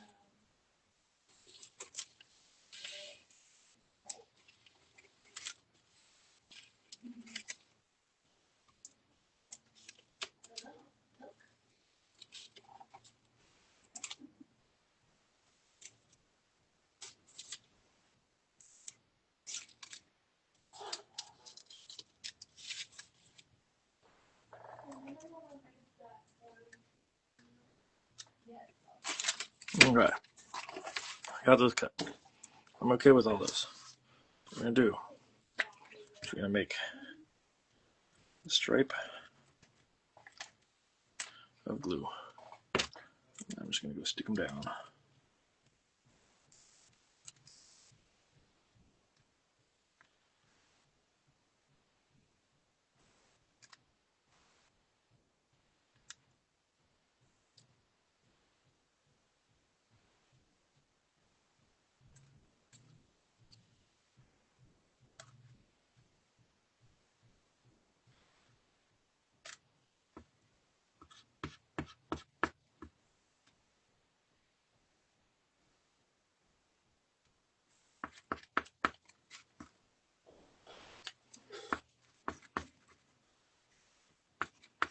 Okay, just smash these guys down until they're officially stuck.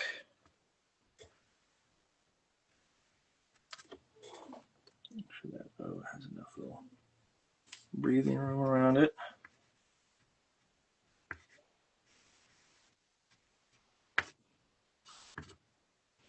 Okay, now I do need to stick down a little tiny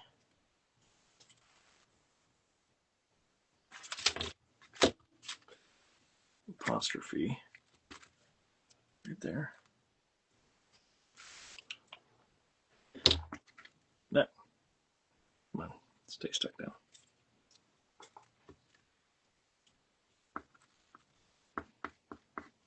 It's not so tiny. It's kind of big. I'm okay with it though, but it's kind of big. I'm trying to see if there's another swatch of color I can use here that would be darker. Oh, I got this.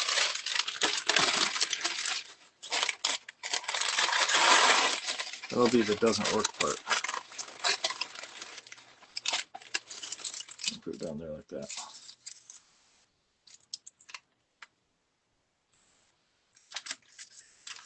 Let's see. Okay, so I can go away, grab this.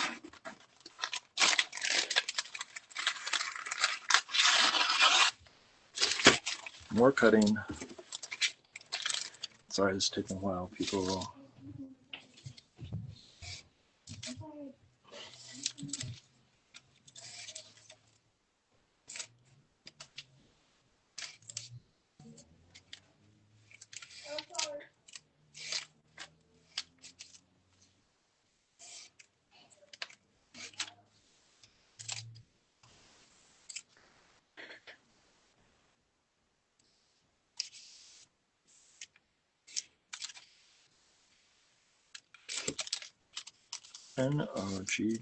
Noggin. There we go.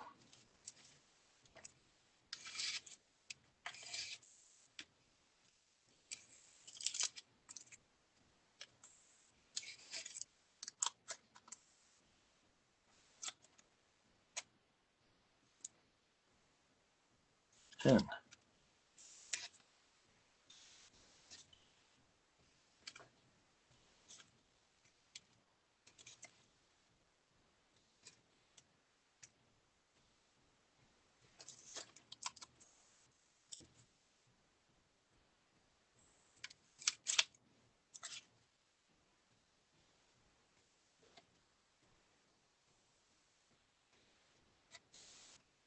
Oh.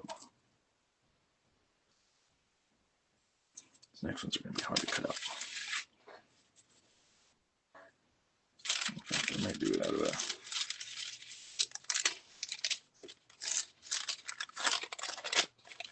different strip here.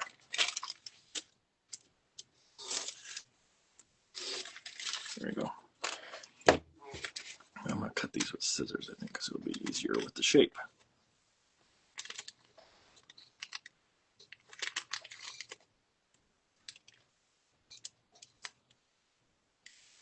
At least for part of it.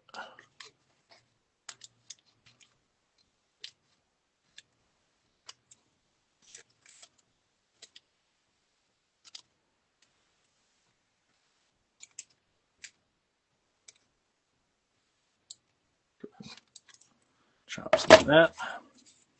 And then this needs to come down here and go like this. Ooh, swoop up. cut across. And G. Is that too big? Maybe not. We'll see.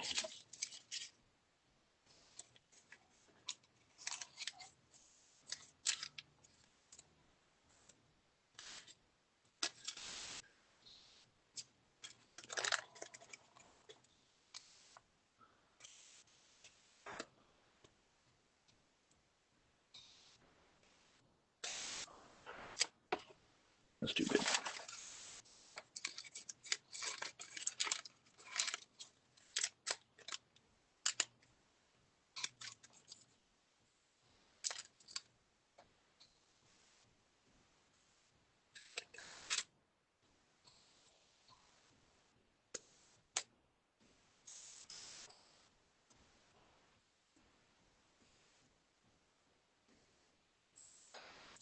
Okay, so there's that. Let's get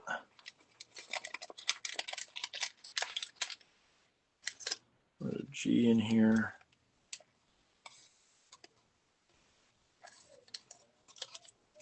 What I might do is make that G just a little bit smaller.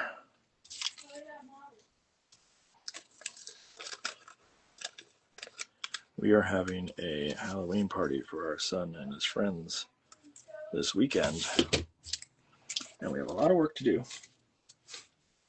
to get it ready, but it will get done. Just a lot of work.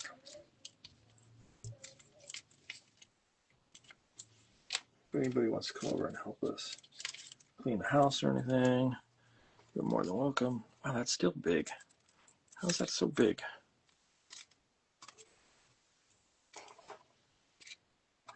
I guess it's not the worst sizing in the world. I just need to make this one fit in that space. It's a challenge. Okay, so we'll do this then. We'll get this guy.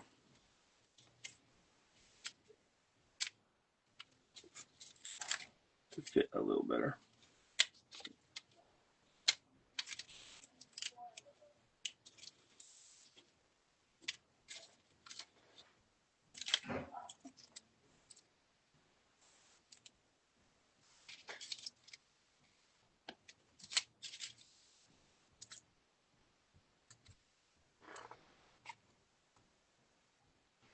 Okay.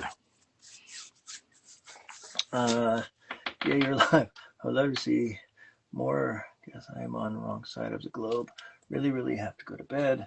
But I hope to join you next time. Love your work. Yeah, I am on live right now, but I will be. I'm gonna be wrapping up here in a minute. But today was a 3 o'clock to 6 o'clock on my end. I don't know where you're located, but we will be shifting back to the 6 o'clock to 10 o'clock in the coming week. So just know that times are changing. It just depends on who's on and when they're available, things of the sort. But it's always a Thursday, basically, is what it boils down to. Although that's not always true. Every once in a while it's a different day too. It really depends. It really depends.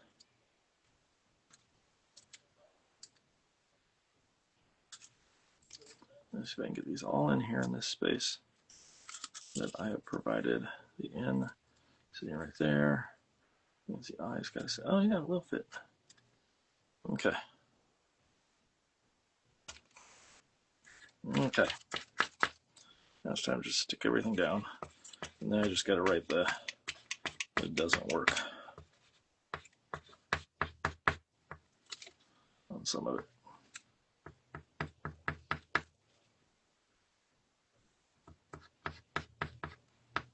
I think what I'm going to do is get that sort of orangey tone, if I have some that's there, and put it down here. Or maybe it'll be that darker tone that I have like that. I have to see. I'll have to look in a second. Then I'll be done, I think. Then I go make dinner, which I've been starving for the longest time.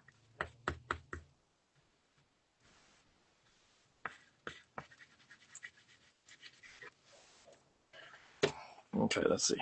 But I'm assuming this is too dark. We'll see how it looks. There we go, put something like this. Oh, there. I think it's a little too dark. So let's see. What happens if I go the other direction? If I take something like this.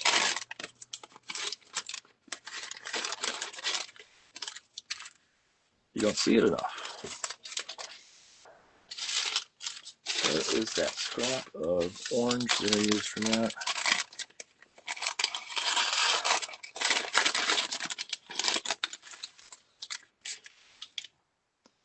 It's not too bad. I think I can work with that.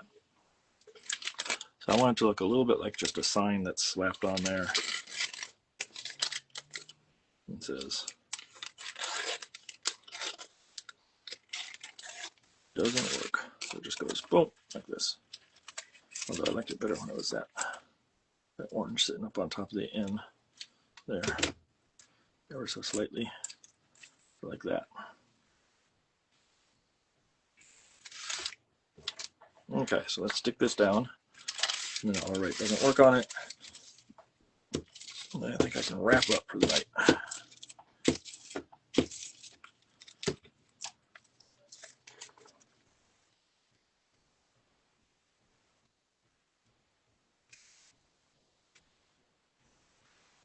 Do this down the right spot for what I want.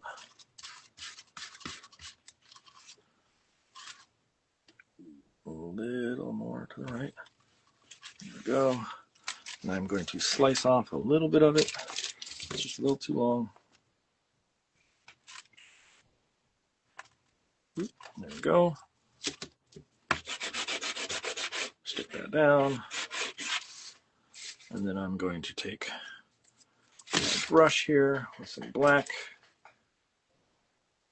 I want this to have a little bit of a rougher feel, so I'm going to say like this. So it feels sort of handwritten.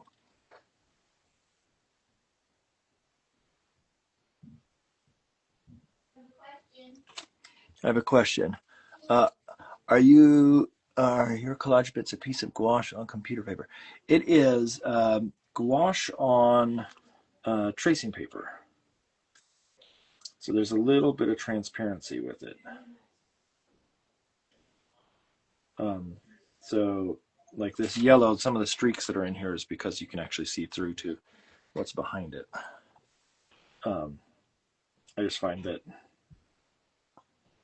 the trace is a good sort of solution for getting that translucency that I want.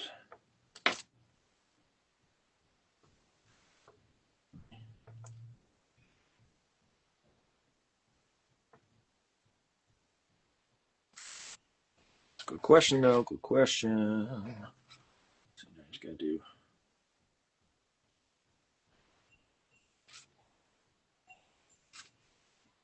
Word work.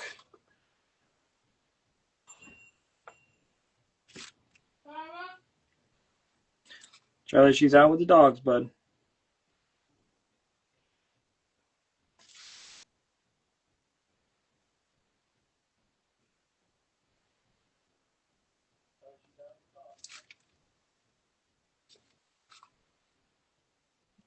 Okay.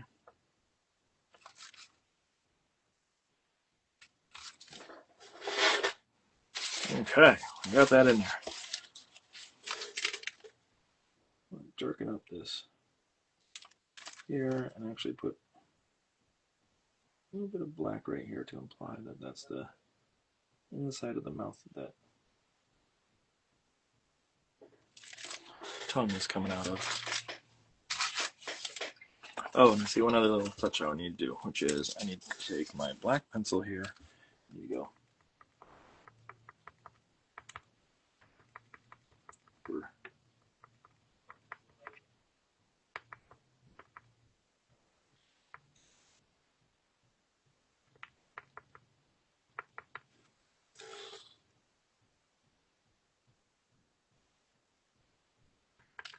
That's the computer code that's not working.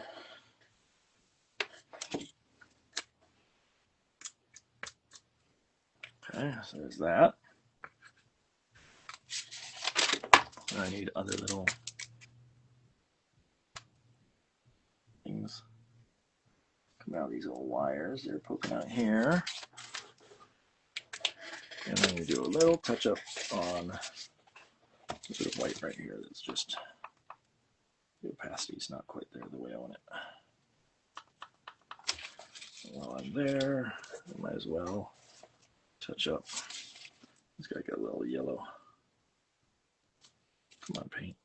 Don't fight me so much. Actually, both these got pretty yellow. Where is that brush that I want? Is it this one? I believe it's this one. I want to get that nice, smooth white paint. Just come in here and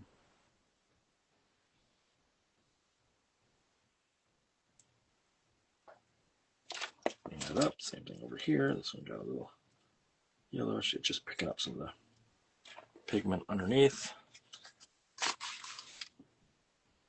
I think that may be it. Minus, I guess I'm going to do a couple of other minor touches, but small things.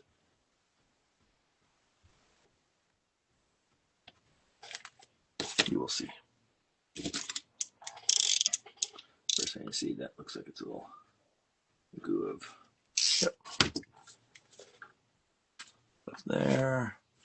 Let's get any last little bits and bobs that I need. Hunted down paint that I need. Where's my yellow? I had yellow out here at one point. Where did it go? There it is. I just need to put little sparks. There, I just need that to be pure yellow and pure white to get us there. White, a little touch of yellow. These sparks really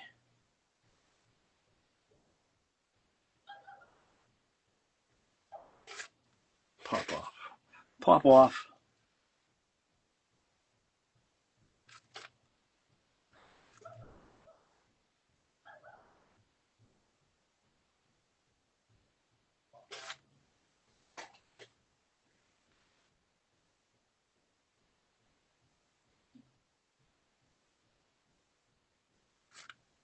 And then it will be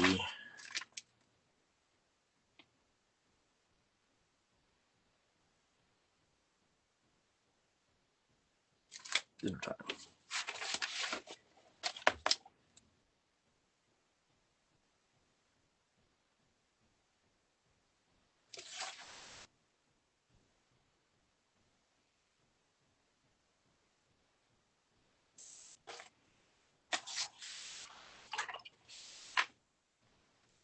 Is there any last little things I want to do? Last little touches. Last call.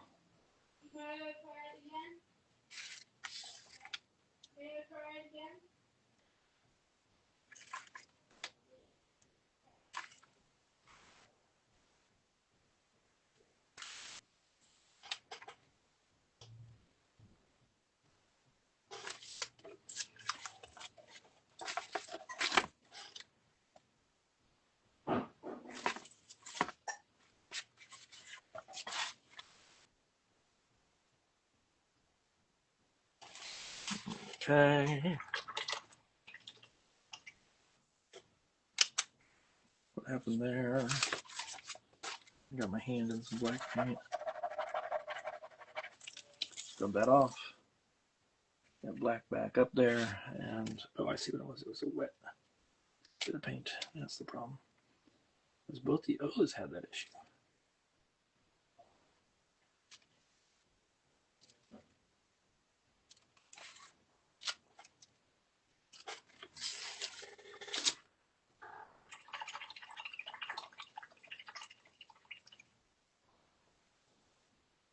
Okay. I think that may be it.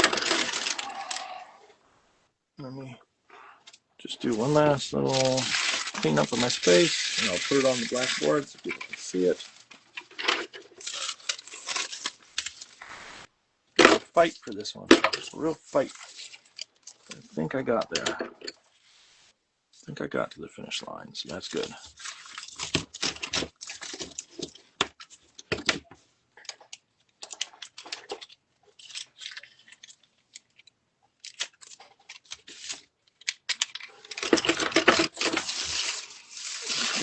wraps here.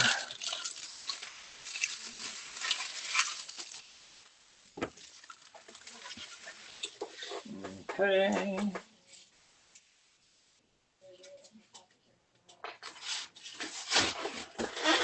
Let me get this up here so we can see what it looks like. Black. There we go. So here is the sketch. And then here's the finish. I don't know if there's room for both of these up there, but maybe. I'll do it this way. We'll tuck it underneath like this. Then it will look nice. Okay, everybody. That's it for the evening. I hope that everybody had a wonderful time. And go watch part 1 when I was talking with Dan Santat. He was a treasure trove of information and insight and whatnots. And so I hope you had a lovely time. I will see you next week with Luke Flowers for a special Halloween treat. And that's on Halloween. It's on Thursday, but it is Halloween Eve. What is that? All Hallows Eve? Whatever that's called.